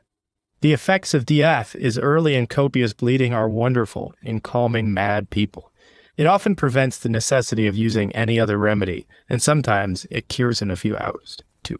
It should be continued not only while any of those states of morbid action in the pulse remain which require bleeding in other diseases, but in the absence of them all, provided great wakefulness, redness in the eyes, a ferocious countenance, and noisy and refractory behavior continue, all of which indicate a highly morbid state of the brain. We bleed in the same natural state of the pulse in the pneumonia Nutha. We do the same thing in a similar form of hepatitis. The propriety of bleeding in this mania Nutha, if I may be allowed to use a term founded upon the unity of its cause, that is, congestion of blood without inflammation, with the causes of the above diseases of the lungs and liver, has often been demonstrated in the Pennsylvania hospital. Its advantages, I well recollect, attracted the attention of the pupils of the hospital in the year 1805, in a more than ordinary manner in the case of a man of the name of Pickett.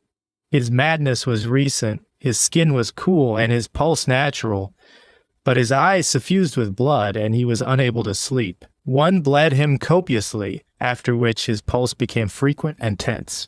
I repeated the bleeding, and gave him several doses of purging physic, which cured him in a few days. 3. It should be more copious in phrenomania and cytocomania than in simple madness. Its liberal use is particularly indicated in the latter. When it is formed by the union of madness with pregnancy, or with the autumnal or puerperal fever, in all which the blood vessels labor under disease in other parts of the body as well as the brain. It should be less copious in madness from of the mind, 187 drunkenness, than from any of its other causes, all the circumstances that call for it being equal. For the reasons for this caution, the reader will please to consult the defense of bloodletting in the 3rd volume of the author's Medical Inquiries and Observations, 5 It is indicated no less in the 7th and 8th forms of general mania, formerly described, than in those which preceded them. I think I once prevented suicide by it, in a young gentleman descended from a family in which several of its members had perished by their own hands. 6. The quantity of blood drawn should be greater than in any other organic disease. This is indicated not only by most of the reasons for bleeding formerly given, but by the strong and uncommon hold which the disease takes of the brain. Many circumstances prove this to be the case, but none more than its not being cured, and scarcely suspended, by the acute and painful disease of parturition, several instances of which have come under my notice. From among many cases of the successful issue of profuse bleeding in this form of madness, I shall select but 2. The former was in Mr. T.H. of the state of New Jersey, a man of 68 years of age, from whom I drew nearly 200 ounces of blood between the 20th of December and the 14th of February. In the year 1807, the latter was in Mr. D. T. of the state of New York, who lost about 470 ounces, by my order, by 47 bleedings between the months of June 1810 and April 1811. Both these gentlemen were my private patients in the Pennsylvania hospital. Were it necessary, I could add to these cases several others, communicated to me by my pupils, particularly by Dr. Wallace of Virginia and Dr. Annan of Maryland, in which a similar practice had been attended with the same success. After all the symptoms which bawl for bloodletting have disappeared, we sometimes observe the disease to continue. In this case, morbid excitement becomes insulated, but still so considerable as not to yield to purges or blisters. Here, cupping is indicated. The cup should be applied to the temples, behind the ears, and to the nape of the neck. Leeches may be used for the same purpose, and to the same places. They may likewise be applied to the hemorrhoidal vessels with advantage, in persons who have been subject to the piles. The sympathy of the brain with these vessels is so intimate that the disease yields as readily to the loss of blood from them as from the parts that have been mentioned near the brain. Arteriotomy performed upon the temporal artery, it is said, is more useful than venesection or local bleeding with cups and leeches. I can say nothing in its favor from my own experience. I have only to add to these remarks upon the use of cups and leeches that they are not only useless but often hurtful, if applied before the action of the pulse is reduced, by inducing debility in the blood vessels of the brain. They invite morbid excitement to it from the blood vessels of the trunk and extremities of the body, provided they retain a predominance or even an equality of action with the blood vessels of the brain. 3. Solitude is indispensably necessary in this state of madness. The passions become weak by the abstraction of company, and by refraining from conversation. For this reason, visitors should be excluded from the cells and apartments of highly deranged people, and there are times in which the visits of a physician and of the cell keeper or nurse should be as seldom and short as are consistent with the proper treatment and care of the patient. 4. Darkness should accompany solitude in the first stage of this disease. It invites to silence, and it induces a reduction of the pulse by the abstraction of the stimulus of light and by the influence of fear, which is naturally connected with darkness. There are 4 cells in the Pennsylvania hospital, so formed that it is possible to render them dark with but little trouble. I have seen the happiest effects from confining noisy patients in them. 5. An erect position of the body. There is a method of taming refractory horses in England by first impounding them, as it is called, and then keeping them from lying down or sleeping by thrusting sharp, pointed nails into their bodies for 2 or 3 days and nights. The same advantages, I have no doubt, might be derived from keeping madmen in a standing posture and awake for 24 hours, but by different and more lenient means. Besides producing several of the effects of the tranquilizing chair, it would tend to reduce excitement by the expenditure of excitability from the constant exertion of the muscles which support the body. The debility thus induced in these muscles would attract morbid excitement from the brain and thereby relieve the disease. That benefit would arise from preventing sleep. I infer from its salutary effects in preventing delirium, and from delirium being always increased by it in fevers of great morbid excitement. Low diet, consisting wholly of vegetables and those of the least nutritious nature. What would be the effect of fasting for 2 or 3 days in this state of madness? I am disposed to think favorably of it from a fact communicated to me by a gentleman who resided 20 years in the interior parts of India. He informed me that the wild elephants, when taken, are always tamed by depriving them of food until they discover signs of great emaciation. They are then fed with mild aliment and soon acquired their usual flesh, but without the least return of their ferocity. Fasting is calculated to act in 2 ways in the cure of tonic madness. 1. By lessening the quantity of blood by the abstraction of aliment, and 2, by exciting the disease of hunger in the stomach to such a degree as to enable it to predominate over the disease of the brain, and by that means attract it to a less vital part of the body. The effects of this severe remedy in curing inflammatory dropsy render it still more probable that it might be employed with advantage in this disease of the brain. Against its use, it may be said that the ferocity of certain wild animals is increased by hunger. This is true, but ferocity is not derangement. It is possible it might exist for a little while, and be attended with symptoms totally different from those which take place in madness, and of a nature that would yield more easily to the power of medicine. The drinks of a patient in this state of madness should be of the most simple kinds: 7 purging, cremor tartar, salts, senna, calomel, and jalap have all been employed for this purpose. Their use is indicated by the obstructions in the viscera and torpor of the alimentary canal, which generally accompany this form of madness. There are cases in which the purges should be given daily, so as to excite an artificial diarrhea. Nature, as I shall say presently, sometimes cures madness in this way. It is much in favor of this chronic mode of purging that few persons are ever delirious in their last moments, who die of discharges from their bowels. In the mixture which sometimes takes place of mania with the Seneca's form of bilious fever, purging should be employed more freely than in simple madness. Calomel and jalap should be preferred for that purpose. 8. Emetics are spoken of very differently by authors. Some commend, while others condemn. When they have done harm, it must have been by giving them before or after the system was reduced below the emetic point. When given at that point, they have done good in many cases. I mentioned formerly their manner of operating in treating of their efficacy in partial derangement. 9. Nitre has done the same service in this disease that it has done in other diseases which affect the blood vessels. Its efficacy is increased by such additions of tartarized antimony and calomel to it, as shall increase its disposition to act upon the bowels and skin. 10. Blisters, like emetics, have been considered as remedies of doubtful efficacy, but it is only because they have not been employed in the manner or at the precise time that was necessary to obtain benefit from them.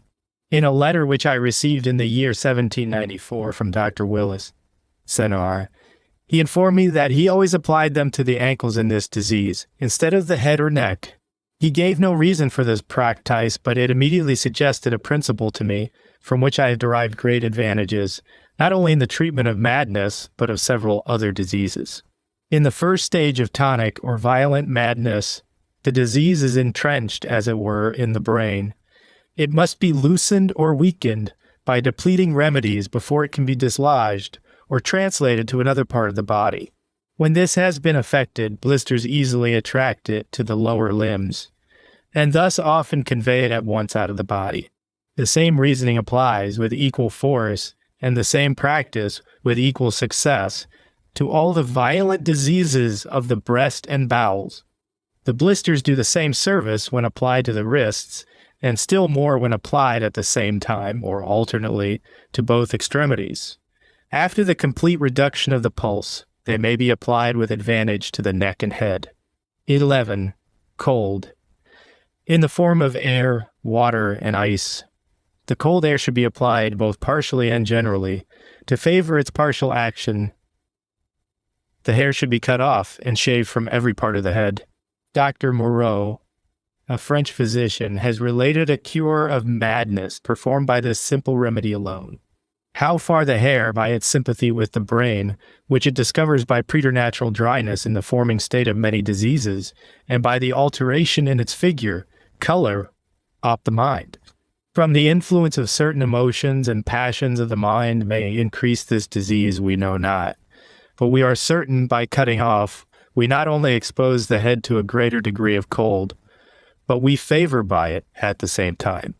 Depletion from the brain by means of insensible perspiration, for however strange it may appear, there is a grade of action in the perspiring vessels, in which their discharges are increased by the sedative operation of cold. Cold air, by its action upon the whole body, has likewise done service in this state of madness. I have heard of 2 instances in which it was cured by the patients escaping from their keepers in the evening, and passing a night in the open air in the middle of winter. One of them relapsed, in the other, the cure was permanent. Cold water should be applied in like manner to the head and the whole body. To the former, it should be applied by means of claws or a bladder, to which ice, when it can be obtained, should be added. For the head, from its greater insensibility to cold than any other part of the body, feels, in but a feeble degree, the coldness of simple water. I have found this to be a more effectual as well as a more delicate mode of applying cold to the head than by means of the clay cap, as advised by Dr. Cullen. The water or ice should be frequently renewed, and they should be continued for several days and nights. The signal for removing them should be when they produce chilliness and sobbing or weeping in the patient. The advantages of these cold applications to the head will be much increased by placing the feet at the same time in warm water. The circulation is thereby more promptly equalized. The reader will find a striking instance of the efficacy of using cold and warm water in this manner, to the two extremities by my advice, in a case of mania published by Dr. Spence of Dumfries in Virginia in Dr. Cox's Medical Museum. In order to derive benefit from the application of cold water to the whole body, it should be immersed in it for several hours, by which means we prevent the reaction of the system and thus render the sedative effects of the water permanent. Pumping for an hour or two upon a patient acts in the same way, but as it has sometimes been employed in curing a fit of drunkenness and may be considered as a punishment, rather than a remedy, immersion of the body should be preferred to it. The patience and insensibility of the system to cold in this state of the system is illustrated by a striking fact mentioned by Dr. Curry in his medical reports. He tells us a deranged young woman slept upon a cold floor during a whole night, so cold as to freeze water and milk upon her table, without suffering the least inconvenience from it. 11. A salivation. I mentioned the manner in which this remedy operated upon the brain, the bowels, and the mind. In treating of the cure of hypochondriac derangement, too much cannot be said in its favor in general madness. I once advised it in a case of this disease from parturition, in which the patient conceived an aversion from the infant that had been the cause of her suffering. On the day that she felt the mercury in her mouth, she asked for her infant and pressed it to her bosom. From that time, she rapidly recovered. It is sometimes difficult to prevail upon patients in this state of madness, or even to compel them to take mercury in any of the ways in which it is usually administered. In these cases, I have succeeded by sprinkling a few grains of calomel daily upon a piece of bread, and afterwards spreading over it a thin covering of butter, 12, the Peruvian bark. In all those cases in which mania is complicated with the intermitting fever, or with those prostrate states of fever in which bark is usually administered, this medicine may be given with advantage. I have thus enumerated the principal remedies which have been employed in reducing the preternatural excitement of the system which takes place in tonic madness. There are some others which have been employed for the same purpose, upon which I shall make a few remarks. 13. Opium. From an erroneous belief in the supposed sedative power of this medicine, it has been prescribed in this state of derangement, but I believe always with bad effects.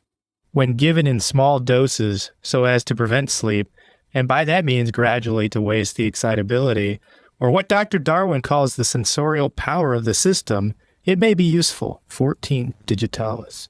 I have occasionally administered this medicine in tonic madness, but never with any radical or permanent success. 15. Camphor has been supposed to possess specific virtues in this state of madness.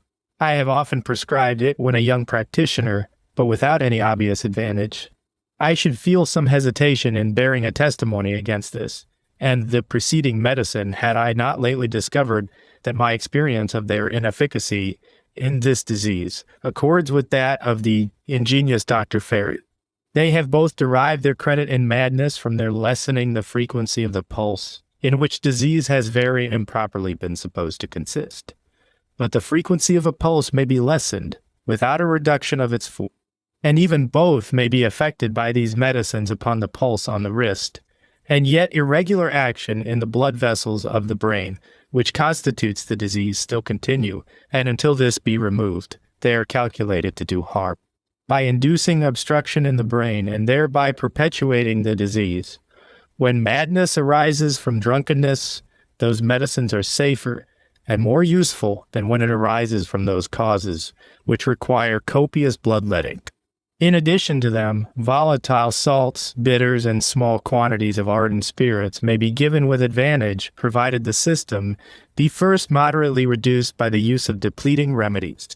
I suspect many, and perhaps all, the cures that have been performed by opium, digitalis, and camphor have been of madness from the intemperate use of strong drink. The disease in most of these cases partakes of the nature of a soap bubble. With all its apparent force, it is both feeble and transient, and not only bears stimulants with safety, but sometimes requires them immediately after gentle evacuations of any kind. 16. Hellebore has been famed for many centuries as a specific for madness. It is generally admitted that it is useful only when it acts as a purge. 17. Dr. Gregory Sendar used to relate in his lectures a method of curing tonic madness, which was practiced by a farmer in the neighborhood of Aberdeen in Scotland. It consisted in yoking a number of madmen in a plough and compelling them by fear or force to plough the fields. This remedy acted by reducing and expending the morbid excitement of the system.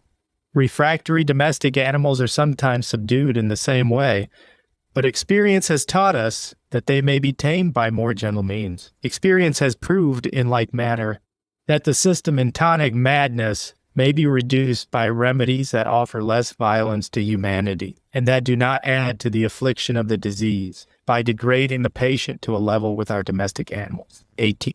As soon as the disease shows signs of abatement, the patient should be relieved from his confinement in order to partake of the benefits of fresh air and exercise. Swinging, riding in a carriage, and moderate walking will be highly proper in this state of his disease. To these should be added, 19, the shower bath. This excellent remedy acts upon the head by the stimulus arising from the weight and momentum of the water, and by the reaction of the blood vessels after the sedative effects of the water are over. I have seen very happy results from it. To do much service, it should be used 2 or 3 times a day. 20. The diet and drinks of the patient should now be of a cordial nature, and where obstinate wakefulness or restlessness attends, opium may be given at bedtime with safety and advantage. 21. When the disease affects the nervous and muscular systems in common with the blood vessels with hysterical or convulsive symptoms, asafoetida, castor, and the oil of amber should be given with all remedies that have been mentioned. Sutripo. We come next to mention the remedies that are proper to act upon the body through the medium of the mind. 1. The first remedy under this head is to divert the ruling passion or subject which occupies the mind, if it be one, and fix it upon some other. Nothing effectual can be done without great attention to this direction. The author has endeavored to show, in an inquiry into the influence of physical causes upon morals, how much the passions may be made to neutralize and decompose each other, and thus to lessen their influence upon the body. History furnishes several examples of the truth of this remark.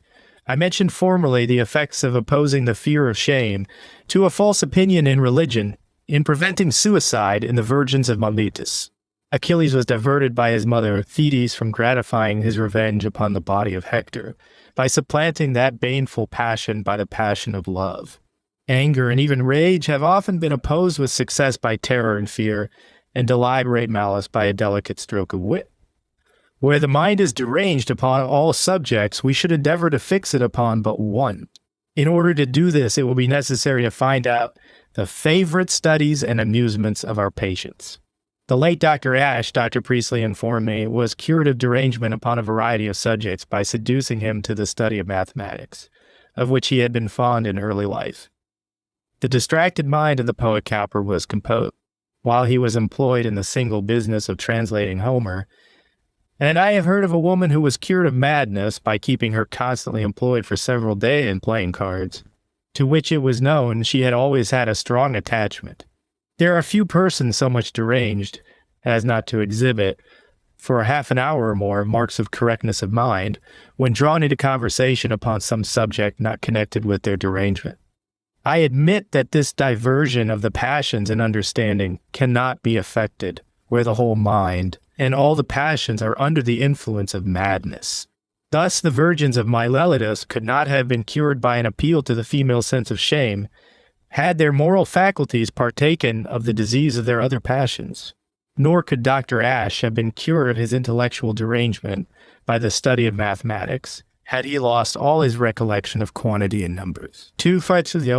A sudden sense of the absurdity, folly, or cruelty of certain actions produced by conversation has sometimes cured madness. The cure in this case bears a resemblance to the sudden reduction of a dislocated bone. Some years ago, a maniac made several attempts to set fire to our hospital. Upon being remonstrated with by Mr. Coates, one of its managers, he said, "I am a salamander." "But recollect," said Mr. Coates, "all the patients in the hospital are not salamanders." "That is true," said the maniac, and never afterwards attempted to burn the hospital. Many similar instances of a transient return of reason, and some of cures by pertinent and well-directed conversations, are to be met with in the records of medicine. 3. Madness has sometimes been cured by the influence of place, time, and company upon the human mind. In favor of the benefits of association from place, one shall mention the following facts. Van Swieten relates a story of a cabinet maker who always recovered his reason as soon as he entered his workshop. A certain Mrs. D. of this city, formerly a patient of mine, on the 27th of March, 1792, was suddenly seized with derangement on her way from market. She rambled for 2 hours up and down the city, and at length was conducted to her own house. The moment she looked around her, she recovered her reason, nor did she relapse afterwards. I have known one clergyman, and have heard of another, who were deranged at all times, except when they ascended the pulpit, in which place he had discovered in their prayers and sermons all the usual marks of sound and correct mind. I once attended a judge from a neighboring state, who was rational and sensible upon the bench, but constantly insane off it. Time, by its influence upon a deranged mind, sometimes produces healthy and regular associations of ideas and conduct. The late Reverend Doctor of Baltimore was observed to be less deranged on Saturday than on any other day of the week, probably from that day being formerly devoted exclusively to retirement and study, in preparing for the exercises of the ensuing Sabbath. Company has a similar effect in restoring healthy and regular associations in the mind. It should always be of that kind which produced respect in former times. It will readily occur to the reader that all these remedies derived from association will be proper only in the declining and moderate state of the disease. 4. Great care should be taken by a physician to suit his conversation to the different and varying states of the minds of his patients in this disease. In its furious state, they should never be contradicted, however absurd their opinions and assertions may be, nor should we deny their requests by our answers, when it is improper to grant them. In the second grade of this disease, we should divert them from the subjects upon which they are deranged, and introduce, as if it were accidentally, subjects of another and of an agreeable nature.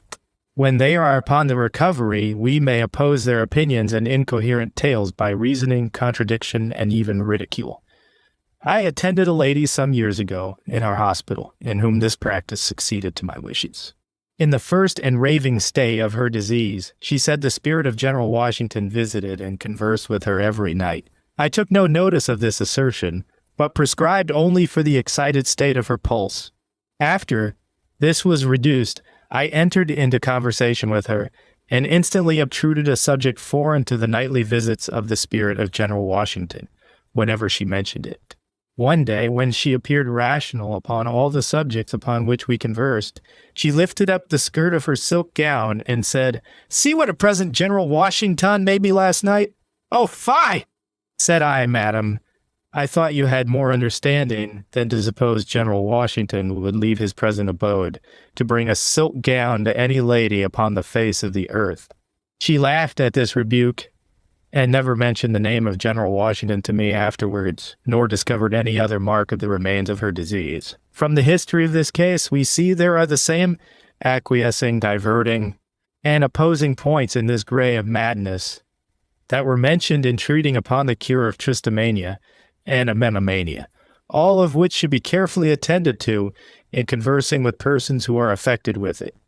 We see further from this case that the cure of mental and bodily diseases is to be effected by the same means.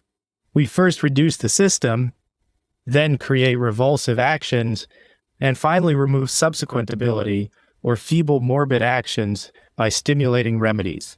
From the nature of the last of these remedies, the necessity of rescuing maniacal patients from solitude must be very obvious in order to their producing a salutary effect. Indeed, they should never be confined a day after they cease to be disposed to injure themselves or others. 5. The return of regularity and order in the operations of the mind will be much aided by obliging mad people to read with an audible voice, to copy manuscripts, and to commit interesting passages from books to memory. By means of the first, their attention will be more intensely fixed upon one subject than by conversation. In this way only, they read when alone, and in this way only, they comprehend what they read. They revert in this respect to the state of childhood. By copying manuscripts, the attention will be still more fixed to one subject and abstracted from all others. I have witnessed the most salutary effects from it, particularly in a gentleman from New England, whose cure was completed by transcribing a volume of lectures for a student of medicine. Committing select passages from books to memory will be more useful than either of them, inasmuch as it requires greater efforts of mind to accomplish it. To facilitate this mode of exciting and regulating the faculties and operations of the mind, a few entertaining books of history, travels, and prints should compose a part of the shop furniture of every public and private madhouse. Music has been much commended in this state of madness. History records 2 cures of royal patients being affected by it. Dr. Cox mentions a striking instance of its power over the mind of a madman. It should be accommodated to the state of the disease. In that grade of it which is now under consideration, the tunes should be of a plaintive, that is, of a sedative nature. 7. Terror acts powerfully upon the body through the medium of the mind, and should be employed in the cure of madness. I once advised gentle exercise upon horseback in the case of a lady in Virginia who was deranged. In one of her excursions from home, her horse ran away with her. He was stopped after a while by a gate. The lady dismounted, and when her attendants came up to her, they found her, to their great surprise and joy, perfectly restored to her reason, nor had she had since the least sign of a return of her disease. A fall down a steep ridge cured a mania of 20 years' continuance. Dr. Joseph Cox relates 3 cures of madness by nearly similar means. Dr. M. Smith of Georgia informed me that a madman had been suddenly cured in Virginia by the breaking of a rope, by which he had been let down into a well that was employed as a substitute for a bathing tub. He was nearly drowned before he was taken out. The cures in all of these cases were effected by the new actions induced in the brain by the powerful stimulant that has been mentioned. In the use of it, great care will be necessary to suit its force to the existing state of the system. 8. Fear, accompanied with pain and a sense of shame, has sometimes cured this disease. Bartholin speaks in high terms of what he calls flagellation in certain diseases.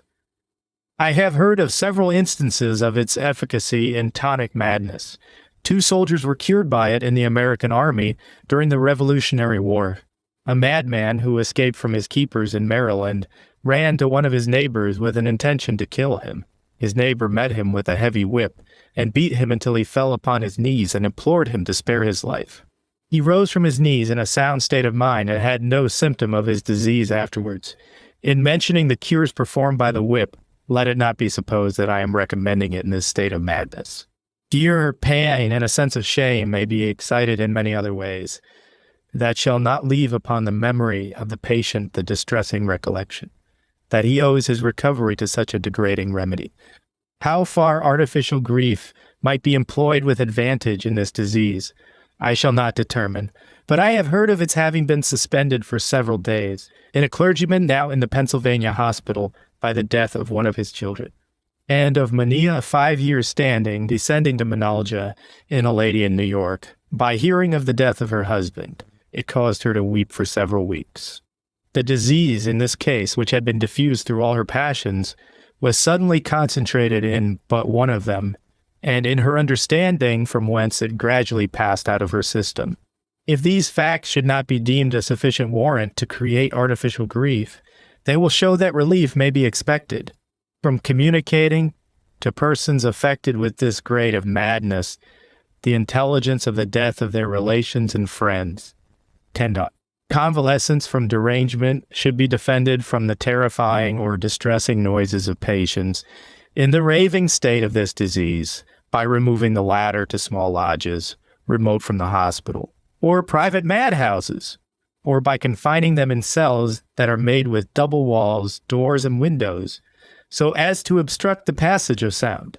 A relapse has often been induced by the neglect of this caution. Chapter 9.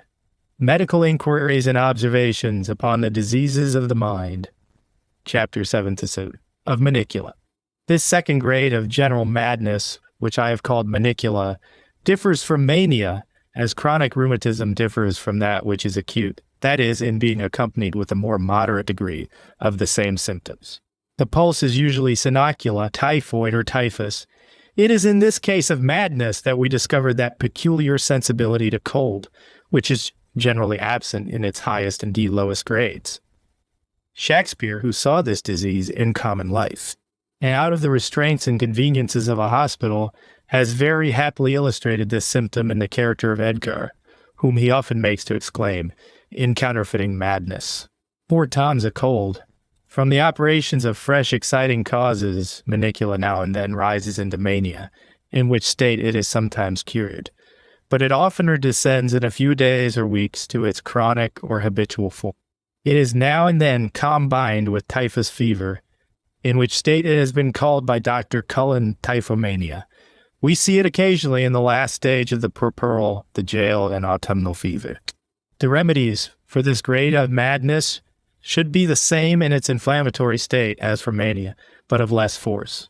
In its typhoid and typhus states, they should be the same as in the declining state of mania, with the addition of garlic in substance or infusion, and the different preparations of iron. In the typhomania, the remedies should be combined with those usually employed in the treatment of typhus fever, particularly bark and opium. The latter is an invaluable medicine in such cases. The dose of it should be much larger than in common diseases of the same grade of action. Chapter 10. Medical Inquiries and Observations upon the Diseases of the Mind. Chapter 8-3 of Menalgia. The symptoms of this third and last form of general madness are taciturnity, downcast looks, a total neglect of dress and person, long nails and beard, disheveled or matted hair, indifference to all surrounding objects, insensibility to heat and cold. A remarkable instance of insensibility to the latter occurred in a certain Thomas Parent, who was admitted into the Pennsylvania hospital with menalgia in March 1765, and who died there in September 1774, during all which time he ate and slept in the cupola of the hospital, and never, in the coldest weather of 9 winters, came near to a fire. A fixed position of the body sometimes attends this form of madness. Of this there have been 2 remarkable instances in our hospital. In one of them, the patient sat with his body bent forwards for 3 years without moving, except when compelled by force or the calls of nature. In the other, the patient occupied a spot in a ward, an entry, or in the hospital yard, where he appeared more like a statue than a man. Such was the torpor of his nervous system that a degree of cold, so intense as to produce inflammation and gangrene upon his face and limbs, did not move him from the stand he had taken in the open air.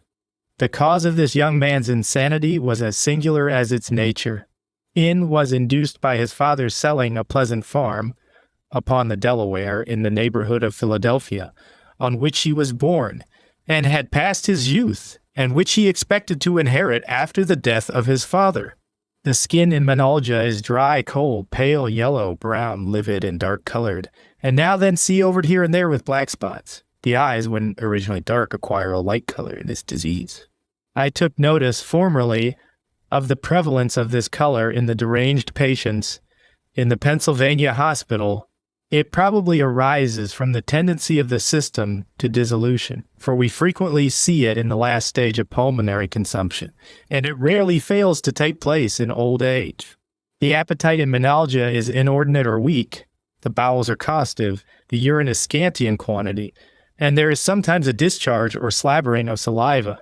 This symptom, with one other, was selected by David, when he counterfeited madness in order to prevent the discovery of his person by the king of Gath after his escape from the hands of Saul. And he changed his behavior before them, says the sacred historian, feigned himself mad, and scrabbled upon the doors of the gate, and let his spittle fall down upon his beard. The discharge of saliva in this case appeared to be involuntary, and in this we perceive a distinguishing mark between menalgia and tonic madness, in the latter of which I said formerly, the saliva is discharged with difficulty by spit. The respiration is slow, the breath and perspiration have a peculiar and offensive smell, and the puke is languid and frequent, but sometimes natural. Nebuchadnezzar seems to have been affected with this low grade of madness. He was said to resemble a beast, probably from the uncommon growth of his hair, beard, and nails. A strong attachment to tobacco is common in the patients who have been previously in the habit of using it. They frequently ask strangers for it or a few cents to buy it. These are the usual symptoms of menalgia in hospitals. But when persons who are affected with it passes their liberty, they rather seek for than shun human society. They are often admitted by private families to pass nights in their kitchens, garrets, or barns. Sometimes they wander through neighborhoods in the capacity of beggars. Shakespeare has described this state of derangement very accurately in the character of Edgar in King Lear, when he makes him adopt the resolution of counterfeiting the character of a madman. I will, says Edgar, take the basest and poorest shape, that ever penury, in contempt of man brought near to beast. My face I'll grime with filth, blanket my loins, tile all my hair with knots, and with presented nets. Outface the winds and persecutions of the sky. And with this horrible object from low farms, poor pelting villagers, sheepcotes and mills, sometimes with lunatic bands, sometimes with prayer, enforce their charity. There are some instances in which the moral faculties are impaired in menalgic patients, in which case they are mischievous and vicious, but they are more generally inoffensive and disposed to be kind, and even useful in hospitals and families. In some of them, the sense of deity is not only unimpaired, but in an elevate D state. The mad poet, Christopher Smart, often kneeled Duvon and prayed in the streets of London when he was permitted to leave his house. And he never suffered any of his visitors to leave him without requesting them to pray with him. A late poet has described this pious form of menalgia in a young woman very happily in the following lines, but her praise was still to be where holy congregations bow, wrapped in wild transports, while they sang and when they prayed. Would bow her low. Madness in this form sometimes continues for 10, 15, 20, and even 50 years, when not accompanied with paroxysms, but it more generally terminates in death in a shorter time, and frequently by diseases to be mentioned hereafter. The equanimity of temper, together with the want of exercise, and the inordinate appetite which generally accompany this disease, sometimes produce obesity. They had that effect, Dr. Johnson tells us, upon Mr. Smart. I have seen 2 instances of it in Philadelphia. Throughout the mind, the remedies for menalgia should consist, like those under a former head of such as ecti, upon the mind through the medium of the body, and 2 upon the body through the medium of the mind. I to the first head belong, 1 cordial food and drinks. The former should be made savory and grateful to the taste, and the stimulus from the pleasure imparted by it should be increased by its variety. The latter should consist of wine, cider, and malt liquors. Ardent spirits should be given with great caution, lest a destructive fondness should be acquired for them. There is least danger of this being the case when they are given in an undiluted state once or twice a week. I have seen the most beneficial effects from them when administered in this manner to patients in whom this form of madness has been induced by intemperance in drinking. They may be given daily and in liberal quantities. 2. The warm bath. The water should be heated above the natural temperature of the body, in which state it acts powerfully upon the arterial system.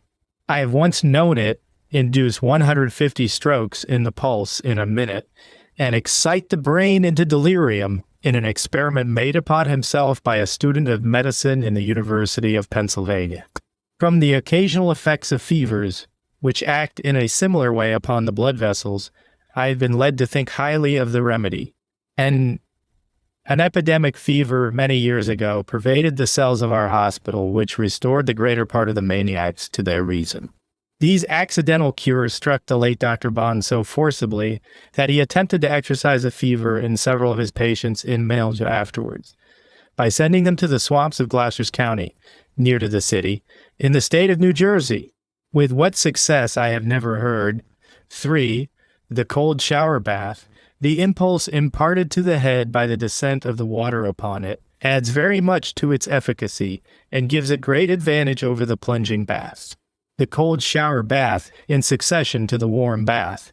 While I attended the Pennsylvania hospital in the summer of 1785, one often employed these two remedies in the manner I have mentioned.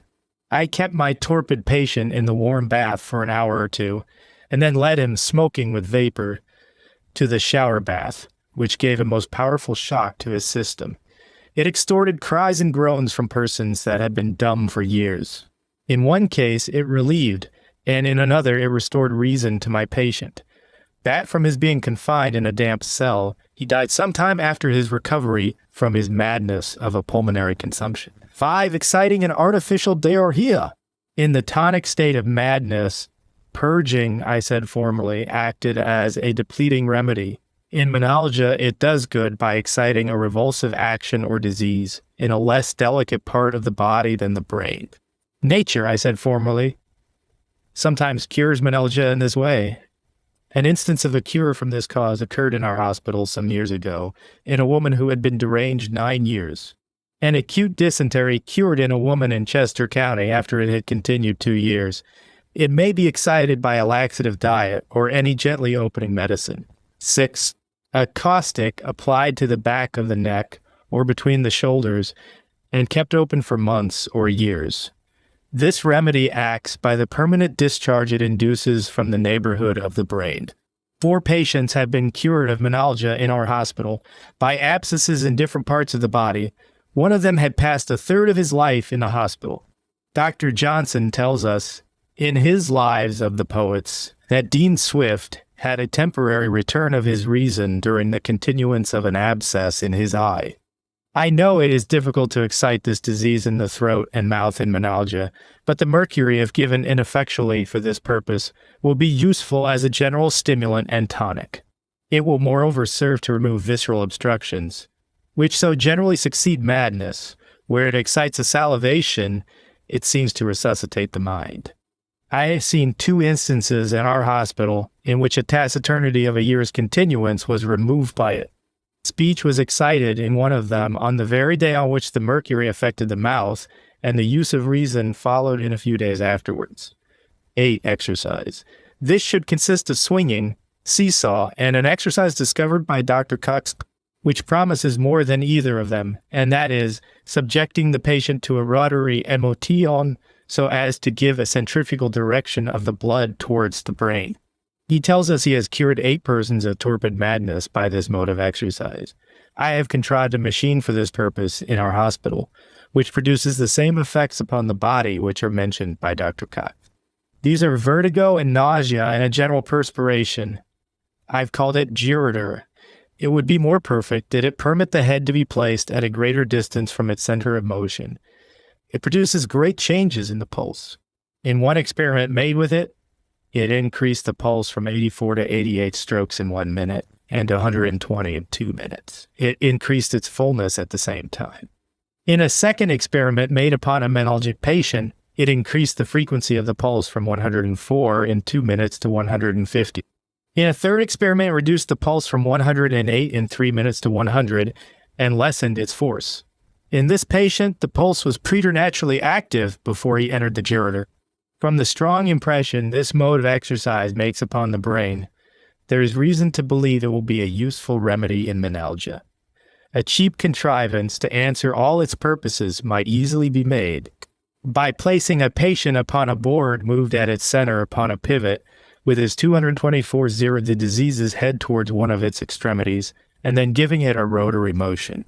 The centrifugal force of the blood would exceed, in this way, that which it receives from the chair employed by Dr. Cox, or from the gyriter in the Pennsylvania hospital.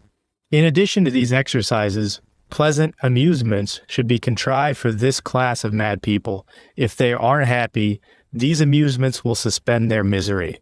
If they are in a torpid state, a transient sense of pleasure will be excited by them, which may serve to remind them that the chain is still unbroken, which united them with their fellow men. 9.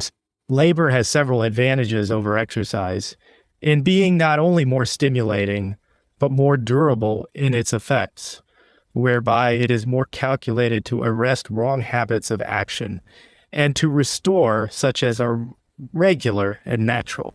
It has been remarked that the maniacs of the male sex in all hospitals who assist in cutting wood, making fires, and digging in a garden, and the females who are employed in washing, ironing, and scrubbing floors, often recover, while persons whose rank exempts them from performing such services languish away their lives within the walls of the hospital. In favor of the benefits of labor in curing this disease, I shall select one from among many facts that might be mentioned. In the year 1801, one attended an English gentleman soon after his arrival in America who was afflicted with this grade of madness.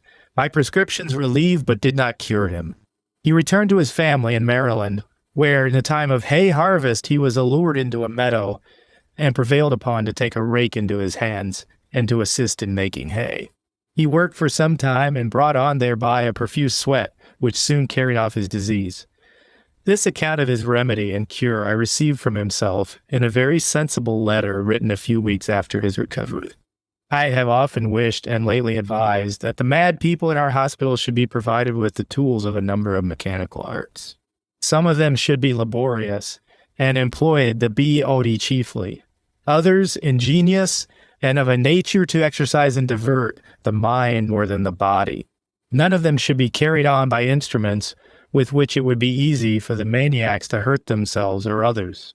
For certain exploits of industry or skill, they should receive such rewards in food or dress as accord most with their inclinations, for few of them are capable of any higher or other gratification.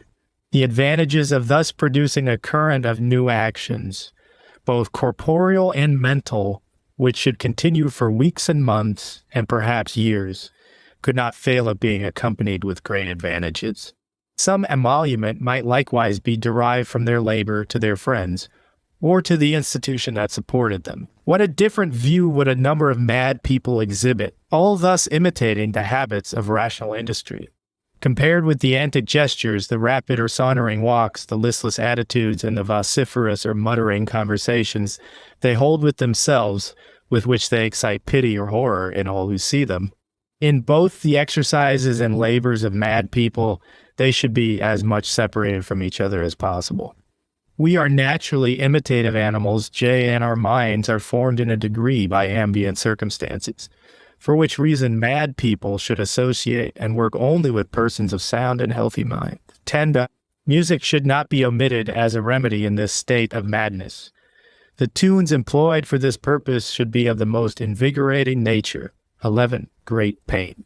Mr. Stewart, the pedestrian traveler, informed me that he once saw a transient interval of reason induced upon several idiots in Italy, by means of torture inflicted from pious but superstitious motives by some priests. Dr. Cox mentions an instance of chronic madness being cured by trepanning, and of the same good effects being produced by accidental contusions of the head. It is probable that both acted only by inducing pain. The return of reason, which I shall say hereafter sometimes takes place in the last hours of life, is probably occasioned in part by the bodily pains which attended the passage out of life. Should this remedy be resorted to, it should be induced by means that are not of a degrading nature, and which are calculated at the same time to excite violent passion or emotion of the mind. 12. Arines. These are suggested by the general absence of secretion in the nose in mad people, and by the relief which the discharge of a few drops of tears affords in tristomania. The insensibility of the nose to the stimulus of common snuff, from its habitual use by that class of patients, forbids us to expect any benefit from it, for which reason the sulfate of mercury and the muriate of ammonia mixed with a little flour should be preferred for that purpose. 13. Certain odors, the dyer formerly mentioned, informed me that he had often observed the men that were employed in dyeing scarlet to be uncommonly cheerful, and sometimes to sing from morning till night.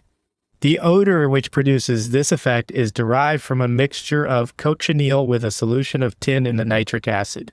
The exhilaration produced by the fragrance of a flower garden in the spring of the year, and of the Spice Islands in the Indian Ocean, favors the idea still more of exciting the brain by means of pleasant odors applied to the organ of smell. 14.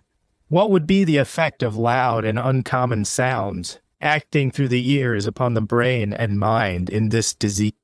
Menalgic patients, it has been observed, are much excited by the military music that sometimes passes by a Pennsylvania hospital.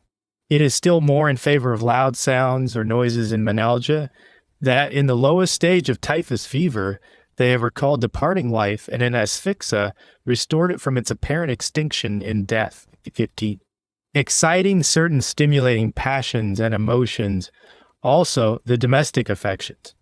I mentioned several instances of the good effect of terror, in tristomania and in tonic madness in its declining state. To be useful in menalgia, it should be often repeated. Of the good benefits of anger, I shall mention a striking instance. Mr. Derborough, whose name was mentioned formerly during his long confinement in our hospital in a state of menalgia, became silent for several months. Many attempts were made to compel him to speak, but to no purpose. The late Dr. Thomas Bond at length contrived to force him to break his long and obstinate silence. It was the practice of Mr. Derborough to amuse himself occasionally during this time in drawing. One day the doctor looked over his shoulder and saw the picture of a flower under his pencil. "A very pretty cabbage," said the doctor. "Yeah, you are a fool and a liar," said Mr. Derborough. "It is a flower." From that time he continued to speak as usual. Reading aloud and incorrect to patients in this situation has sometimes induced a transient feeling of uneasiness or irritation, which has unsealed their lips and revived their former habits of conversation. The advantages to be expected from exciting the domestic affections will appear from the following fact. A woman in our hospital was delivered many years ago of a fine child during her derangement, which was of a chronic and torpid nature. The affection which was suddenly awakened for this child removed her disease for several days. The child was taken from her breast, lest it should contract the seeds of madness from her milk. Her disease immediately returned, and she is now, and probably always will be, an incurable tenant of our hospital. There are several medicines which have been given in this disease, upon which I shall make a few remarks. These are 16. Opium, iron, the daturus ammonium, strong infusions of green tea and green coffee, garlic, valerian, the nitrous oxide, and electricity. I have administered all these medicines in this disease in the Pennsylvania Hospital, and some of them for several months, but never in a single instance with success when given alone. Garlic now and then produced a temporary frequency and fullness in the pulse, and electricity has produced a transient excitement in the temper, but neither of them made a permanent impression upon the disease. Where a recovery has succeeded the use of any of those medicines, I suppose the disease was cured by time, instances of which will be mentioned hereafter. In thus stating the inefficacy of the above medicines in menalgia, I would by no means reject them altogether. They may be given as auxiliaries to those more powerful and rational remedies which agitate the whole body and mind. In the use of all our remedies for menalgia, an advantage will arise from prescribing them in succession and rotation, and in choosing certain seasons of the year, according to the habits of the patient, for their exhibition. To encourage us to persevere for years in the use of remedies for this disease, or to wait for a cure from the hand of time founded upon those spontaneous changes that are always going forward in the human body. I shall select 2 cases of recoveries from among many others, the one from the former, the other from the latter cause. 1. In the year 1795, a young man of the name of Donaldson from York County in Pennsylvania was admitted into our hospital in the lowest state of menalgia. He had been in that situation between 4 and 5 years. He appeared to have no mind and scarcely any locomotive powers. When placed at the head of a pair of stairs, he rolled to the bottom of it. By means of most of the remedies I have recommended, he was nearly cured. He acquired the use of his speech, knew his attendants, and called me by my name when one visited him, Unhappily, in his progress to a perfect cure, he was attacked with a malignant fever and died in the hospital on the 5th day of his disease. The following account of a spontaneous recovery was communicated to me many years ago by Dr. A. Hunter with his History of the Lunatic Asylum in York, in Great Britain.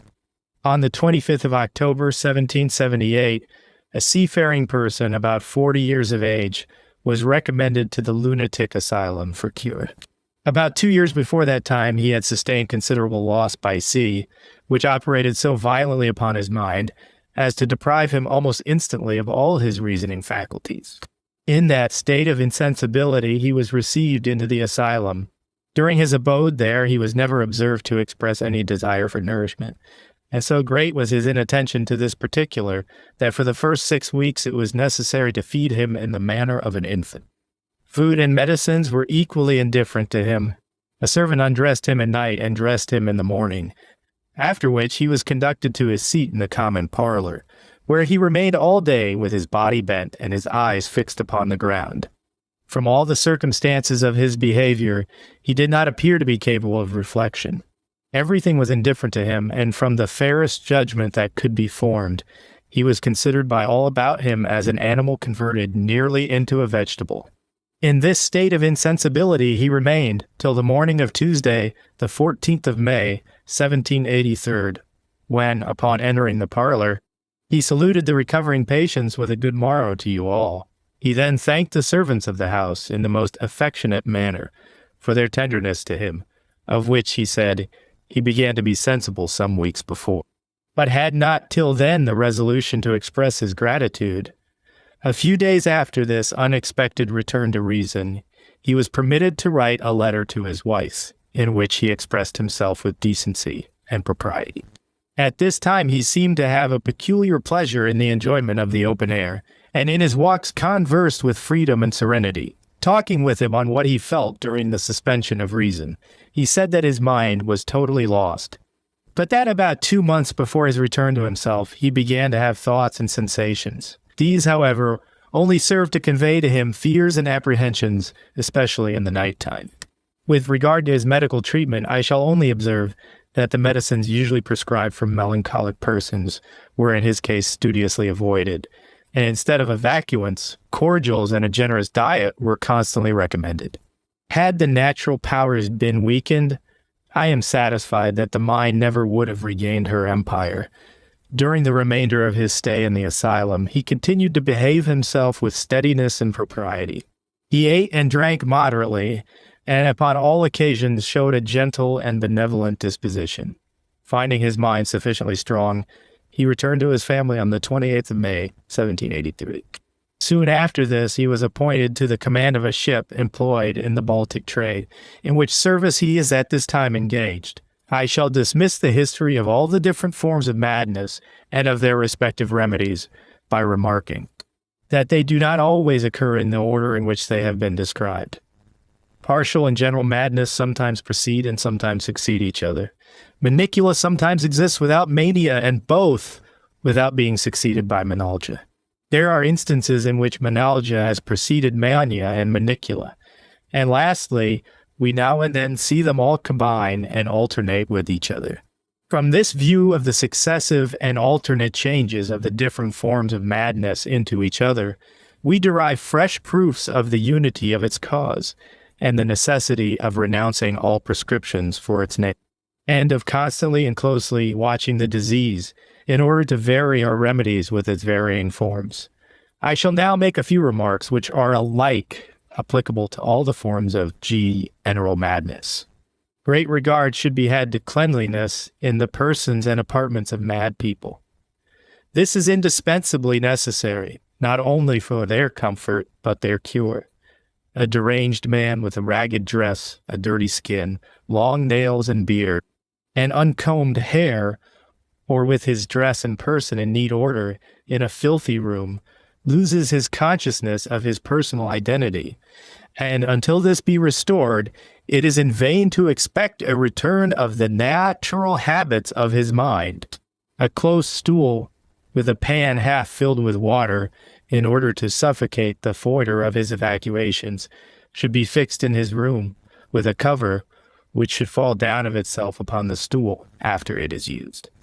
Mad people should never be visited, nor even seen by their friends, and much less by strangers, without being accompanied by their physician, or by a person to whom he shall depute his power over them. The dread of being exposed and gazed at in the cell of a hospital by an unthinking visitor, or an unfeeling mob, is one of the greatest calamities a man can anticipate in his tendency to madness. The apprehension of it was so distressing to a young gentleman in this city in a fit of low spirits, that he prevented it by discharging the contents of a loaded musket through his brain. But there is another advantage from concealing the persons of mad people from the eyes of visitors and the public. The disease is supposed to fix something of a repelling nature upon persons and families, and hence it is often concealed or denied. Now, by rendering the place in which mad people are confined private, I had almost said sacred, members of families may be sent there without its being known. Nay, it will be sent there upon the first appearance of the optimide disease, in order to prevent its being known and the disease thereby be more frequently cured. This privacy would act with peculiar force upon the female sex. The obliquity and convulsions of the moral faculties which sometimes take place in madness would in this way never be known, or if known, would be forgotten or never divulged. To render a hospital still more agreeable, or less the object of aversion by the female sex, they should be carefully separated from the men, and they should be nursed only by women. In the history of all the forms of general madness, it was remarked that they were all attended, now and then, with the cheerfulness of a menomania, but oftener with the distress of hypochondriasm. In the latter case, it will be necessary to use all the precautions to prevent suicide that were recommended in treating upon that disease. For we should be careful to distinguish between a return of reason and a certain cut, which enables mad people to talk and behave correctly for a short time, and thereby to deceive their attendants so as to obtain a premature discharge from their place of confinement. To prevent the evils that might arise from a mistake of this kind, they should be narrowly watched during their convalescence, nor should they be discharged until their recovery had been confirmed by weeks of correct conversation, arid conduct. 3 instances of suicide have occurred in patients soon after they left the Pennsylvania hospital, and while they were receiving the congratulations of their friends upon their recovery. The disease in these cases was probably revived by 2 causes. One by means of association from the sight of persons or objects that first excited it, or that were first connected with it, and 2, by exchanging the large and noisy society of the hospital for the comparative solitude and silence of a private family. The madness of Dr. Zimmerman, which had been suspended for 3 months by traveling, returned on the day he entered his own house. To prevent this fatal or distressing recurrence of madness, it would be a good practice to send patients abroad or to reside for some time among strangers before they return to their families. All the means of destroying themselves should at the same time be kept out of their way. The recurrence of madness after it has been cured is no objection to the power of medicine over it. There are frequent returns of catarrh pleurisy and intermitting fever after they have been cured, and yet we do not ascribe them to the uncertainty or imperfection.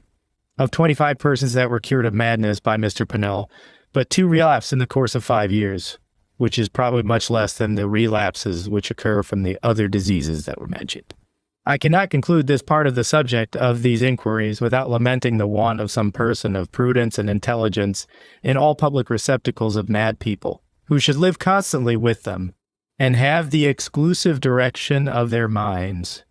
His business should be to divert them from conversing upon all the subjects upon which they had been deranged, to tell them pleasant stories, to read to them select passages from entertaining books, and to oblige them to read to him, to superintend their labors of body and mind, to preside at the table at which they take their meals, to protect them from rudeness and insults from their keepers, to walk and ride with them, to partake with them in their amusements, and to regulate the nature and measure of their punishments. Such a person would do more good to mad people in 1 month than the visits or the accidental company of the patient's friends would do in a year, but further, We naturally imitate the manners and gradually acquire the temper of persons with whom we live, provided they are objects of our respect and affection.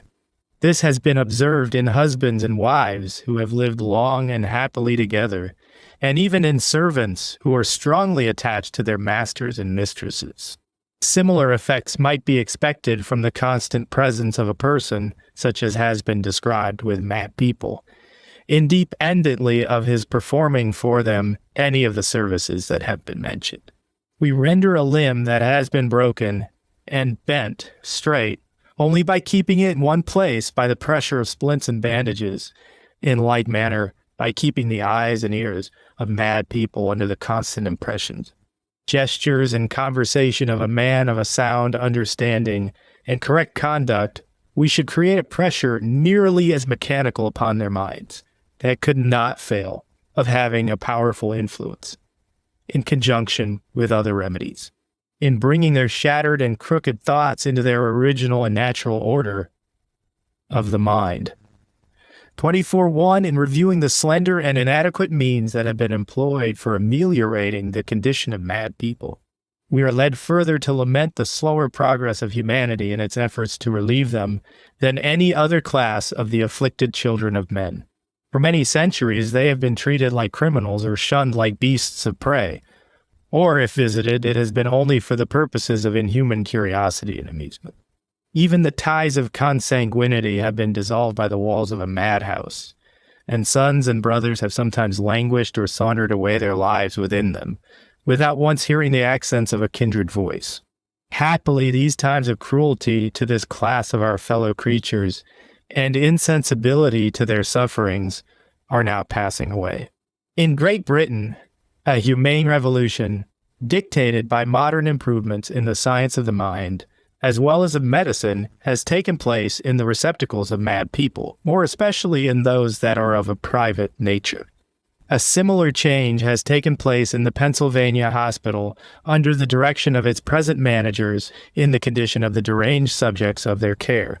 The clanking of chains and the noise of the whip are no longer heard in their cells. They now taste of the blessings of air and light and motion in pleasant and shaded walks in summer and in spacious entries, warmed by stoves in winter, in both of which the sexes are separated and alike protected from the eye of the visitors of the hospital. In consequence of these advantages, they have recovered the human figure, and with it, their long-forgotten relationship to their friends and the public. Much, however, remains yet to be done for their comfort and relief. To animate us in filling up the measure of kindness which has been solicited for them, let us recollect the greatness of its object. It is not to feed nor clothe the body, nor yet to cure one of its common diseases. It is to restore the disjointed or debilitated faculties of the mind of a fellow creature to their natural order and offices, and mere go. It will buy salt mackerel made of 10-penny nails. Enjoyment is the happiness of virtue. Yesterday cannot be recalled. I can only walk in the nighttime when I can eat to revive in him the knowledge of himself, his family, and his God. But in performing this achievement of skill and humanity, we not only confer a positive good, but we remove a positive evil which has no parallel in the list of human sufferings. If there were no other reason to believe this was the case, then the distress which takes place from a slight irregularity in the circulation of the blood in the pudding and nuts. I shall be 8 years old tomorrow. They say RRWA is in partnership with JW. I believe they are about as good as people in common. Not better, only on certain occasions when, for instance, a man wants to buy chinkapins and import salt to feed pigs.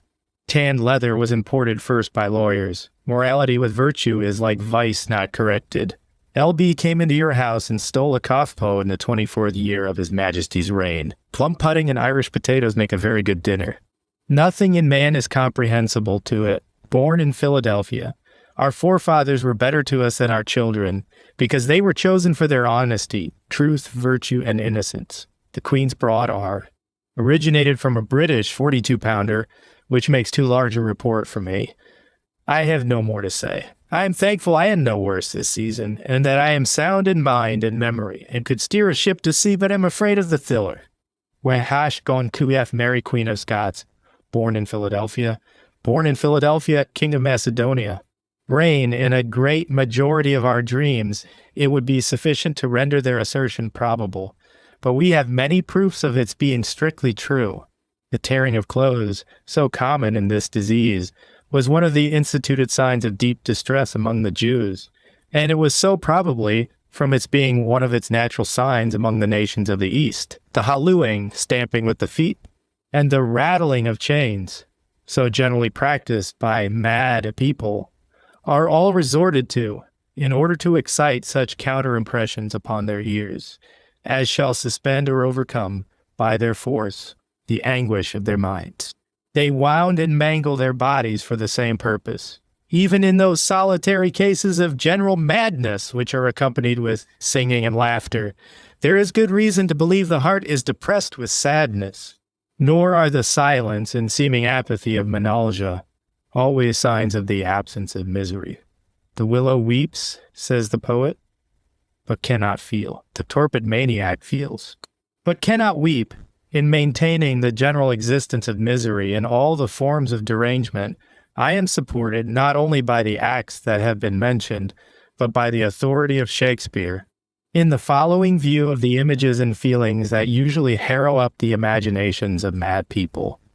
Who gives anything, says Edgar Poor Tom, whom the foul fiend has let through fire, and through flame, through ford and whirlpool, over bog and quagmire, that hath laid knives under his pillow, and halters in his pew, set rat's bane by his porridge, and made him to ride upon a bay-trotting horse, over 4-inch bridges, and to course his own shadow for a traitor. And again, Lear, in a language still more expressive of suffering, complains, I am bound upon a wheel of fire, that mine own tears do scald like molten lead. It is no objection to the correctness of this description of the distress and horror which distracts the mind of mad people, that they often have no recollection of them after their recovery. Happily for them, this is prevented by derangement affecting the memory as well as the understanding. Even in those cases of menalgia in which the mind loses its sensibility to misery, and the subjects of it cease to be objects of our sympathy, they do not forfeit their claims to our good offices. Though insensible of mental pain, they are still sensible of kindness and of corporeal pleasure. A pleasant look, a kind word, an orange, an apple, or even a flower, presented to them in an affectionate manner, are cordials and donations of inestimable value. With these transient and casual favors should be united savory food. This is the more necessary to them, as their senses of smell and touch, and often of hearing, are so much impaired as to cease to afford them any pleasure. Perhaps their food is more enjoyed by them upon that account.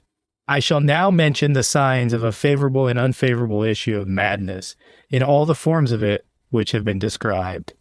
The longer its remote and predisposing causes have acted upon the brain and mind, the more dangerous the disease, and vice versa. General madness, which succeeds tristomania, or that comes on gradually, is more difficult to cure than that which comes on suddenly. Here we see its affinity to fever. Madness, which arises from a hereditary predisposition, is said to be more difficult to cure than that which follows a predisposition to it that has been acquired. It is certainly excited more easily, and is more apt to recur when cured. But in general, its paroxysms yield to medicine as readily as madness from an acquired predisposition. Madness from corporeal causes is more easily cured than from such as are mental. The younger the subject, the more easy the cure. Of 467 persons cured in Bethlehem Hospital between the years 1784 and 1794, who were between 20 and 50 years of age, 200 of them were between. It is rarely cured in old people. Mr. Halsam says of 31 persons in advanced life who were admitted into Bethlehem Hospital, but 4 were cured in the course of 10 years.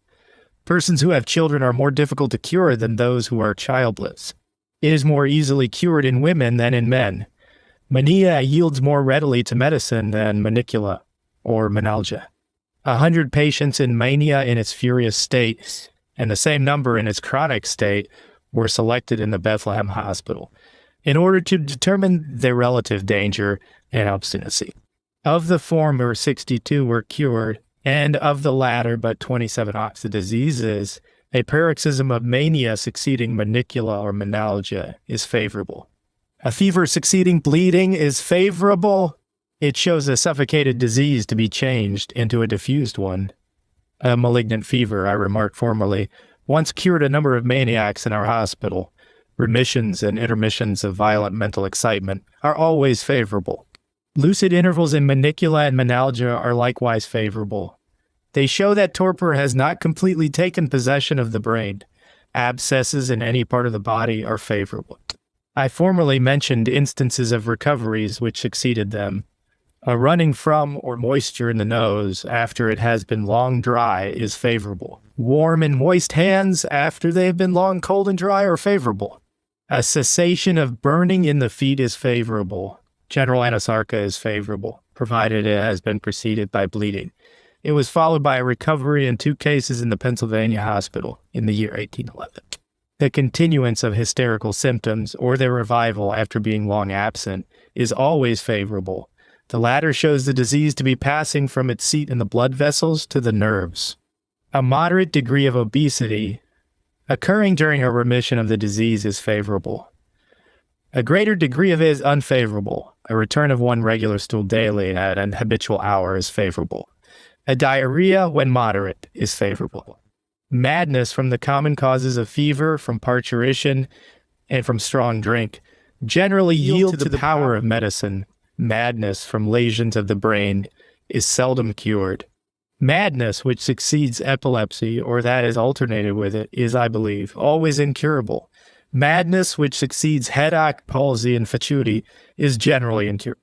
Madness from emotions of the mind, such as anger, joy, and terror, is more easily cured than when it arises from the passions. From the former causes, it comes on suddenly, from the latter gradually. Madness is difficult to cure when it arises from the revival of an old and dormant passion, excited by association, especially when that passion is love or grief. It is remarkable that the love which causes madness does not revive with its cure. Gaiety, timidity, and good humor are favorable. Ill temper is favorable. Weeping is favorable when the disease has been preceded by hypochondriasm. It shows it to be changing into the less dangerous and distressing disease of hysteria. Pensiveness and taciturnity often accompany and succeed a recovery from this disease. This is elegantly described in Orlando Furioso after his recovery from madness induced by the unfaithfulness of his beloved Angelica. Slow recoveries are most favorable. A discharge of blood from the hemorrhoidal vessels and the return of the menses where they have been obstructed are always favorable. In 3 cases of madness that have occurred during pregnancy within my knowledge, parturition did not cure nor even mitigate them. A return of spelling correctly after it had been suspended is favorable.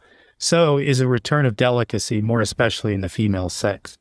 The return of an habitual disease or appetite shows an abatement of the violence of madness and is always favorable.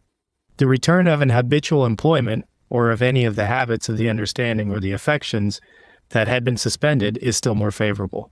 I shall mention instances of each of them. Sir George Baker declared the King of Great Britain to be convalescent from his first attack of madness, as soon as he heard him speak with a rapidity that had always been natural to him, and which he had lost during his insanity. I attended a young man of the name of Wilkeson in the Pennsylvania hospital, in whom a habit of stammering was suspended during his derangement, but which returned as soon as he began to mend. The return of diseases that are painful, such as headache, the rheumatism, the piles or cough, also of tremors, and cutaneous eruptions is still more favorable than the 2 cases of disease that have been mentioned. A revival of an appetite for gingerbread in a young man in our hospital who had been fond of it when in health was soon afterwards followed by his complete recovery. A young lady in the neighborhood of Philadelphia, who had been my patient for several weeks in an attack of madness from a fever, was observed by her family to call for her pen, ink, and commonplace book upon a Sunday. She had been in the practice of copying select pieces of poetry into it for many years upon that day of the week. At this time, she discovered none of the common signs of the return of reason by her conduct or conversation. Trifling as this insight-in appeared, I encouraged her parents to expect from it a favorable change in her disease. It took place as I expected, and she recovered perfectly in the course of a few weeks. A female patient of mine who had acquired pious habits when a child practiced them with great regularity during her derangement. Her recovery was marked by the gradual neglect of her devotion and by a return of the gay and dissipated practices of her middle life. A Mrs. D, whom I suppose, for several months, had recovered from madness under my care, said to me one day, in passing by her in our hospital, upon my asking her how she was, that she was perfectly well, and that she was sure this was the case. For that she had at last ceased to hate me. A similar instance of a perfect recovery succeeding the revival of domestic respect and affection occurred in a Miss H.L., who was confined at our hospital in the year 1800. For several weeks she discovered every mark of a sound mind except one. She hated her father. On a certain day she acknowledged with pleasure a return of her filial attachment and affection for it. Soon after she was discharged. Cured deep. Spontaneous recoveries now and then occur after the disease has continued 18 and 20 years. A recovery after the former period has lately taken place in a German farmer in the county of Montgomery, in this state. Maniacal patients sometimes die of its tonic or acute state, but in its chronic forms they more commonly die of some one of the following diseases. 1. Atrophy. Dr. Greeting says 68 out of 100 patients die of this wasting disease. 2. Pulmonary consumption. It is remarkable that this disease does not so often suspend madness as madness does pulmonary consumption. 3. Dropsy, particularly hydrothorax and anasarca, where they have not been preceded by bleeding. The latter disease aided madness in putting an end to the miserable life of Mr. Cowper for a single convulsive fit, epilepsy, palsy, and apoplexy, 5 fevers. 6. It has been remarked that patients who have long been confined in madhouses sometimes lose their hearing, but seldom their sight. I remarked formerly that the ears are oftener affected with false perceptions than the eyes in mad people, and from the nature of the disease which produces those false perceptions, it is easy to conceive that the sense of hearing must sooner perish than the sense of sight. Most of mad people discover a greater or less degree of reason in the last days or hours of their lives. Cervantes therefore discovers both observation and judgment in bringing Don Quixote to his senses just before he dies. Thus the sun, after a cloudy day, sometimes darts a few splendid rays across the earth just before he descends below the horizon. I have ascribed this resuscitation of reason in the paroxysm of death to the diseased blood vessels relieving themselves by an effusion of water in the ventricles of the brain, or to the remains of the excitement of the system awakened by fever, or pain taking refuge in the mind. Chapter 11. Medical Inquiries and Observations upon the Diseases of Mind. Chapter 9. Of Demence or Dissociation. Related to intellectual madness is that disease of the mind which has received from Mr. Pennell the name of demence. The subjects of it in Scotland are said to have a bee in their bonnets. In the United States we say they are flighty or harebrained, and sometimes a little cracked. I have preferred naming it from its principal symptoms. Dissociation. It consists not in false perception, like the worst grade of madness, but of an association of unrelated perceptions or ideas from the inability of the mind to perform the operations of judgment and reason. The perceptions are generally excited by sensible objects, but ideas collected together without order frequently constitute a paroxysm of the disease. It is always accompanied with great volubility of speech, or with bodily gestures, performed with a kind of convulsive rapidity.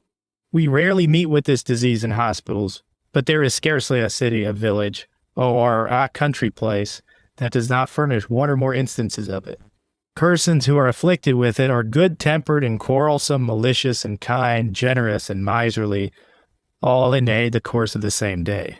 In a word, the mind in this disease may be considered as floating in a balloon, and at the mercy of every object and thought that acts upon it. It is constant in some people, but it occurs more frequently in paroxysms, and is sometimes succeeded by low spirits. The celebrated Laver was afflicted with it, And although he wrote with order, yet his conversation was a mass of unconnected ideas accompanied with bodily gestures, which indicated a degree of madness. I shall insert an account of a visit paid to him at Zurich by the Reverend Dr. Hunter, an English clergyman, in which he exemplified the state of mind I wish to describe. I was detained, says he, the whole morning by the strange, wild, eccentric laver in various conversations. When once he is set a-going, there is no such thing as stopping him till he runs himself out of breath. He starts from subject to subject, flies from book to book, from picture to picture, measures your nose, your eye, your mouth with a pair of compasses, pours forth a torrent of physiognomy upon you, drags you for a proof of his dogma to a dozen of closets and unfolds 10,000 drawings, but will not let you open your lips to propose a difficulty, crams a solution down your throat before you have uttered half a syllable of your objection. He is as meager as the picture of famine, his nose and chin almost meet. I read him in my turn and found little difficulty in discovering, amidst great genius, unaffected piety, unbounded benevolence, and moderate learning.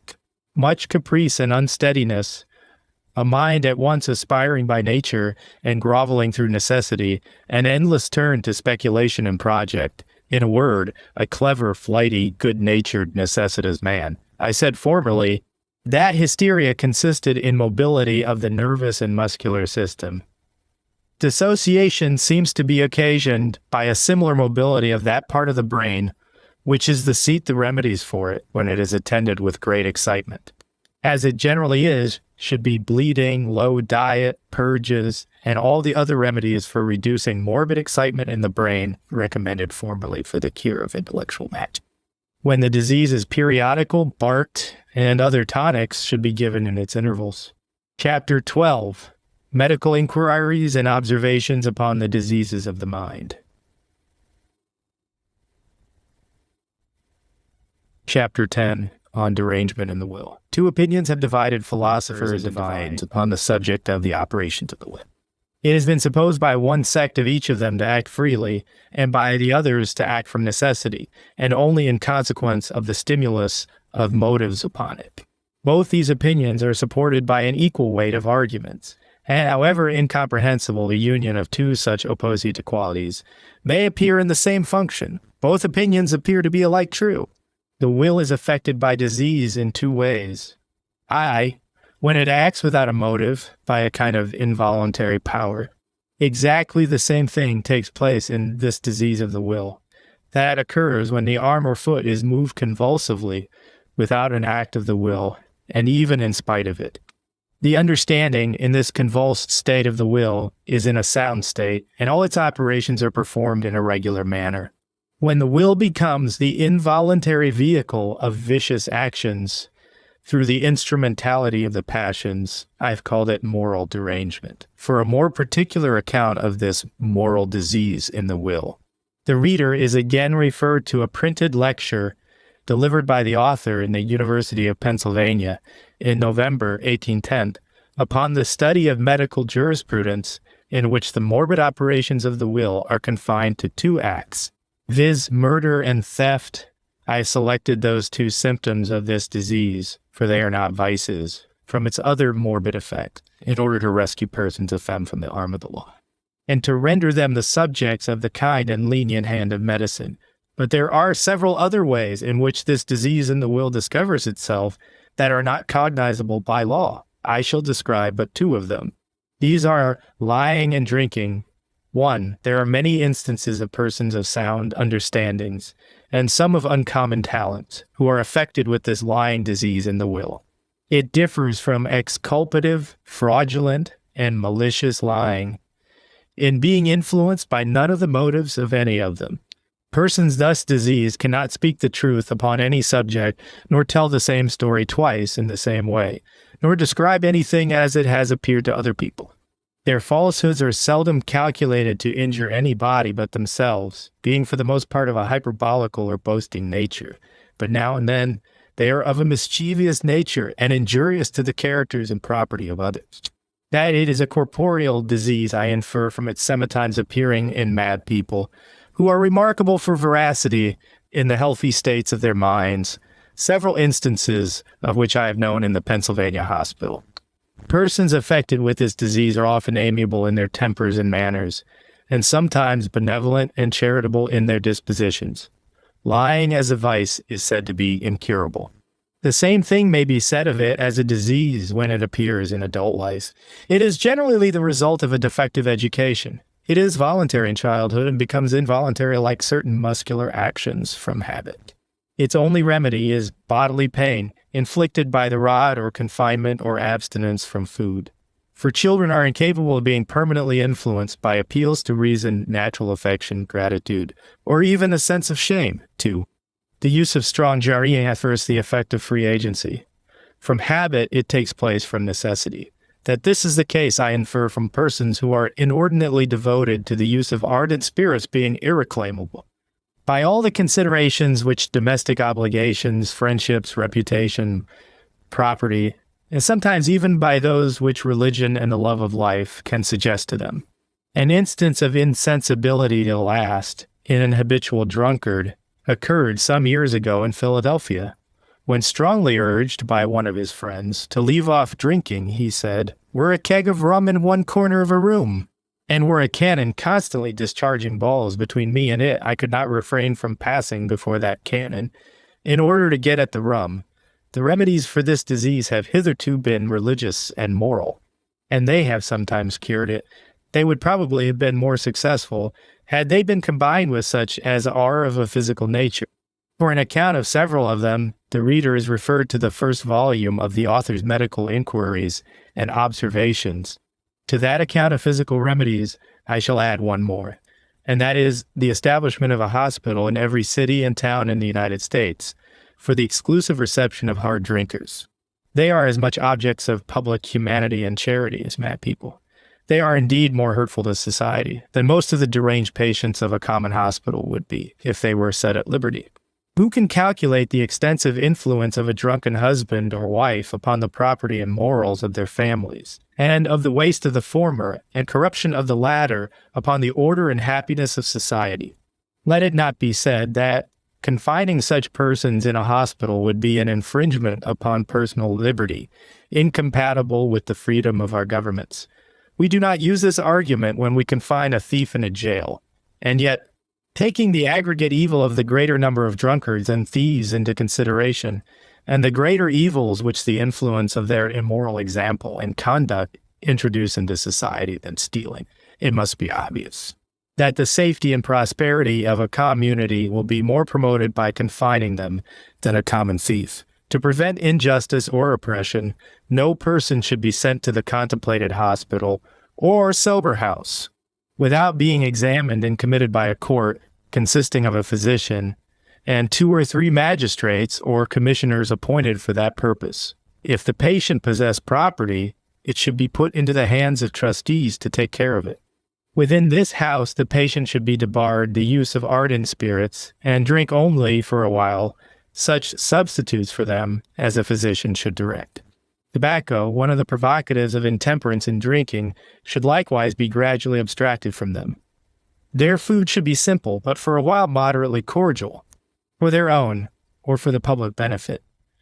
And all the religious, moral, and physical remedies to which I have referred should be employed at the same time for the complete and radical cure of their disease, too.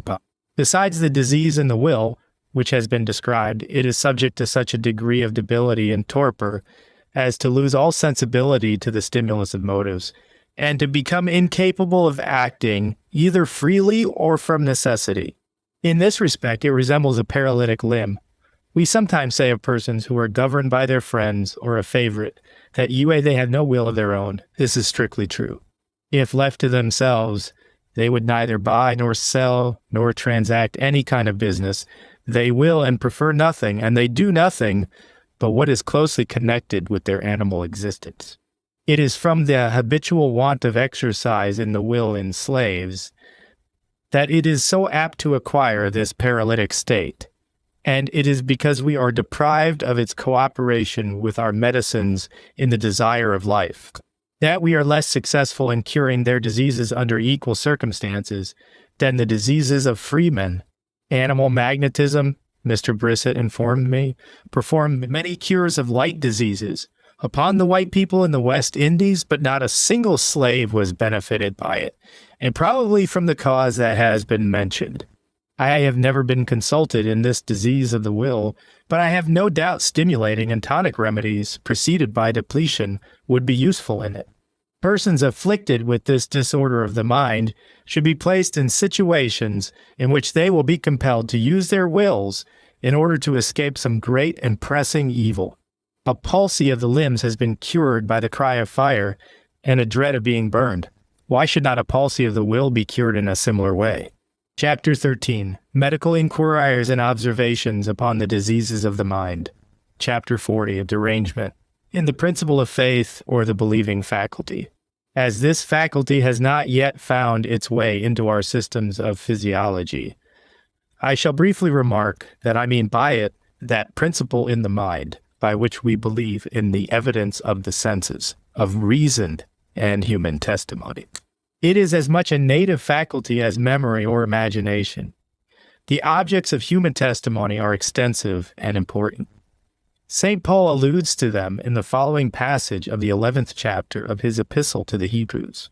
Through faith, we understand that the worlds were framed by the word of God, so that things which are seen were not made of things which do appear. The greatest part of all we believe of history, geography, and public events, and all that we believe of our relation to our parents, brothers, and sisters, by the ticks of consanguinity, are derived from it. Happily for us, its operations are involuntary in its sound state. Happily for us, likewise.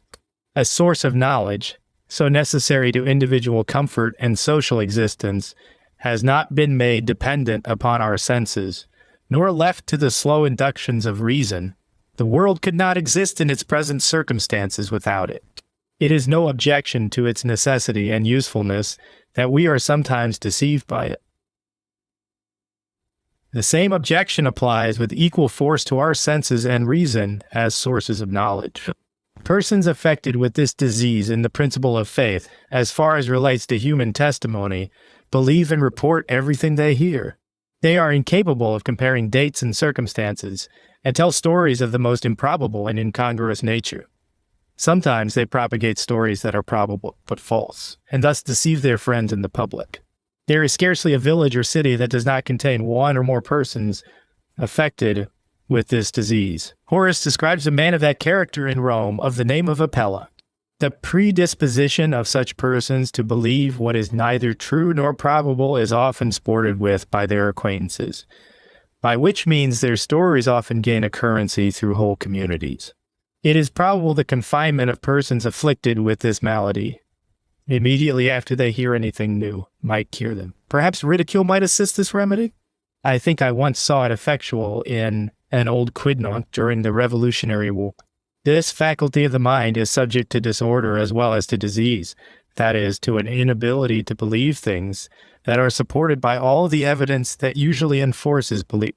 Mr. Burke has described the conduct of persons affected with the disorder in the following words. They believe nothing that they do not see or hear, or measure by a 12-inch rule. An Indian once expressed the state of mind in which this torpor in the principle of faith takes place by saying, when a truth was proposed to his belief, that it would not believe for him. This incredulity is not confined to human testimony. It extends to the evidence of reason, and it has been said of the senses. The followers of Dr. Berkeley either felt or affected the last grade of this disorder in the principle of faith. That it is often affected, I infer from persons who deny their belief in the utility of medicine, as practiced by regular bred physicians, believing implicitly in quacks. Also from persons who refuse to admit human testimony in favor of the truths of the Christian religion, believing in all the events of profane history. And, lastly, from persons who contradict the evidence of their senses in favor of matter, being as much afraid of bodily pain from material or sensible causes as other people. The remedy for this palsy of the believing faculty should consist in proposing propositions of the most simple nature to the mind, and, after gaining the assent to them, to rise to propositions of a more difficult nature. The powers of oratory sometimes awaken the torpor of the principle of faith. This was evinced in a remarkable manner in the speech which King Agrippa made to St. Paul after he had heard his eloquent oration in favor of Christianity. Almost thou persuadest me to be a Christian. Perhaps great bodily pain would have the same, or a greater effect in curing this disorder of the mind. It has often cured paralytic affections of the body and of other faculties of the mind. Sometimes a strong passion or emotion, by preoccupying the mind, prevents the exercise of belief. Thus we read that the disciples of our Savior could not believe the news of his resurrection for joys. In such cases, the predominating passion or emotion should be abstracted or weakened before an appeal is made to the principle of faith. Chapter 14. Medical Inquiries and Observations upon the Diseases of the Mind. Chapter 12. Of derangement in the memory. This disease is attended with the following grades. 1. There is an oblivion of names and vocables of all kinds. 2. There is an oblivion of names and vocables and a substitution of a word no ways related to them. Thus I knew a gentleman afflicted with this disease, who, in calling for a knife, asked for a bushel of wheat. 3. There is an oblivion of the name of substances in a vernacular language, and a facility of calling them by their proper names in a dead or foreign language. Of this, Wepfer relates 3 instances. They were all Germans, and yet they called the objects around them only by Latin names. Dr. Johnson, when dying, forgot the words of the Lord's Prayer in English, but attempted to repeat them in Latin. Delirious persons from this disease in the memory often address their physicians in Latin or in a foreign language. 4. There is an oblivion of all foreign and acquired languages and a recollection only of a vernacular language. Dr. Scandella, an ingenious Italian who visited this country a few years ago, was master of the Italian, French, and English languages. In the beginning of the yellow fever, which terminated his life in the city of New York, in the autumn of 1798, he spoke English only. In the middle of his disease, he spoke French only. But on the day of his death, he spoke only in the language of his native country. 5. There is an oblivion of the sound of words, but not of the letters which compose them. I have heard of a clergyman in Newburyport who, in conversing with his neighbors, made it a practice to spell every word that he employed to convey his ideas to them. 6. There is an oblivion of the mode of spelling the most familiar words. I once met with it as a premonitory symptom of palsy. It occurs in old people and extends to an inability, in some instances, to remember any more of their names than their initial letters. I once saw a will subscribed in this manner by a man in the 80th year of his age who, during his life, always wrote a neat and legible hand. 7. There is an oblivion of the quality s or numbers of the most familiar objects. I know a man in this city who has never been able to remember the difference between a jug and a pitcher. And I know a physician who for many years could not recollect that the umbilical cord consisted of 2 arteries and 1 vein. Without associating the former with the double A in the last syllable of the name of Dr. Boerhaave, there appears to be something like a palsy in the memory quad. These specific objects. 8. There is an oblivion of events, time and place, with a perfect recollection of persons and names. This is the case with the Reverend Dr. Magaw, formerly minister of St. Paul's Church in this city. This disease in his memory was induced by a paralytic affection. 9. There is an oblivion of names and ideas, but not of numbers. We had a citizen of Philadelphia many years ago who, in consequence of a slight paralytic disease, forgot the names of all his friends, but could designate them correctly by mentioning their ages, with which he had previously made himself acquainted. 10. However strange it may appear, it has been remarked that there is sometimes an oblivion of the most recent, the most important, and the most interesting events. Of this I could mention several instances that have come within my own knowledge. One of them occurred to Dr. Priestley. I have ascribed the oblivion of such events to the memory being overstimulated from an undue effort to retain them. Something similar to it occurs in the inability of lovers to dream of each other. The objects of knowledge either perish or sleep only in the mind. In the latter case, they are revived by means to be mentioned presently. Wepfer takes notice of the following symptoms occurring with the loss or suspension of memory: a sense of pain or heaviness in the forehead, a disposition to rub it with the hand, a formication, that is, a sense of something creeping up the left arm, and the fingers of both hands, a disposition to weep, and an involuntary flow of urine. The causes of the weakness and loss of memory are corporeal and mental. To the first belong 1. Intemperance in eating. Suetonius tells us the Roman Emperor Claudius lost his memory so entirely from this cause that he not only forgot the names and persons to whom he wished to speak, but even what he wished to say to them. 2. Intemperance in drinking. It was from the effect of strong drink in weakening or destroying the memory that an old Spanish law refused to admit any person to be a witness in court that had been convicted of drunkenness. 3. Excess in venery. Fevers, particularly such as are of a malignant nature or that affect the brain. The Reverend W. M. Pennant, formerly the pastor of a Presbyterian church at Freehold in New Jersey, forgot everything he had learned, even the letters of the alphabet, in consequence of an attack of a fever when he was about 18 years of age. 5. Vertigo, epilepsy, palsy, and apoplexy. 6. Drying up an issue. Lesions of the brain. 7. The use of snuff. It was induced by this cause in Sir John Pringle. 2. The mental causes are grief. I once met with a woman who had recently lost her husband and several children, who told me she forgot, at times, even her own name. Artemidorus, a celebrated grammarian, was so terrified with the sight of a crocodile that he immediately lost all the knowledge that he had treasured up in his memory in the course of his life. 3. Oppressing the memory in early life with words and studies disproportioned to its attack. The Latin and Greek languages and the premature application of the mind to mathematics, I believe, have weakened or destroyed not only memory, but even intellect in many young minds. 4. The undue exercise of the memory upon any one subject often weakens it upon all others. The famous African calculator, Thomas Fuller of Virginia, whose memory was exercised exclusively upon numbers, had so little recollection of faces that he was unable to recognize the persons who had spent hours in conversing with him and listening to his calculations the next day after he saw them. Overcharging the memory with words has the same effect. A celebrated player in London, his son informed me, lost the recollection of the names of all his children from this cause.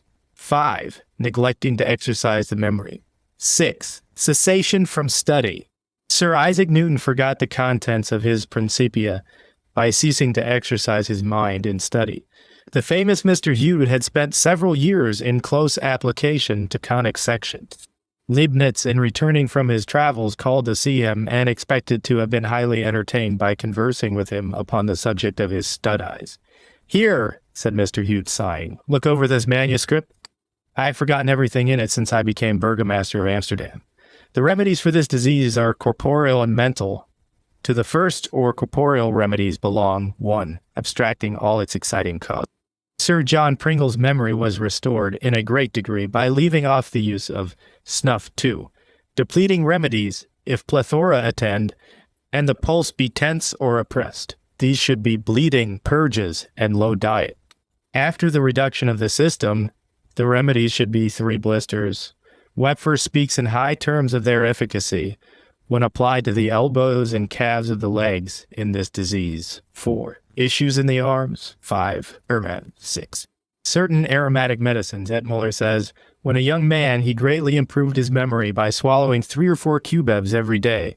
The cardamom seeds are said to have the same effect. Lavender and rosemary or cloves may be substituted for both of them. 7. The cold bath and cold weather.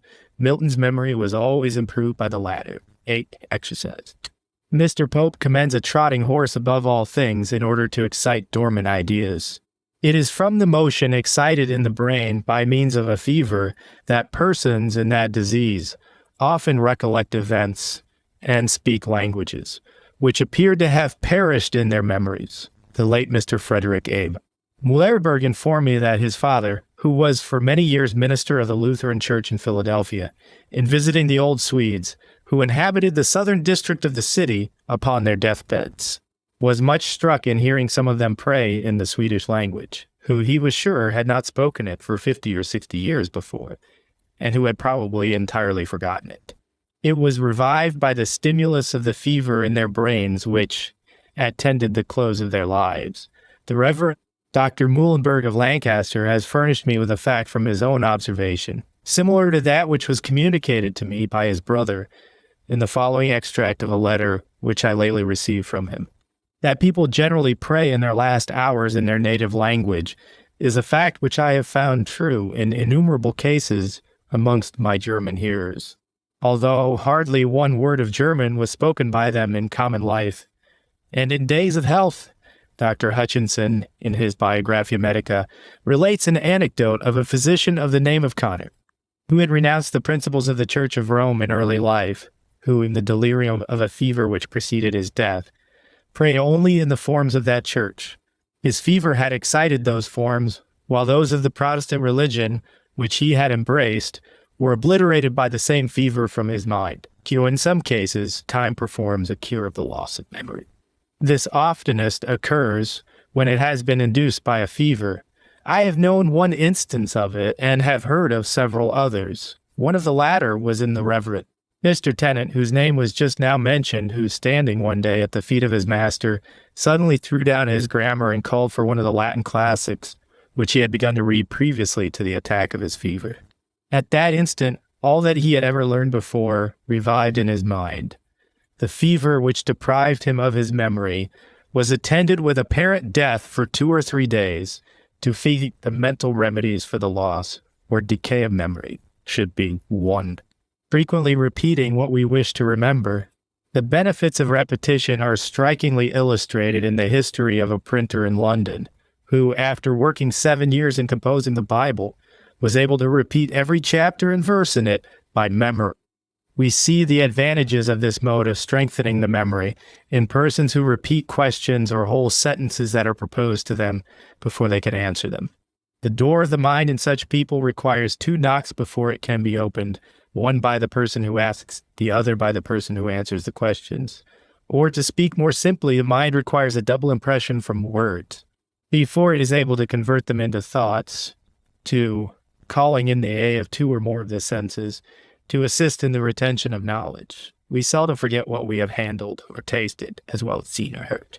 It is for this reason that physicians who are educated in an apothecary's shop never forget the sensible qualities or doses of medicines.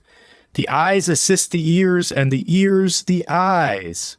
We are seldom satisfied in hearing a newspaper read. Hence, when it is thrown down, we take it up and convey to our minds through the medium of our own eyes the facts we have just before heard. Children and the vulgar, whose memories are alike weak, are unable to retain what they read unless they receive it at the same time through their eyes and ears. Hence the practice by both of them of reading when alone with an audible voice.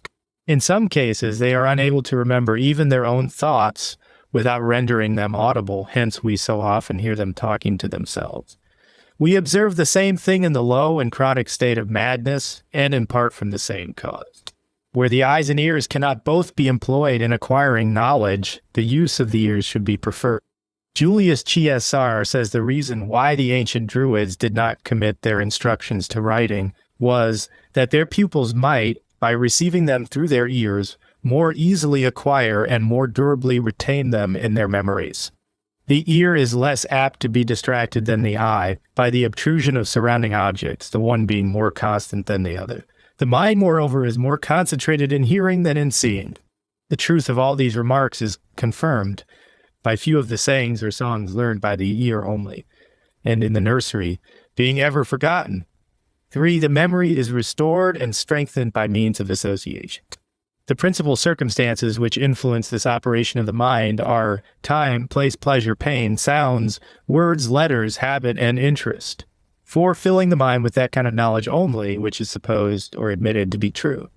The errors and falsehoods which are crowded into the memories of boys in our modern systems of education are calculated ever afterwards to weaken their retentive powers to such subjects as are true, and of a useful and practical nature. 5. The memory is improved by using it. Its low stay among savages is occasioned by the small number of objects upon which they exercise it. 6.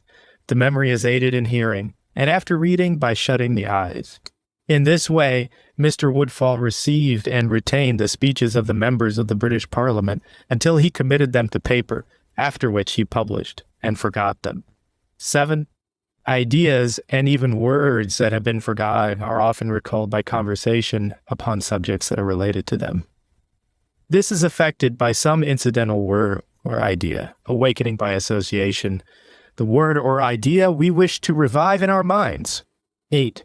Dr. van Roer, a Danish physician who visited this city in the year 1793, informed me that he could at any time excite the remembrance of words by committing 2 or 3 lines of poetry to memory. 9. Singing aids the memory in acquiring a knowledge of words and of the ideas connected with them. A song is always learned sooner than the same number of words not to set music. 10. Reading or repeating what we wish to commit to memory, the last thing we do before we go to bed. 11. Learning a number of technical or arbitrary terms and associating ideas with them. The rules for making syllogisms are taught in our systems of logic in this way. Dr. Gray's Memoria Technica may be read with advantage for much useful knowledge under this head. Chapter 15. Medical Inquiries and Observations upon the Diseases of the Mind. Chapter 13 of Fatuity. This affection of the mind consists in a total absence of understanding and memory. It has different grades from the lowest degree of menalgia down to that which discovers itself in a vacuity of the eye and countenance, in silence or garrulity, slobbering, lolling of the tongue, and ludicrous gestures of the head and limbs. It differs further in being accompanied with activity in the will, or a total paralysis of it, and with active passions, or the total absence of them. The passions which most commonly appear in idiots are anger, fear, and love. They, moreover, sometimes feel an inordinate degree of the sexual appetite, and are generally great feeders. Lastly, they are innocent, or extremely vicious. Fatuity, or idiotism, is one congenial. In these cases, the skull is less and inferior in height to the skulls of maniacs. And there is a great disproportion between the face and head, the former being much larger than the latter. The bones of the head are preternaturally thick. This is the case, we are told, with the Cretans. Dr. Fodder, who has written an interesting account of them, says they have no knowledge of their parents, nor are they able to feed themselves until they are 8 or 10 years of age. All their senses are torpid. The venereal appetite exists in them with great force, and they gratify it after puberty by the practice of onanism. They are generally inoffensive, but now and then very mischievous. There is a case of congenial idiotism in a boy at Kensington, in the neighborhood of this city, in which the powers of the body and mind are in a still lower state than in the Cretans. He was born on the 5th of August, 1792, and is at this time unable to walk or speak. He has the head of a man, but all the parts of his body below it resemble those of a child of 2 or 3 years old, particularly his genitals and his pulse. The latter beats from 90 to 120 strokes in a minute.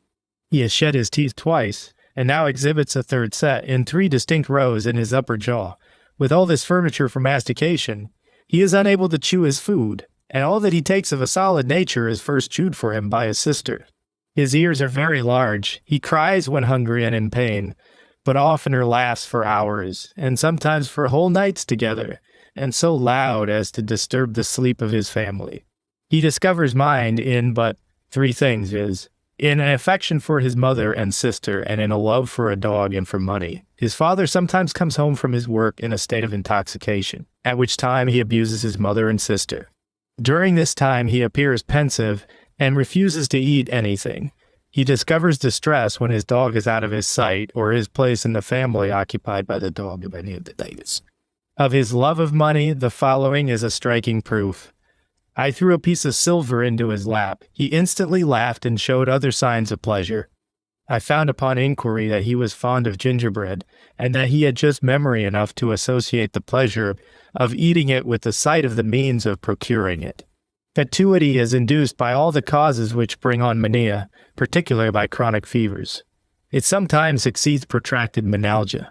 In complete fatuity, every part of the brain is torpid or paralytic, but where it exists with any of the passions we have mentioned, it is accompanied with partial diseased action in the brain. Fatuity is induced by old age in consequence of the brain becoming so torpid and insensible as to be unable to transmit impressions made upon it to the mind. It is partial or general according to the greater or less extent of the palsy of the brain. Fatuity, whether a partial disease or disorder, has been cured. One by another disease, the author has mentioned. In his introductory lecture upon the study of medical jurisprudence, a curious instance of a young woman who was an idiot from her childhood and continued so until her 35th year, at which time she was affected with pulmonary consumption. The impetus of the blood and the hectic fever of this disease acting upon her brain awakened her long dormant mind and produced in her such marks of reason that she astonished all her attendants by her conversation. 2. It has been cured by accidents such as burns and falls, in particular when they affect the head. Dr. Haller relates a case of this kind. Dr. Nicholas Robinson mentions another in which the cure was effected by a fall from a horse. After the disease induced by this fall ceased, the fatuity returned. 3. Time has sometimes cured fatuity. This has frequently been observed in that form of it which succeeds a chronic fever. From the accidental effects of the remedies that have been enumerated, it is reasonable to expect that powerful stimulants, which act alike upon the whole body and the brain, might be useful in fatuity. These remedies should be the same that were recommended formerly for the cure of menalgia.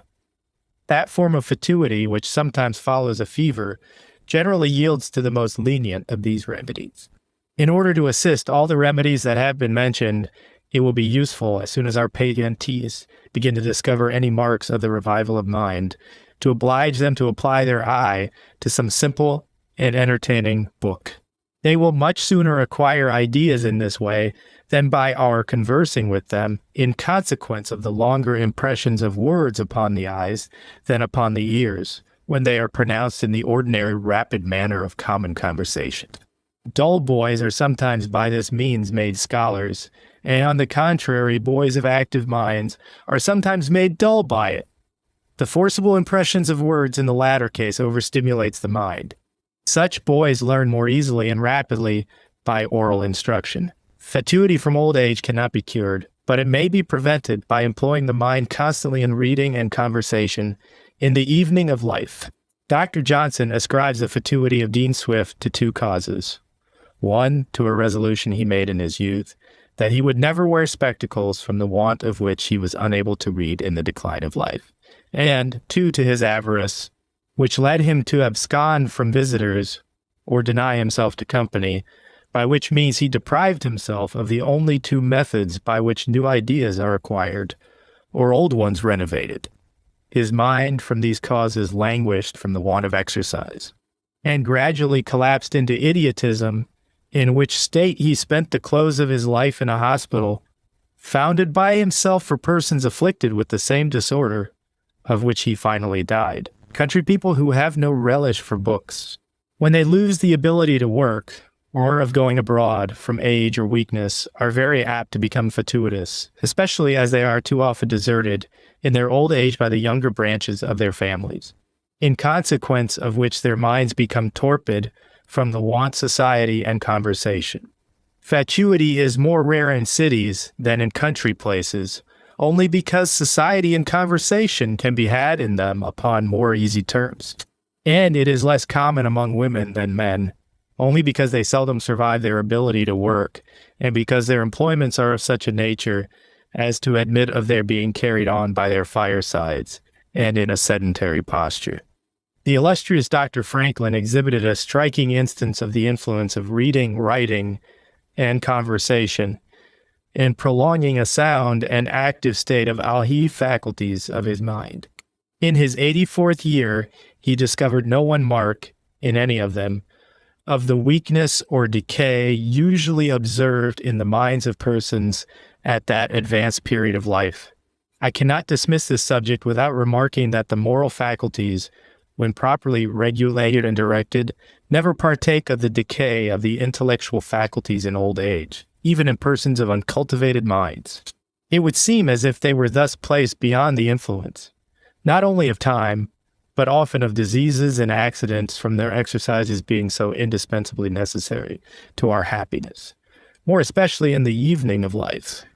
The Reverend Dr. Maguire, I said formerly, had lost with his memory for events his consciousness of place and time, by a paralytic disease, and yet in this situation he retained, for several years, so high a sense of religious obligation that he performed his devotions morning and evening and at his meals with as much regularity and correctness as ever he did in the most vigorous and healthy state of his mind.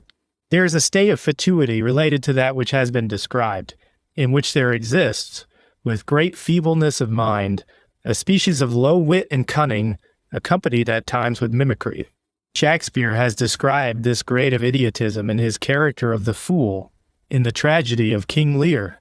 Such persons were formerly in demand at courts as jesters in order to dissipate by their buffoonery the ennui which is created by a superfluity of the enjoyments of life.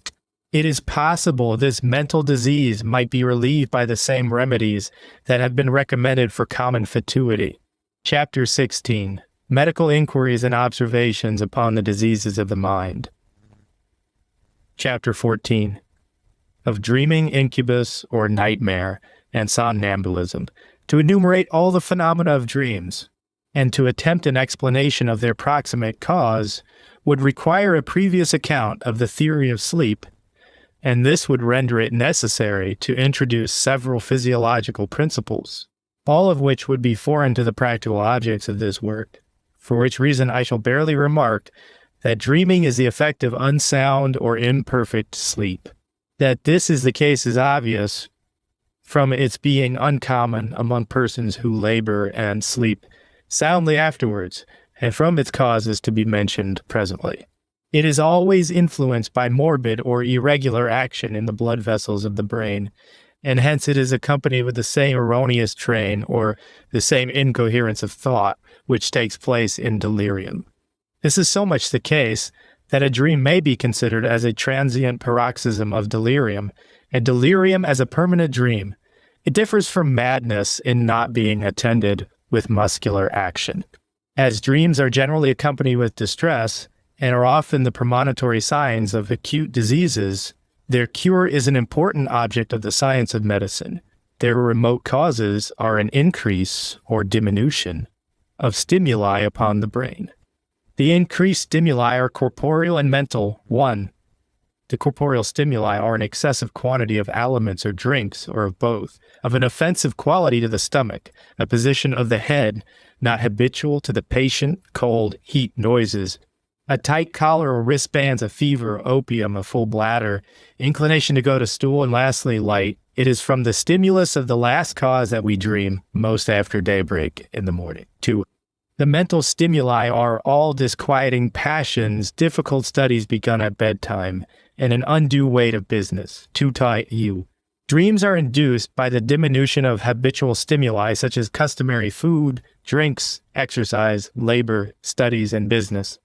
They are sometimes terrifying or distressing and not only detract from the happiness of life, but, when neglected, become the cause of more serious diseases in the brain.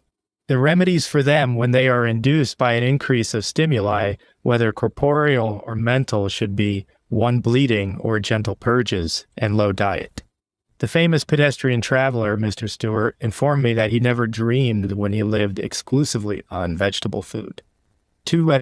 Exercise or labor, which reduces excitement and wastes excitability down to the point of natural and sound sleep. Persons who work hard during the day seldom dream. 3. Avoiding all its remote and exciting causes, more especially such of them as act upon the mind in the evening. 4. When dreaming arises from a diminution of customary stimuli, a light supper, a draught, a porter, a glass of wine, or a dose of opium, generally prevent them. Habitual noises, when suspended, should be restored. This disease is induced by a stagnation of the blood in the brain, lungs, or heart. It occurs when sleep is more profound than natural. Its remote causes are the dreams. To these may be added sleeping upon the back, by which means the blood is disposed to stagnate in the places above mentioned, from an excess or diminution of the force that moves it.